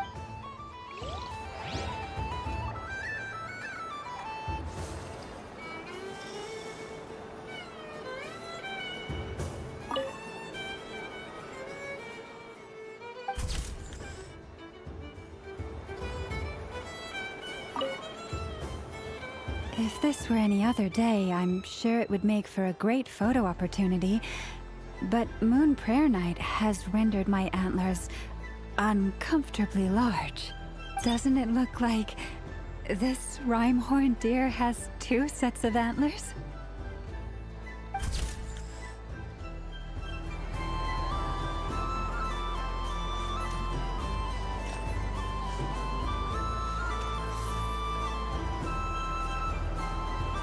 But I was aiming right at it! Aw, what a pity.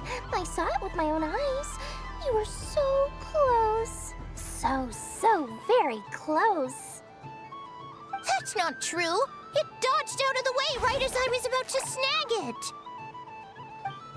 I'm sorry? You heard me! This paper frog can move! I swear! Dear, oh dear, what are you saying? How could a paper frog move? Unless you believe there really is magic in this world. Even if I, the mere humble merchant that I am, knew such magic, surely I would not use it on a paper frog. I'd sooner give Mora legs, so it could walk right into my purse. My dear, dear customer, why not have one more try? This time I'll give you 12% off, a very generous discount for one of my most regular customers. Just think about how much experience you have under your belt now. You're sure to win the next one. Oh, darn. I used up all my coins. I'll be right back. Just gonna fetch some more from my house. Take your time, but don't take too long. This event is Moon Prayer Night only. Miss it, and you'll have to wait a whole year before I'm back. Next customer, please. Welcome. Hello. Whoa! What's this big one doing over here? How do I tell my employees not to go running around this time? Shooting them a glance won't work. I haven't known them long enough. Dory? Why, hello there, Miss Columbina. Would you like to play my ring toss game? The rules are very simple, and it's easy to get the hang of. How much for a round? Oh, first time's free. Not a single Mora. After that, well, we can cross that bridge if and when we come to it. But with your sharp sharp skills, I'm sure you'll win all the prizes in one fell swoop.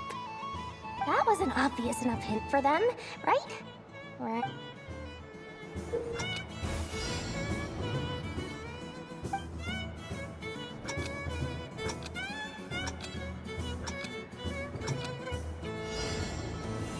Here comes the ring! Nuts.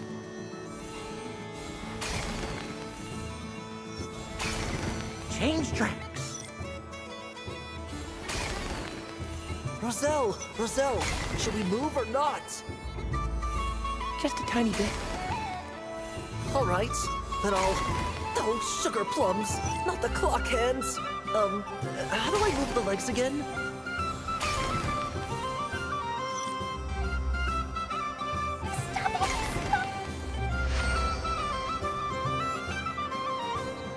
Let's see now. Let's see. Wow, very good. That's the highest score we've had all night. And here's your prize. Now, how about another round? As for the cost... Happy Moon Prayer Night, Miss Columbina. Happy Moon Prayer Night, Durin and Hat Guy. Are you here to play the game? Yes. You said we were just coming here to say hello. I did, but then I recognized a few more people as I got closer. Do my eyes deceive me? Is that... It's our little dragon. He's all grown up. Someone's popular. Well now, since you came all this way, why don't you try out this lovely game we have going? First try is free. He'll have a go. I'll pass. It's only one free try per customer. You can't give your try to him. I'm aware. How has Elder Almond been lately? He's in great shape. He goes for a run in the forest every morning to stay fit and healthy. He tried to go boat racing with Firecracker a while back, but he couldn't even make it onto the Lotus Leaf. Firecracker was in fits of laughter. How about you, little dragon? Can you still fly? Yes, I can. But you've become less chatty. Has growing up been tough on you? We call that maturity. You know, the thing people sing about. The knight wields a sword of stone to defend those hearts that are made of gold. Stone is very heavy. That's what keeps him from talking too much. That's awesome! I want to be a knight when I grow up, too. Ring, here I come! Oh, the hat-wearing man. I never thought I'd see you again. You seem more determined than when I saw you last on the train. If you say so. Oh, I do say so. The people you once helped see it clearly. It's because you are once again on the right track. May the engine in our hearts propel us to the station of our dreams. I can move! I can move now, Roselle! What are you doing, running into the rings like that? You got them all so quickly. I've never seen anything like this in all my travels. Is this guy actually an old friend of theirs? But how? They're origami animals and clockwork people from a fairy tale.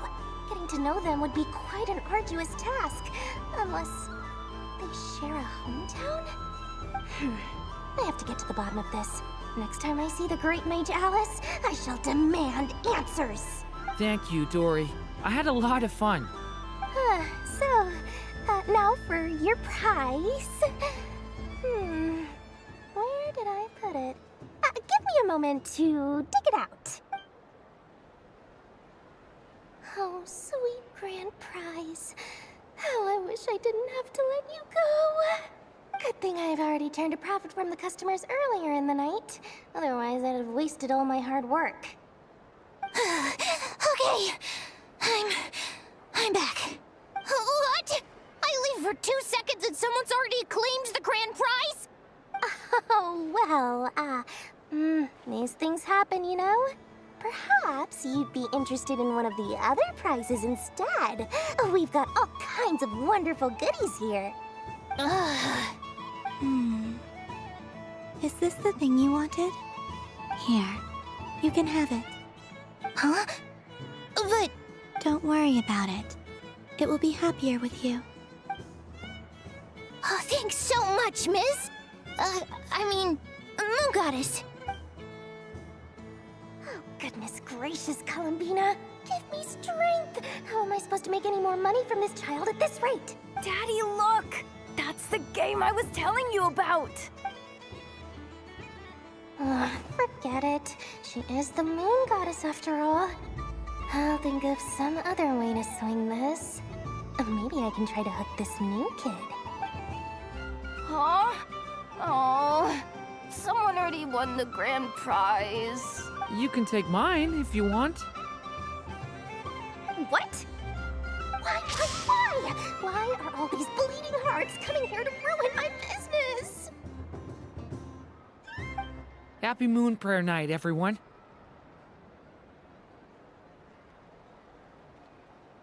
Happy Moon Prayer Night.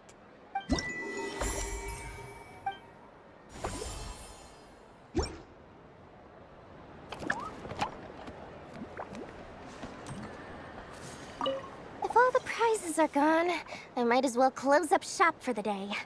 But you haven't had your fill of fun yet, right?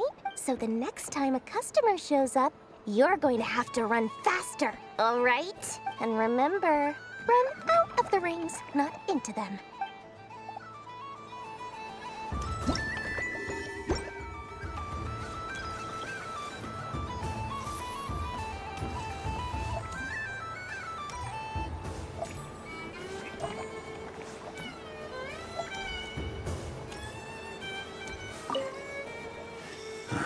Huh? Albedo? This sketch is for you, Grandmaster. Oh, a gift for me. Thanks. Let's see what you've done for me. The North Wind left in a lurch.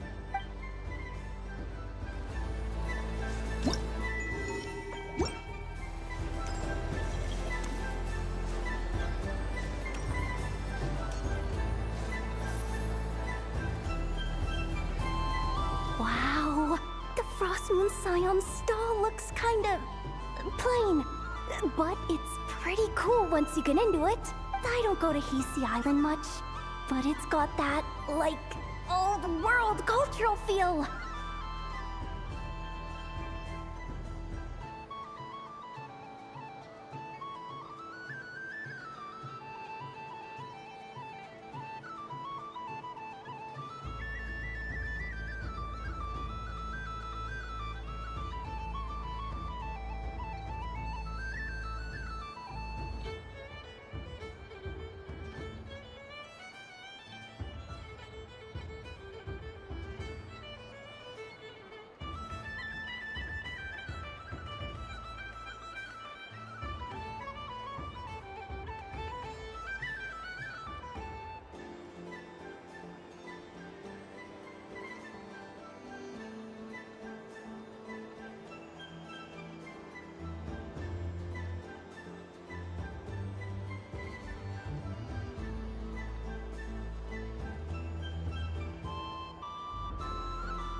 And if culture means we get more festivals, I'm all for it! Hello, Yahoda. Columbine... hello, Moon Goddess. That was too close. I almost gave the game away in front of the staff. Oh, wait. What's the deal with her shoes? They don't make a sound when she walks. I could do with a pair of those. Do you like balloons too? Balloons? Oh, you mean those? What's so fun about balloons? I'm not a kid anymore. They're probably more up Aino's alley. Yes. The animals seem very curious about these strange flying objects. I was drawn here by their voices. I recently learned a fun new game you can play with balloons, so I decided to come and give it a try. A new game? Hello. Welcome home, Moon Goddess. Here to buy some balloons? Yes. Could you give me a few that haven't been inflated yet? Are you sure? I guess it's not a problem, but... Yes, please.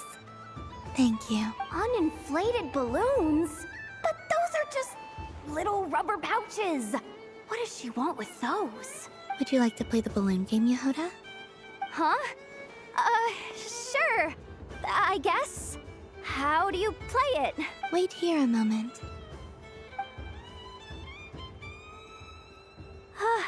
Oh. This is so weird. What have I got myself into now? I thought I saw Columbina nearby. Uh-oh! That's the Fourth Harbinger! Although she's helped us out quite a bit, she's good people, right? Is she looking for Columbina? Oh, guess that's my ticket out of here.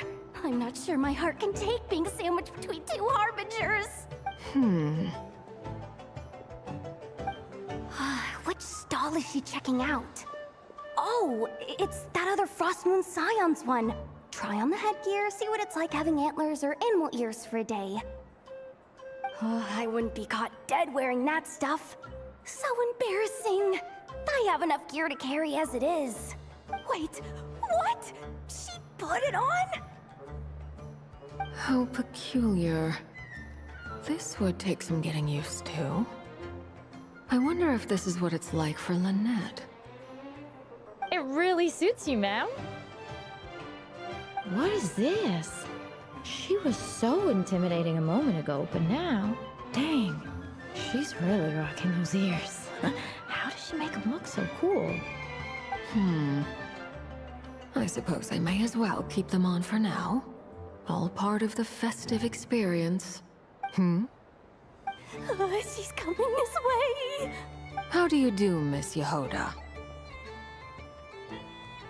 Oh, jeez. Don't talk to me while wearing that thing. Where am I supposed to look? Oh, hey there. I'm looking for Columbina. Have you seen her?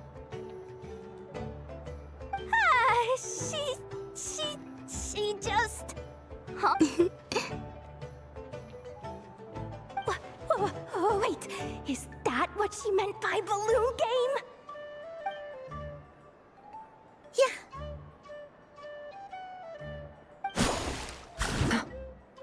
Huh? No fair! How come I get caught in the crossfire? An ambush from the rear? Is this a declaration of war, Columbina? Would you like to play too, Arlecchino? Seriously? Are they gonna start some beef right here, right now? Gladly.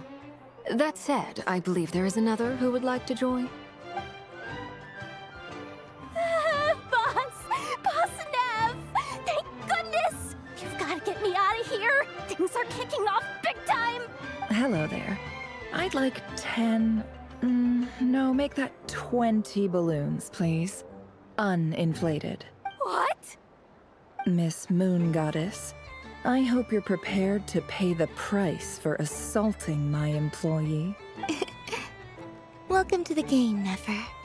Just to be clear, let's keep this a fair fight, okay? No strange powers, please and thank you. Naturally. Don't just stand there, Yehoda. Aren't you going to team up with me? Huh? Do I have to? Of course. Don't forget, the Curatorium has a reputation to uphold. I knew something like this was gonna happen.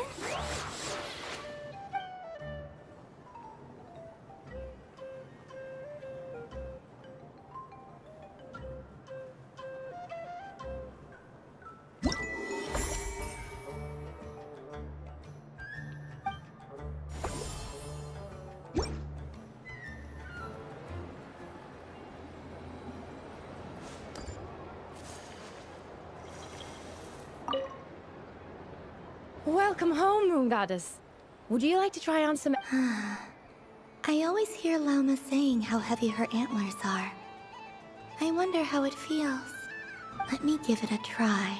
Oh my! It really suits you. It's a little itchy, and it's hard to turn my head.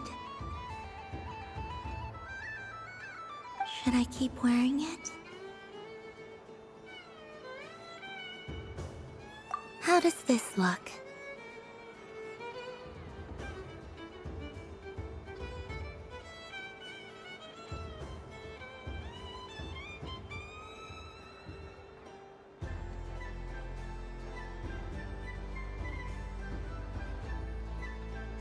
How does this look? How does this look?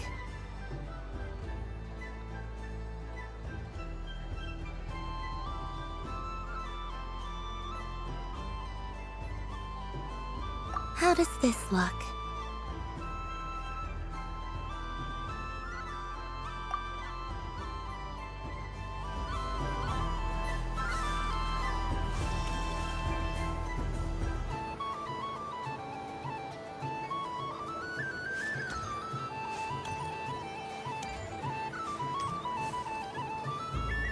days.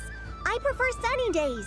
Ah, well, you are as warm as the sun itself, Moon Goddess. Very well. I believe your spirit animal has to be this most adorable chic badger. Wow! Thank you, Mr. Talking Magic Lamp. Have a very happy festival, Moon Goddess. Flint? That's you, isn't it? It's our little secret, my dear traveler in Paimon. Okay, sure, but why are you here selling sugar sculptures? Everyone celebrates in their own way. After gazing into the abyss and spending time around gravestones all year, what better way to relax than to see sunny smiles on the faces of the living? Besides that, I like to think of myself as a fair judge of character. I dare say matching personalities to confection suits me rather well. That's not what Paimon was talking about. Aren't you afraid that your true identity might be exposed? Should I be? There is all manner of magic in the air this moon prayer night, thanks to the work of the great mages. I see Miss Columbina is hiding in plain sight. Why should I not do the same? Why miss this rare opportunity to enjoy a special evening in my true form? Fair enough. You got a point there. People who don't know you will probably think you're just a talking lantern. Well, now that we see eye to eye, what brings you here? Not a search for your spirit animal, I presume? Ah, well, actually... Here, see for yourself. Oh, this is... How wonderful. A beautiful idea. Yeah, we just met Barca, and he said that having everyone draw their own section was kind of boring. So, he did your bit for you. Ah, Varka. Ever the maverick. I see his artistic skills are truly one of a kind. In that case, I shall paint something on Mr. Albedo's behalf in a short while. What? Why not now? Ahem. Welcome home, Moon Goddess. Whew, that was close. Hello, Flint. She recognized you right away! What keen eyes you have, Miss Columbina. Especially considering they are shut. I did not see you. Rather, I sensed you. I can sense the fluctuations in Kuvaki all around me. One would expect no less of the Moon Goddess. Might I interest you in some candy? Yes, please. Excellent. I shall make some for you right away. Something the matter, Miss Columbina? What about my spirit animal? All the other children carrying sugar sculptures are talking about it. Wait, is she taking the test seriously? Ah, my apologies. How could I neglect that? You are quite right, Miss Columbina. Every one of us has a magical creature living in their heart. Would you permit me to help you find yours? Yes, please. Do you prefer the day or the night? Night. Which of the 4 seasons is your favorite? Winter. Think of a perfect day. What is the weather like? Sunny, rainy, or perhaps cloudy? Rainy in the morning, sunny at night.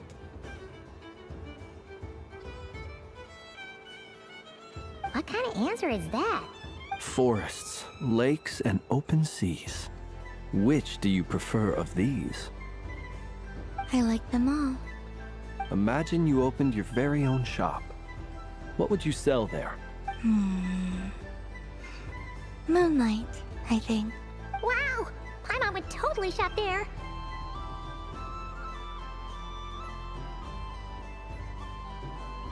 It wouldn't cost anything. You'd just need to visit. Aha! I believe I know what your spirit animal is. Here, for you. Oh, it's a Kohenki! Indeed. A free-spirited being with a deep love for all things here in Nodcry, who selflessly lends her aid to as many people as she can reach. It is the perfect fit for you, Miss Columbina. Thank you.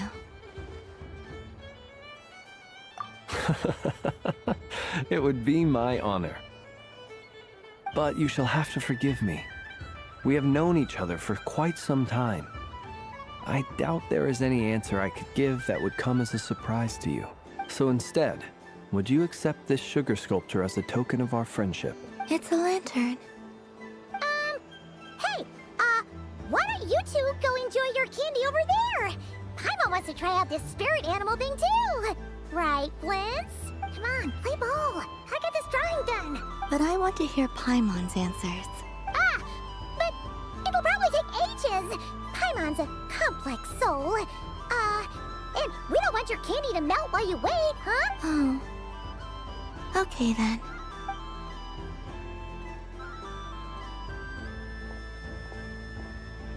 Phew. Nice excuse, Lady Paimon.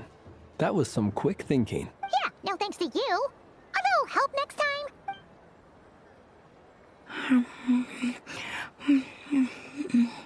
It's sweet.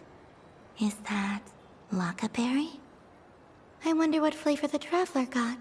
This way, this way! It's the candy-selling lantern! I'm coming! Of course. Traveler, maybe we can share? Yes. I found out recently that people share their food sometimes, so I'd like to try it. Or is that a no? Thank you.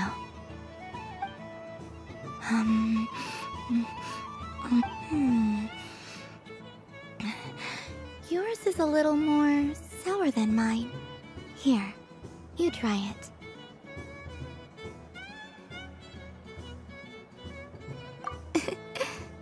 Amazing.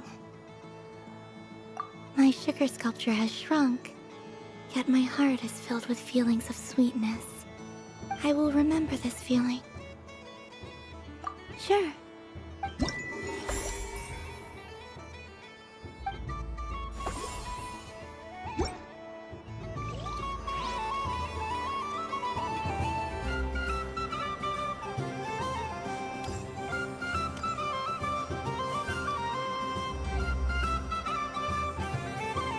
I wish for a never-ending supply of Laka berries. What a humble wish. Probably written by a child. Is that Llama the Moon Chanter?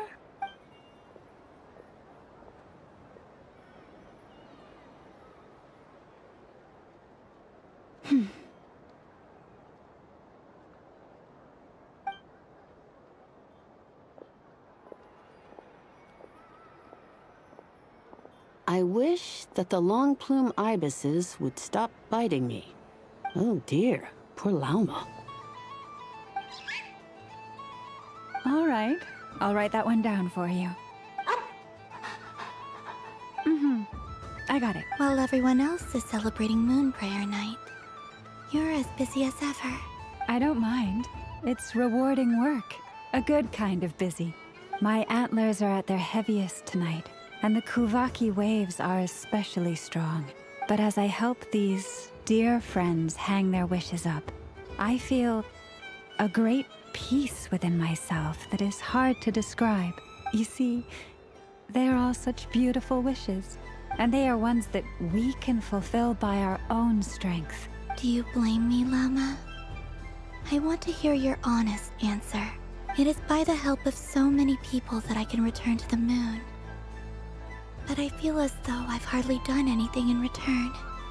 You've done plenty, Columbina. I say this in earnest, both as someone who knows your history, and also as a friend who has seen what you've been through. What about as a moon chanter? I feel proud to honor our moon goddess's wish. And I'm sure any moon chanter in history would have felt the same way. Thank you for your kind words, Llama. But... since you asked for my honesty, I won't lie to you. My feelings are mixed right now. Besides pride, I also feel, I suppose it's a reluctance to let go. Once you return to the moon, we will be far apart and separated by a false sky. I'm sure those of us left behind will gaze up at that sky, yearning for the moon once in a while, just as you used to do. I will miss you, Lauma. I will miss you all. I hope to stay in touch. I will try and find some way to send messages down from the moon. Perhaps you could use Kuvaki. I've heard Yehoda say that signals can be sent using long and short waves, or strong and weak lights. That sounds a little complicated. What if we forget what the signals mean? We could prepare a codebook beforehand, but... You're right. It wouldn't really suit you. Still, whatever happens, I believe that you will find your own unique way of communicating with us. And now that I think about that, my heart feels lighter. Because you trust in me? Yes. I have faith in you, and in the power of truth. In my experience, the truth tends to be difficult. But that's what makes it stand out from what is false. So I'm confident that your thoughts and your love will shine through the curtain of lies. We will know it when we see it.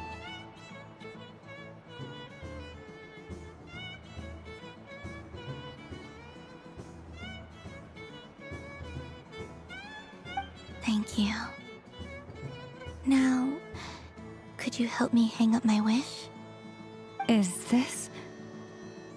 I wish that all who dwell in this moonlit world can find a place to belong. And I wish that I shall one day see my friends again. It's 2 wishes. I hope that's not too greedy of me. Not at all. And I think you speak for us all with the second one.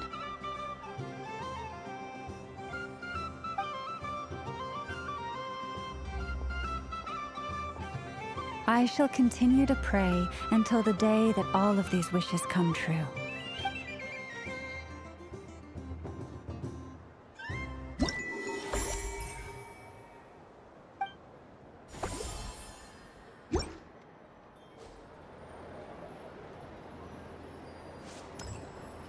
What's this?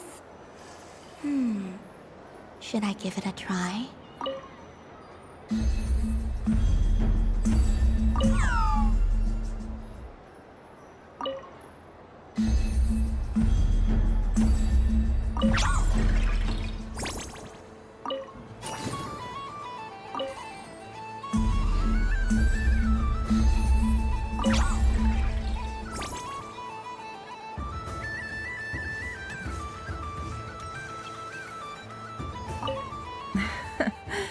That was fun.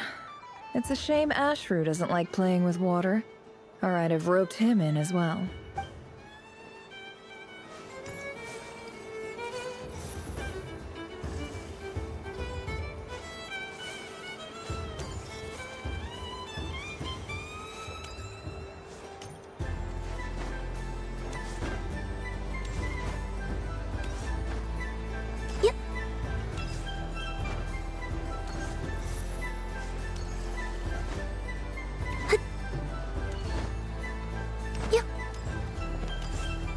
So many attractions here. Since I rarely get out, I might as well make the most of it.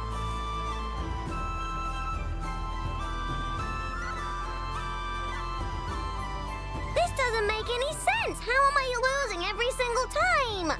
Wait, Inefa, you're cheating, aren't you? Yeah, that must be it. I am not cheating, I know. Uh-oh, sounds like Inefa's turning into a big baloney bot. I think it's time for some serious maintenance. Moon Goddess, help me. Miss Columbina, I know, is attempting to cheat. What the? I'm not the cheater! You're the cheater! How dare you throw it back at me?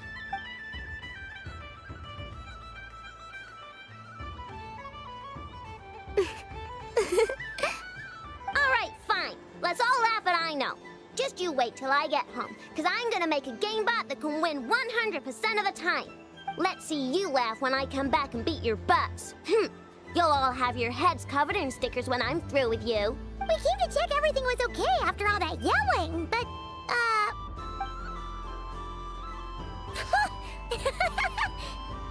Whatever it is, it sounds like cheating is allowed. Kuhenki concentration. Each player starts with differently colored kuhenki. Each round, they draw one kuhenki from their opponent. When a player has two kuhenki of the same color, they make a pair and can be discarded.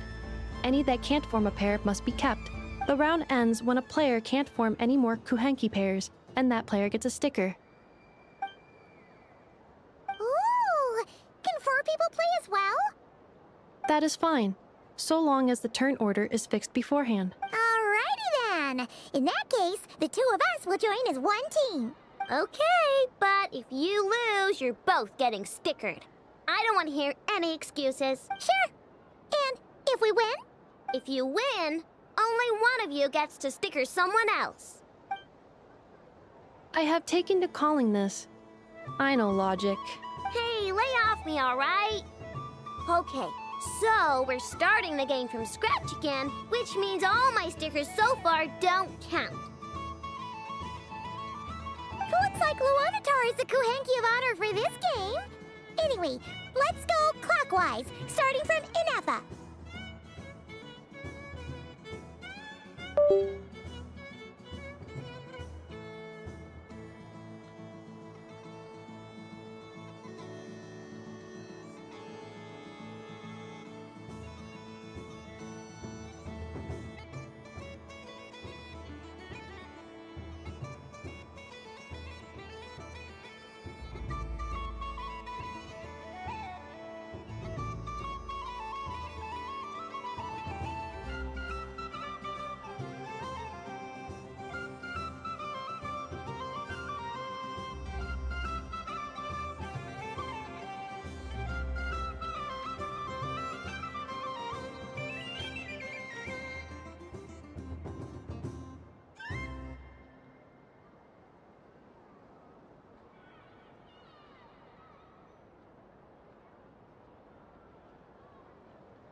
Go on.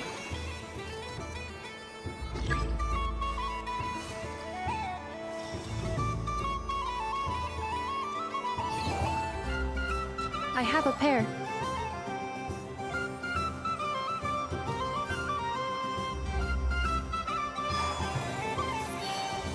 Uh-oh! We gotta pick up the case!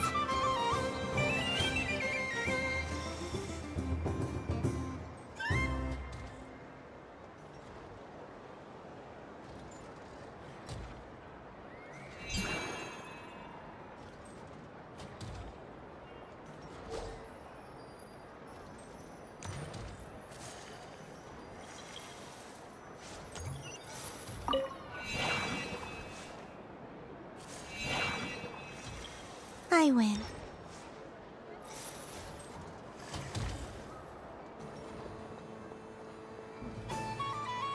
Phew,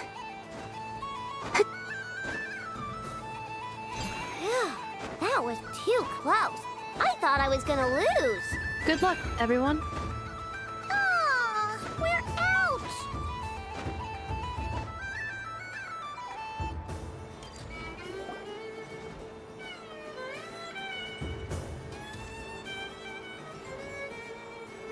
Let me pick a good one. What's it gonna be? You're looking very pleased with yourself there. What happened to being a huge Grumposaurus? I won. Duh.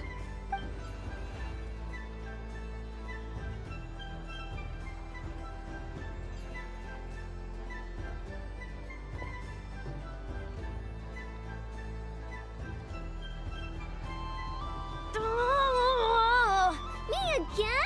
Don't fidget too much, Ino, or the sticker's going to fall off. I don't care. If it falls off, it falls off. If a pair of Kuhenki get discarded, why not a pair of stickers? Huh? Huh?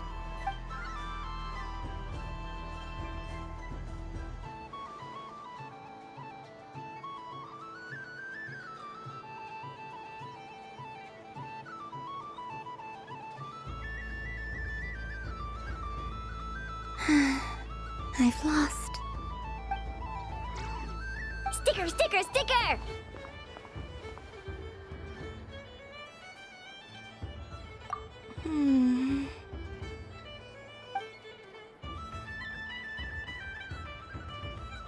Cute! You think so? Shame. I can't see it for myself.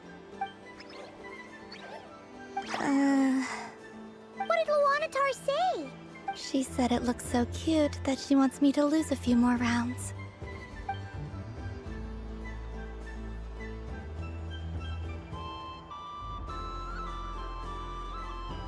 Who put these stickers on Paima's eyebrows? Ugh, she can barely see!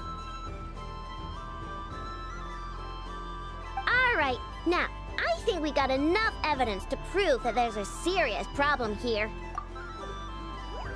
Yes, I agree as well. The culprit is... Ineffa! Culprit? What did I do? Quit acting dumb, Ineffa! You're not wriggling your way out of this one. I've been watching you. Not only did you remember whose side Luanatar started at, but every time someone drew a Kuhenki, you were logging it and calculating every last possibility. Which Kuhenki pairs were gone, who had what color Kuhenki in their hand, even our facial expressions. You were keeping track of it the entire time. Exactly! What Ino said! Putting aside the fact that running calculations is not against the game rules, do you have any evidence to support your allegations? But that's not against the rules either. So she admits it. She certainly does. Alright, everyone grab a sticker. It's time to get Ineffa back. But... Take that!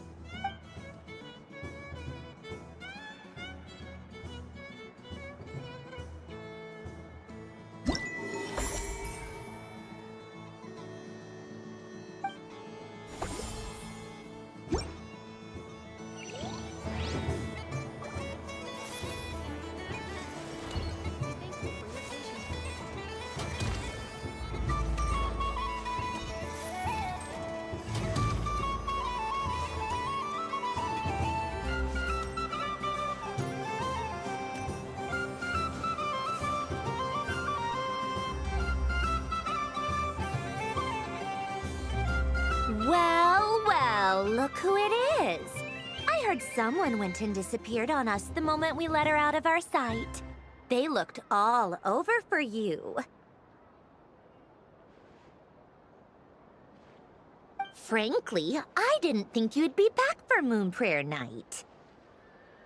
Were you worried about me, Sandrone? You would like that, wouldn't you? Do you even hear what you're saying? It seems to me like you disguised yourself with festive headgear, just so that you could come see me on Moon Prayer Night and make sure I'm okay. You didn't even bring Polonia with you. You? Ugh, I thought you couldn't see. I cannot. But I sense the confusion of those around us rippling through the Kuvaki currents. Based on what I know about you, let me guess what you're wearing. Is it cat ears? Hey, shut up! I'm only here to protect the Fatui's interest in this territory. Running into you was pure bad luck. Really? But you were the one who asked Arlecchino to help everyone find my name. Columbina! Ugh! Just one more word, and I'll unscrew your vocal cords. It's Columbina hyposelenia now. Tell someone who cares. I've missed you, Sandrone. The whole time I was gone, I was thinking. I hope I get a chance to say some ugly words to you. Is that supposed to be a joke? Anyway, let's go play that game. What? You mean that frostfin whale? Yes. It's some kind of game where you get bitten if you step on the wrong tooth. Seems like fun. Who in their right mind would wanna... Because you're not a scaredy cat. Fine! You wanna play? Let's play. Don't complain when I kick your sorry butt. Lovely. You old geezer! I'm gonna beat the pants off you! Just you watch! I almost forgot. Sandrone? What is it now? You'd better not lose, or I'm going to beat your head in. What?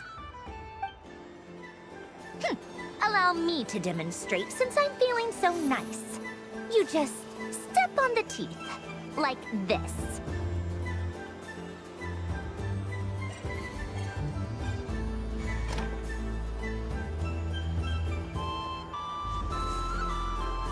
Which should I pick?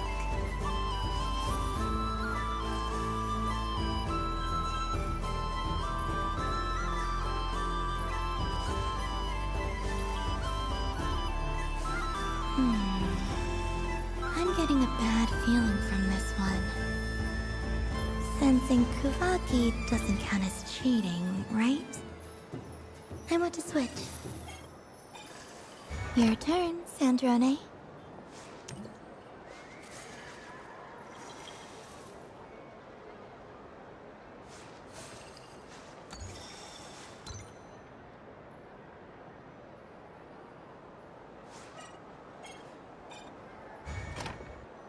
Don't come crying to me if you get bitten.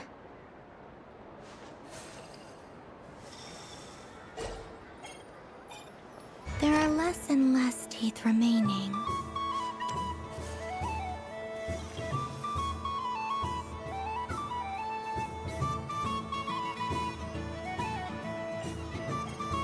Huh? What's that noise?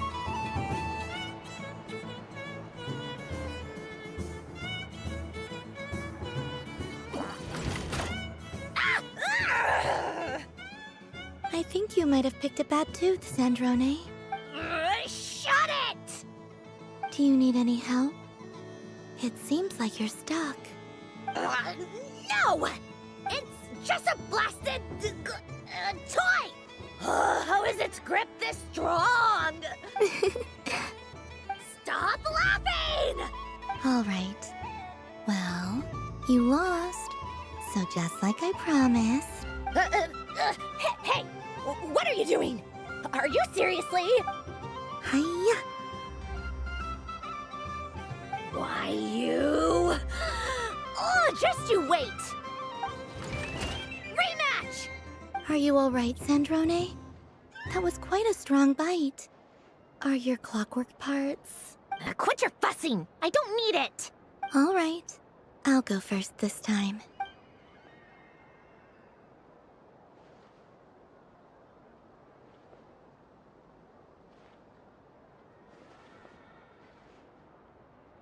I see it now.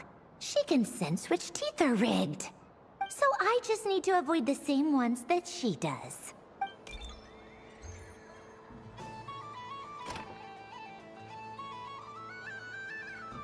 This one... Seems fine. She avoided that one then?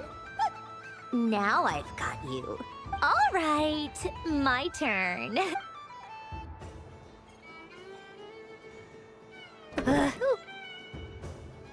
What?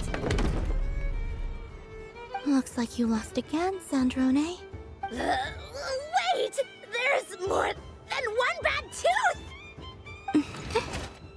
Bonk.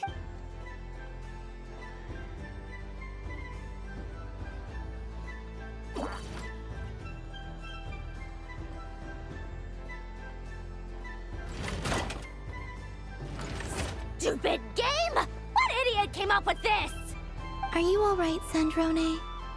You said some nasty things just now.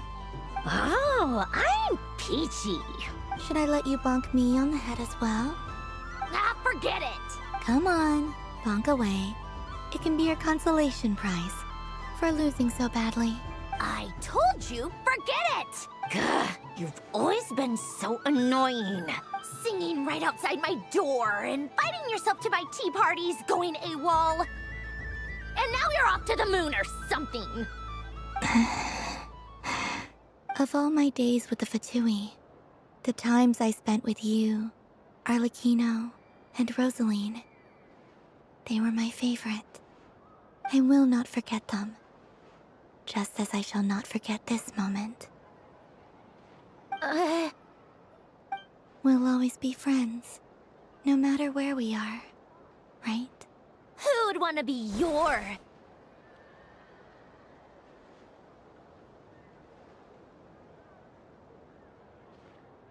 I'll miss you, Sandrone.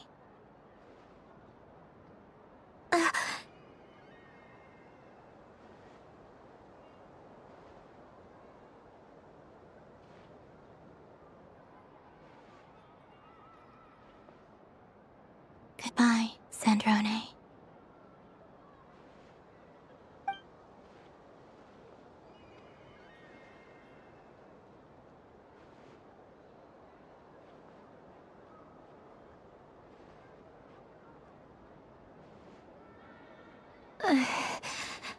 I'll miss you too, Columbina. Sorry, what was that? Ah! Ah! Yeesh! No need to freak out. What's wrong? We've been looking everywhere for you. What do you want? Oh, nice ears.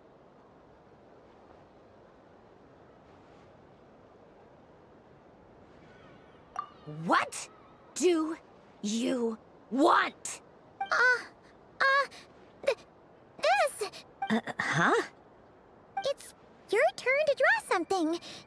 You're one of her friends too, aren't you? Doesn't know how lucky she is. Sorry? Nothing. I'm done. Take it. Oh, that was fast. Oh, and one more thing. Last time we spoke, you mentioned you were interested in the Narcissan Kreuz Ordo's research, remember? There were too many people when we last met, so we didn't get the chance to do this. What are you talking about?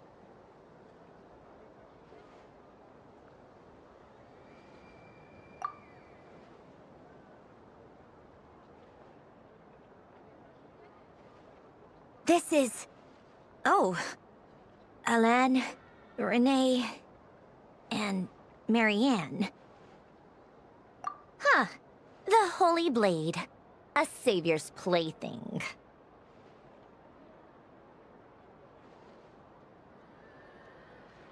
It's not about whether I approve or not. These people, They would sacrifice themselves for the sake of the world. Especially Alain Guillotin and Renee. That is something I would never choose to do. Still, I didn't know they had any pictures left from that time. If I'd have thought to bring a camera, I'd have... What? Yeah, of you being bitten by the frostfin whale and Columbina bonking you on the head. Tear it up! Now!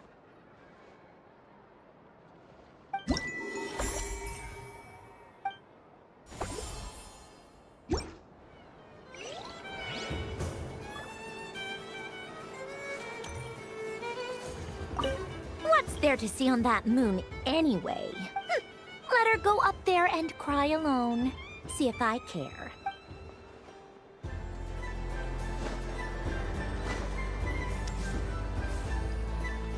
Moon Prayer Candy! Beautiful, tasty Moon Prayer Candy! Buy a whole box, share it with your friends and family! Candy? To share? I wonder what flavors everyone would like. Welcome home, Moon Goddess. Fancy a box of Moon Prayer Candy? Sure. I knew you would. Now, what flavor would you like? I'm not sure. What flavors do you have? Is this for yourself or as a gift? A gift for my friends. Ah, I see. In that case, I'd recommend apple, lockaberry, or midsummerberry. Those are the most popular. Do you have nocturnal blossom flavor? Huh. I've seen couples give those as gifts before, but I did not know they were edible. No? Okay then. Moonfall silver? You did say this was for friends, right? Maybe smetana then. Hey, now that's a creative idea! I've never tried it before, but if you're happy to wait, I can see about whipping up a batch on the spot. While we're at it, you got any other ideas?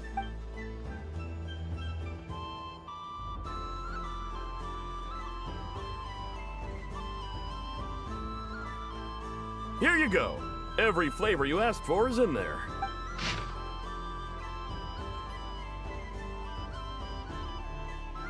Thank you.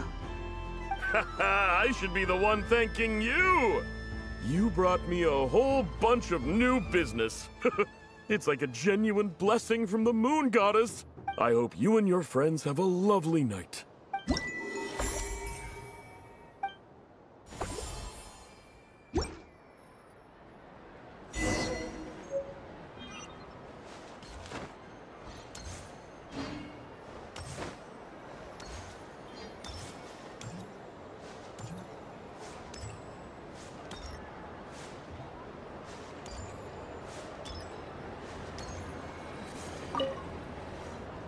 Traveler. Hey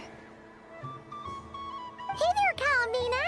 Are you done checking out the festive amusements already? Are you sure you don't want to look around some more? You might not get another opportunity like this for a while. Right now, what I'd like to do is...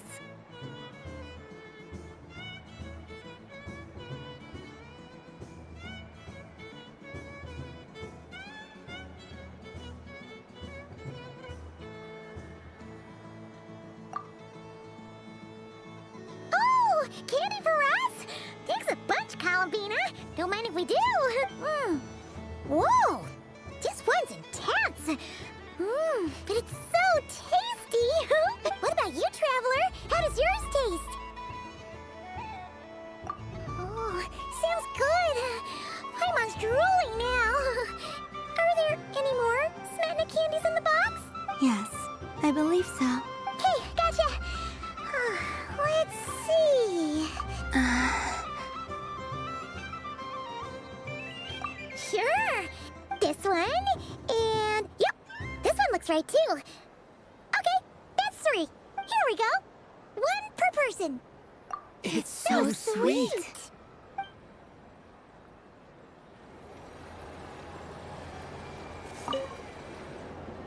Traveler, Paimon. Columbina! Finished with the festival already?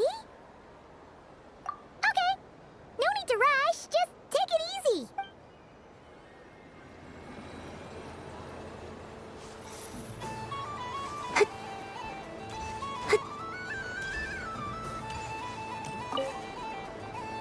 Traveler. Columbina! Finished with the festival already? Really? You're sure you don't want to have a little more fun out there? Final answer! Yes, I am sure.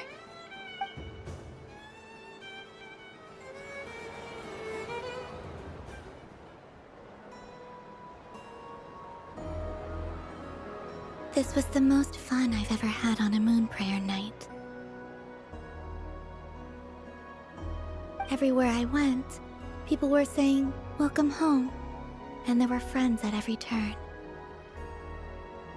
I only wish it could last longer than one night.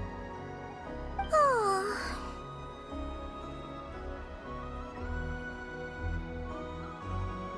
Yes, you're right.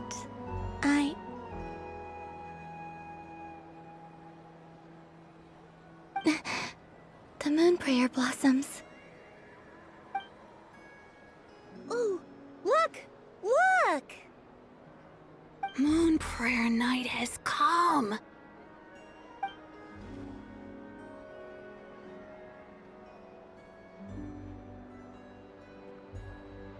The moon. It's so beautiful. Happy Moon Prayer Night, dear. Happy Moon Prayer Night. Happy Moon Prayer Night.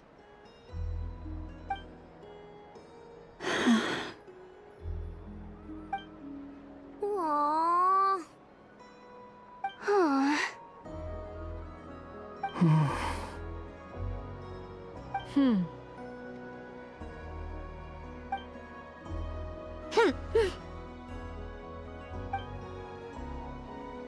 Time flies when you're having fun.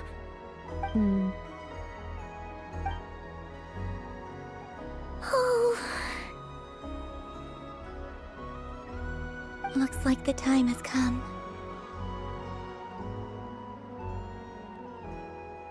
Columbina. You're heading off, then?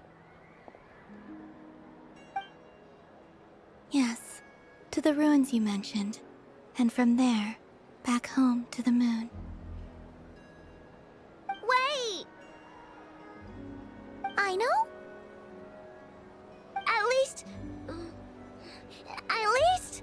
Take one of our craft shop's crumb cookies up to the moon with you. You know, for a snack. Sure. Why not?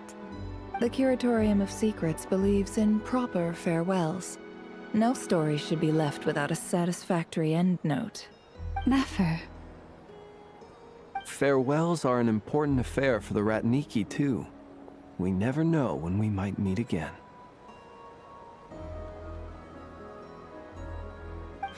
Haha! And here I thought grand farewells wouldn't suit tonight's mood. But I suppose friendly passion is not to be stopped, eh?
We made a little something for you, Columbina.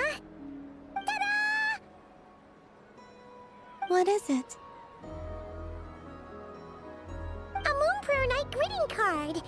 with drawings by all of your friends.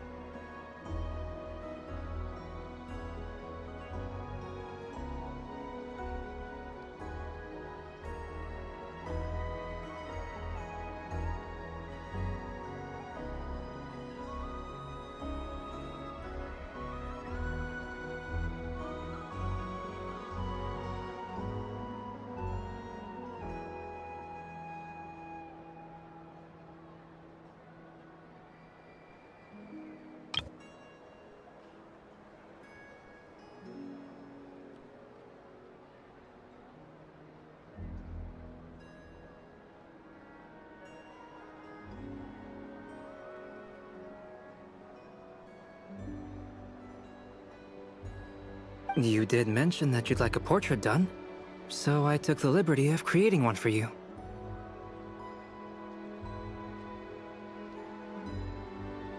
I, meanwhile, did the portrait of Mr. Albedo, and Mr. Varka did the same for me. I mean, I think my work was pretty true to life, don't you think? The picture of Ashru was my doing. The two of you seem to get along rather well. Wait, was I the only one who did a full-body picture? That's so embarrassing. I did pictures of me and Anefa. I did my own portrait and one for Hat Guy. Plus, there's the two mages, Arlecchino and Sindrune. So, if you ever miss us, just flip the card open and we'll all be right there with you. I don't know what to say. Thank you so much, everyone. This whole Moon Prayer Night was more than I could have ever asked for.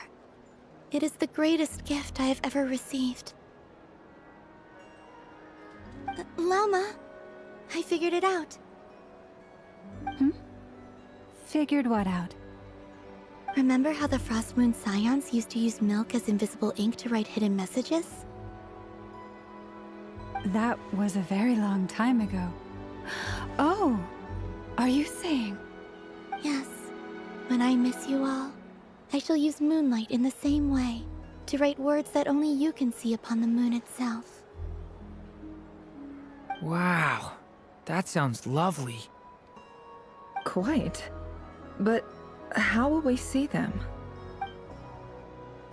Simply open your windows on nights when the moon shines bright, and the moonlight will naturally flow towards the words I have written. That sounds most fitting indeed. Very true to form. I'll try to write them in places that won't disturb your sleep. I, for one, would sleep all the better for having read one of your messages before settling down for the night. Exactly. So don't worry about disturbing anyone's sleep. Just promise you'll write to let us know you're okay, all right? All right. I promise.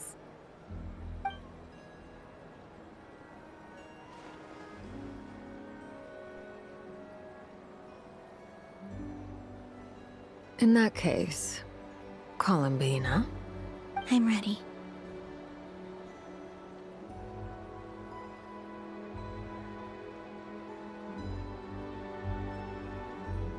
Very well. Let's go.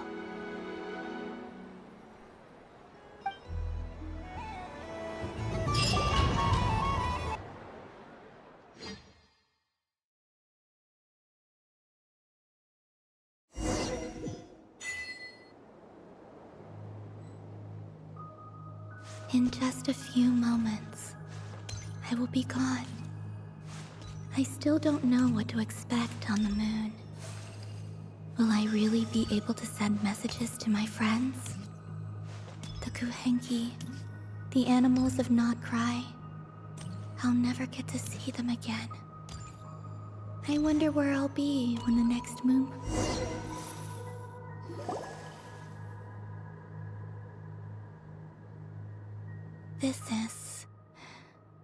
This is where the people of Hyperborea used to communicate with the moons.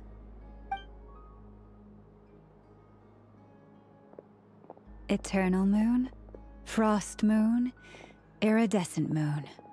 When the power of all three converge, the gate to the moons shall open. Moon marrow preparations are complete. Only the final step remains. I'm sure Nasha Town is livelier than ever at this moment.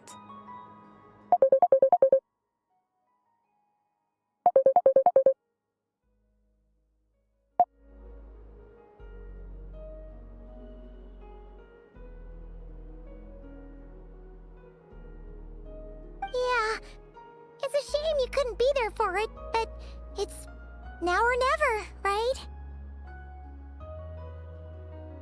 It's fine. I'm more than happy with this. My last piece of luggage. My only piece of luggage.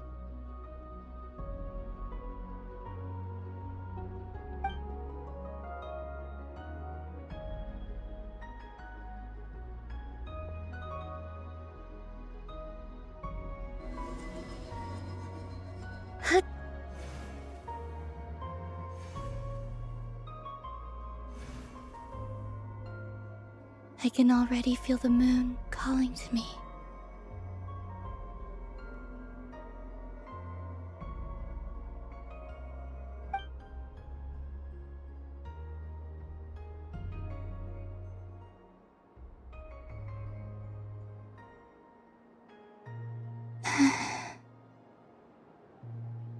Your home lies on the far side of this light, Columbina. From now on, we will at last have a reason to pray to the true moon. Columbina. Yes? I'm listening. Be sure to come back and see us when you get the chance.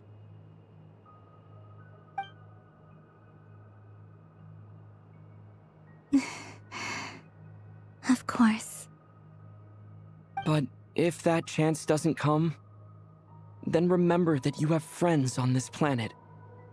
People who will miss Columbina. Yes, I will. Thank you for everything you've done for me. And remember, come night or day, the moonlight shall always connect us. Well then, farewell, my friends.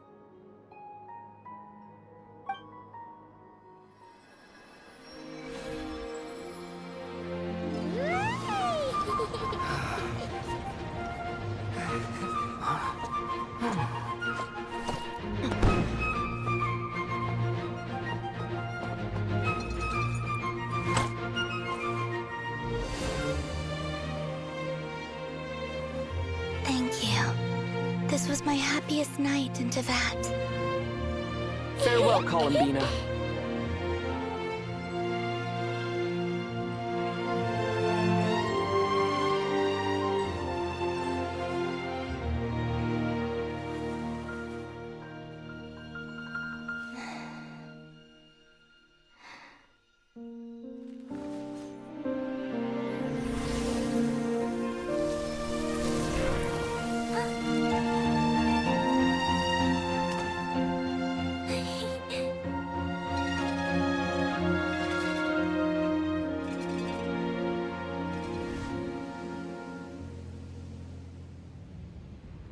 The moon really is closer than ever tonight.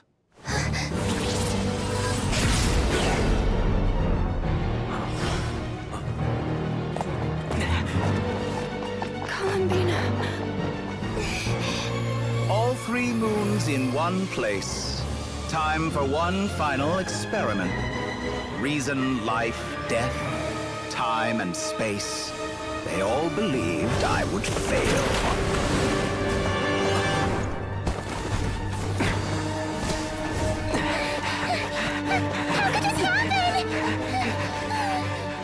But Tevat's primordial power never did belong to the throne of heaven.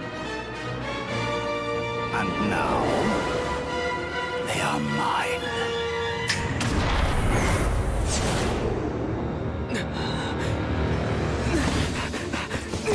Oh.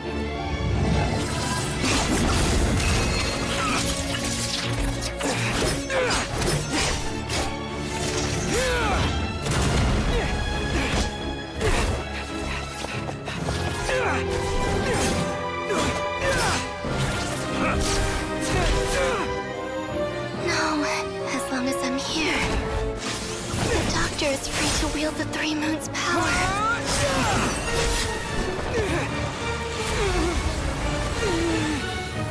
It's the only way.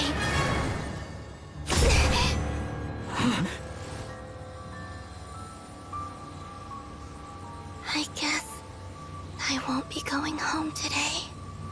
Columbina! No!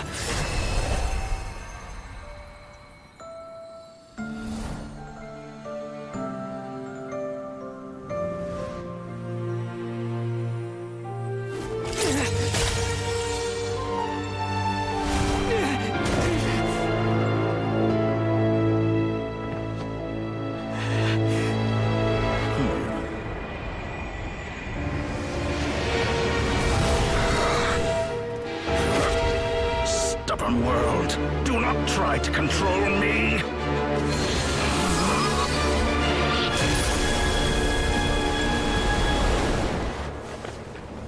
Columbina.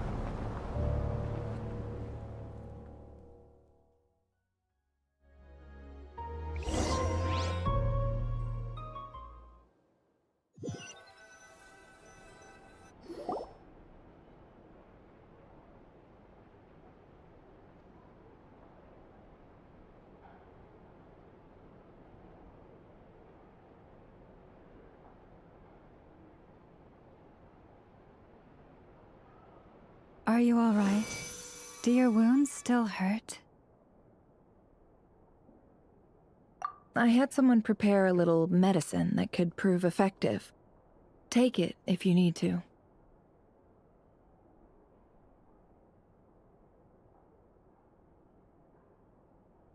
In that case, let me relate the contents of the call we made to Alice after the incident occurred. That Dottore is a crafty one. He distracted the Hexenzirkel by creating a huge fuss at Tevat's borders. I'd assumed that the cause was an abyssal intrusion from the outside world, which in fairness is a rather common occurrence. But after learning that you managed to influence the phantoms in Nocturne, I realized that perhaps this interference could have come from within Tevat instead. But we weren't able to change their fates. True, you couldn't change how their stories ended, but you did build some variables around yourself. Variables? Yes, things you heard that you could not otherwise have learned, ideas that would otherwise have never crossed your mind. All these things are variables. Of course, most variables usually pale into insignificance with the myriad of possibilities floating around. But the moment you start treating them as building blocks and intentionally stacking them, that changes things. That's what Dottore did, and it's how he created the necessary conditions so that when you activated the portal tonight, it played right into his plan. However, we have no way of knowing exactly what he did. Yeah, we also need to ascertain Columbina's status. And that about sums it up. As I suspected, Dottore has disappeared completely. If it's any consolation, he wasn't able to control Columbina as he might have wished to.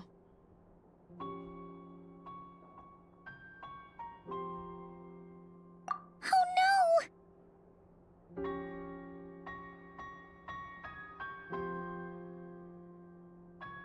What? She did what? All we saw was Dottore appeared and used some kind of power. The next thing we knew, he and Columbina were gone, and you were falling into the sea.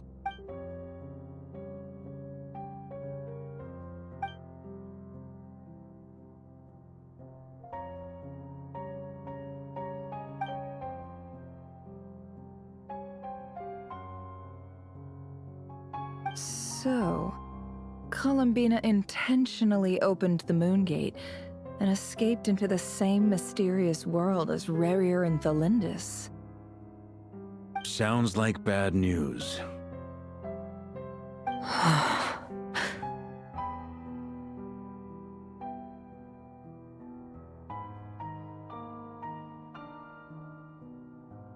Seen in that way, the Trilunar Syzygy and Rerir's emergence Dottore might have been pulling the strings in both cases. According to Miss Alice, he is attempting to transcend his destiny and finish an experiment that only a god might complete. An utter lunatic. Wait a sec. Where's Hat Guy? Seems like he'd want to be here for this. He took off with the Dodo communication device after we spoke to Alice. He said he had a hunch that he wanted to investigate by himself. The look on his face was terrifying. I've never seen him like that before.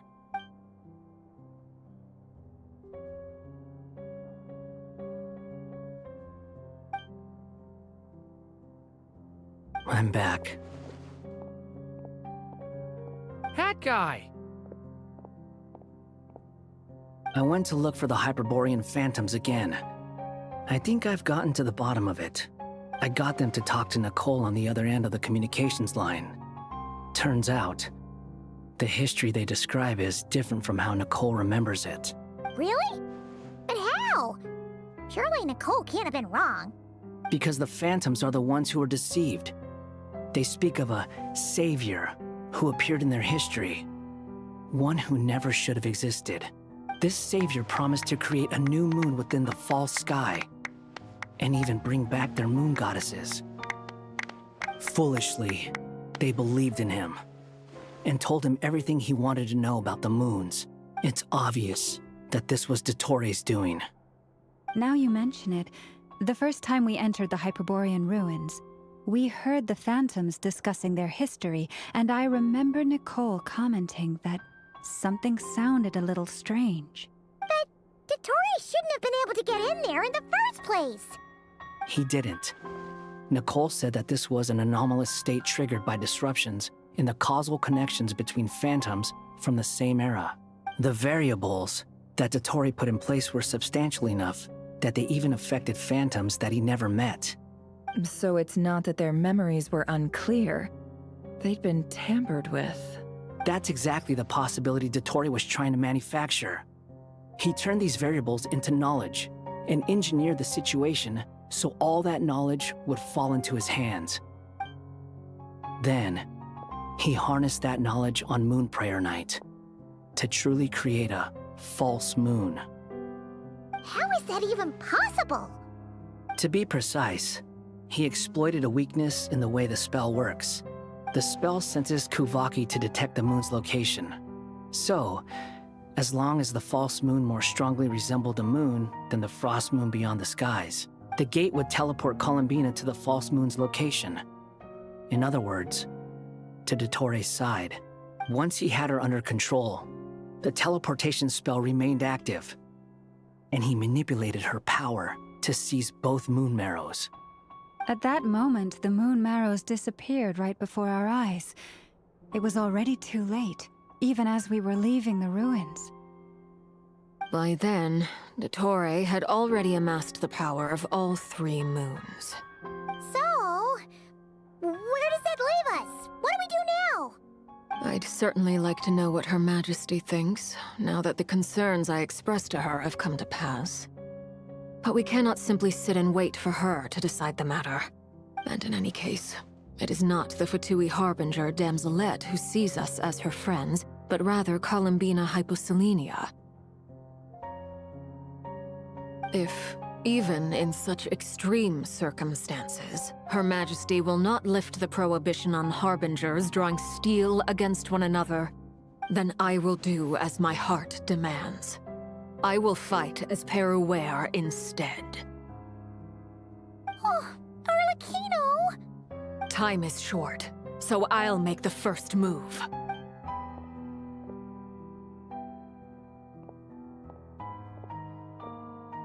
Whew. Even Arlecchino seems to be losing her cool now.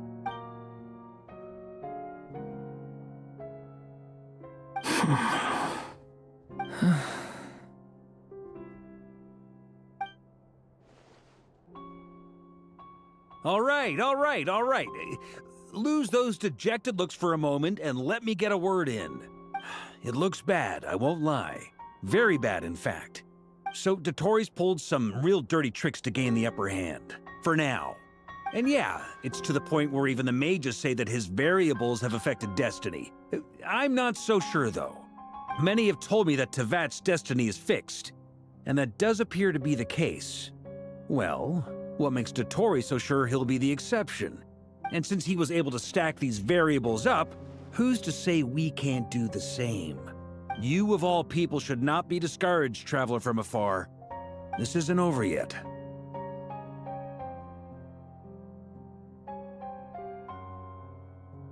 And you're not alone in that.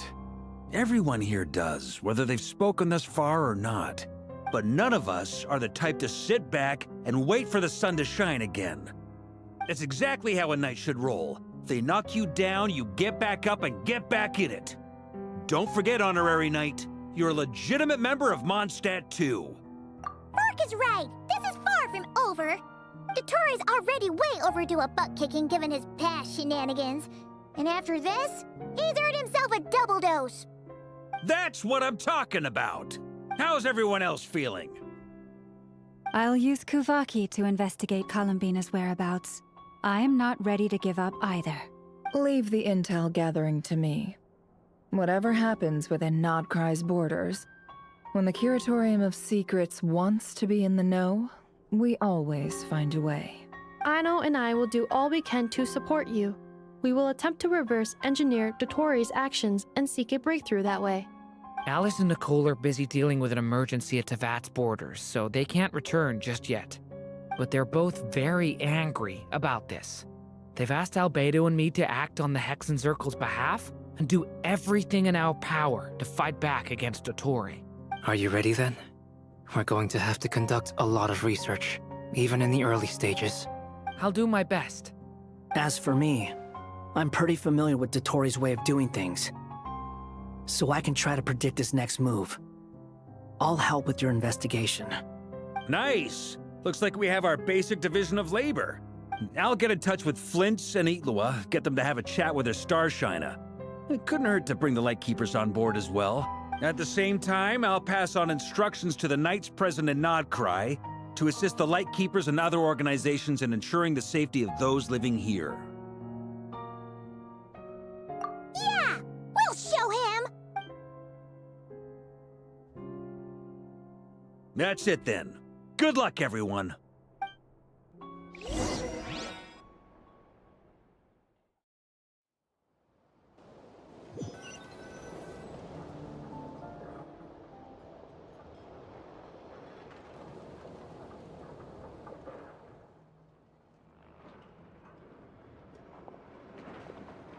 I never thought that Columbina would become my real name. It went from being a Fatui code name to something my friends call me. And remember, come night or day, the moonlight shall always connect us.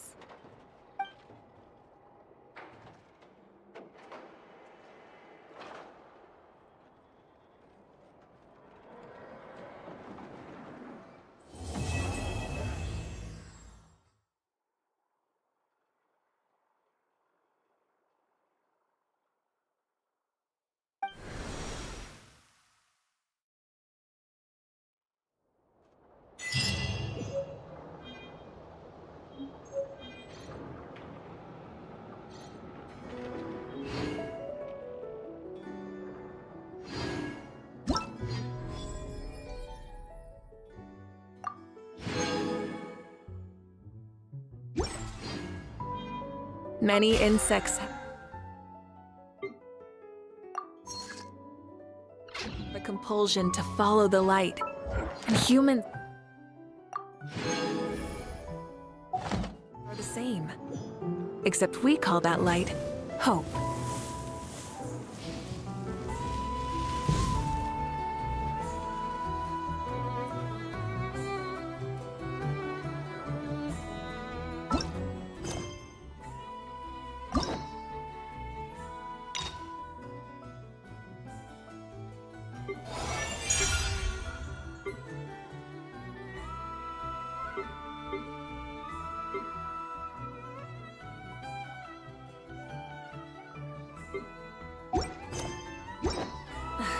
Instead of confining themselves to the heavens, gods should broaden their horizons in the world below.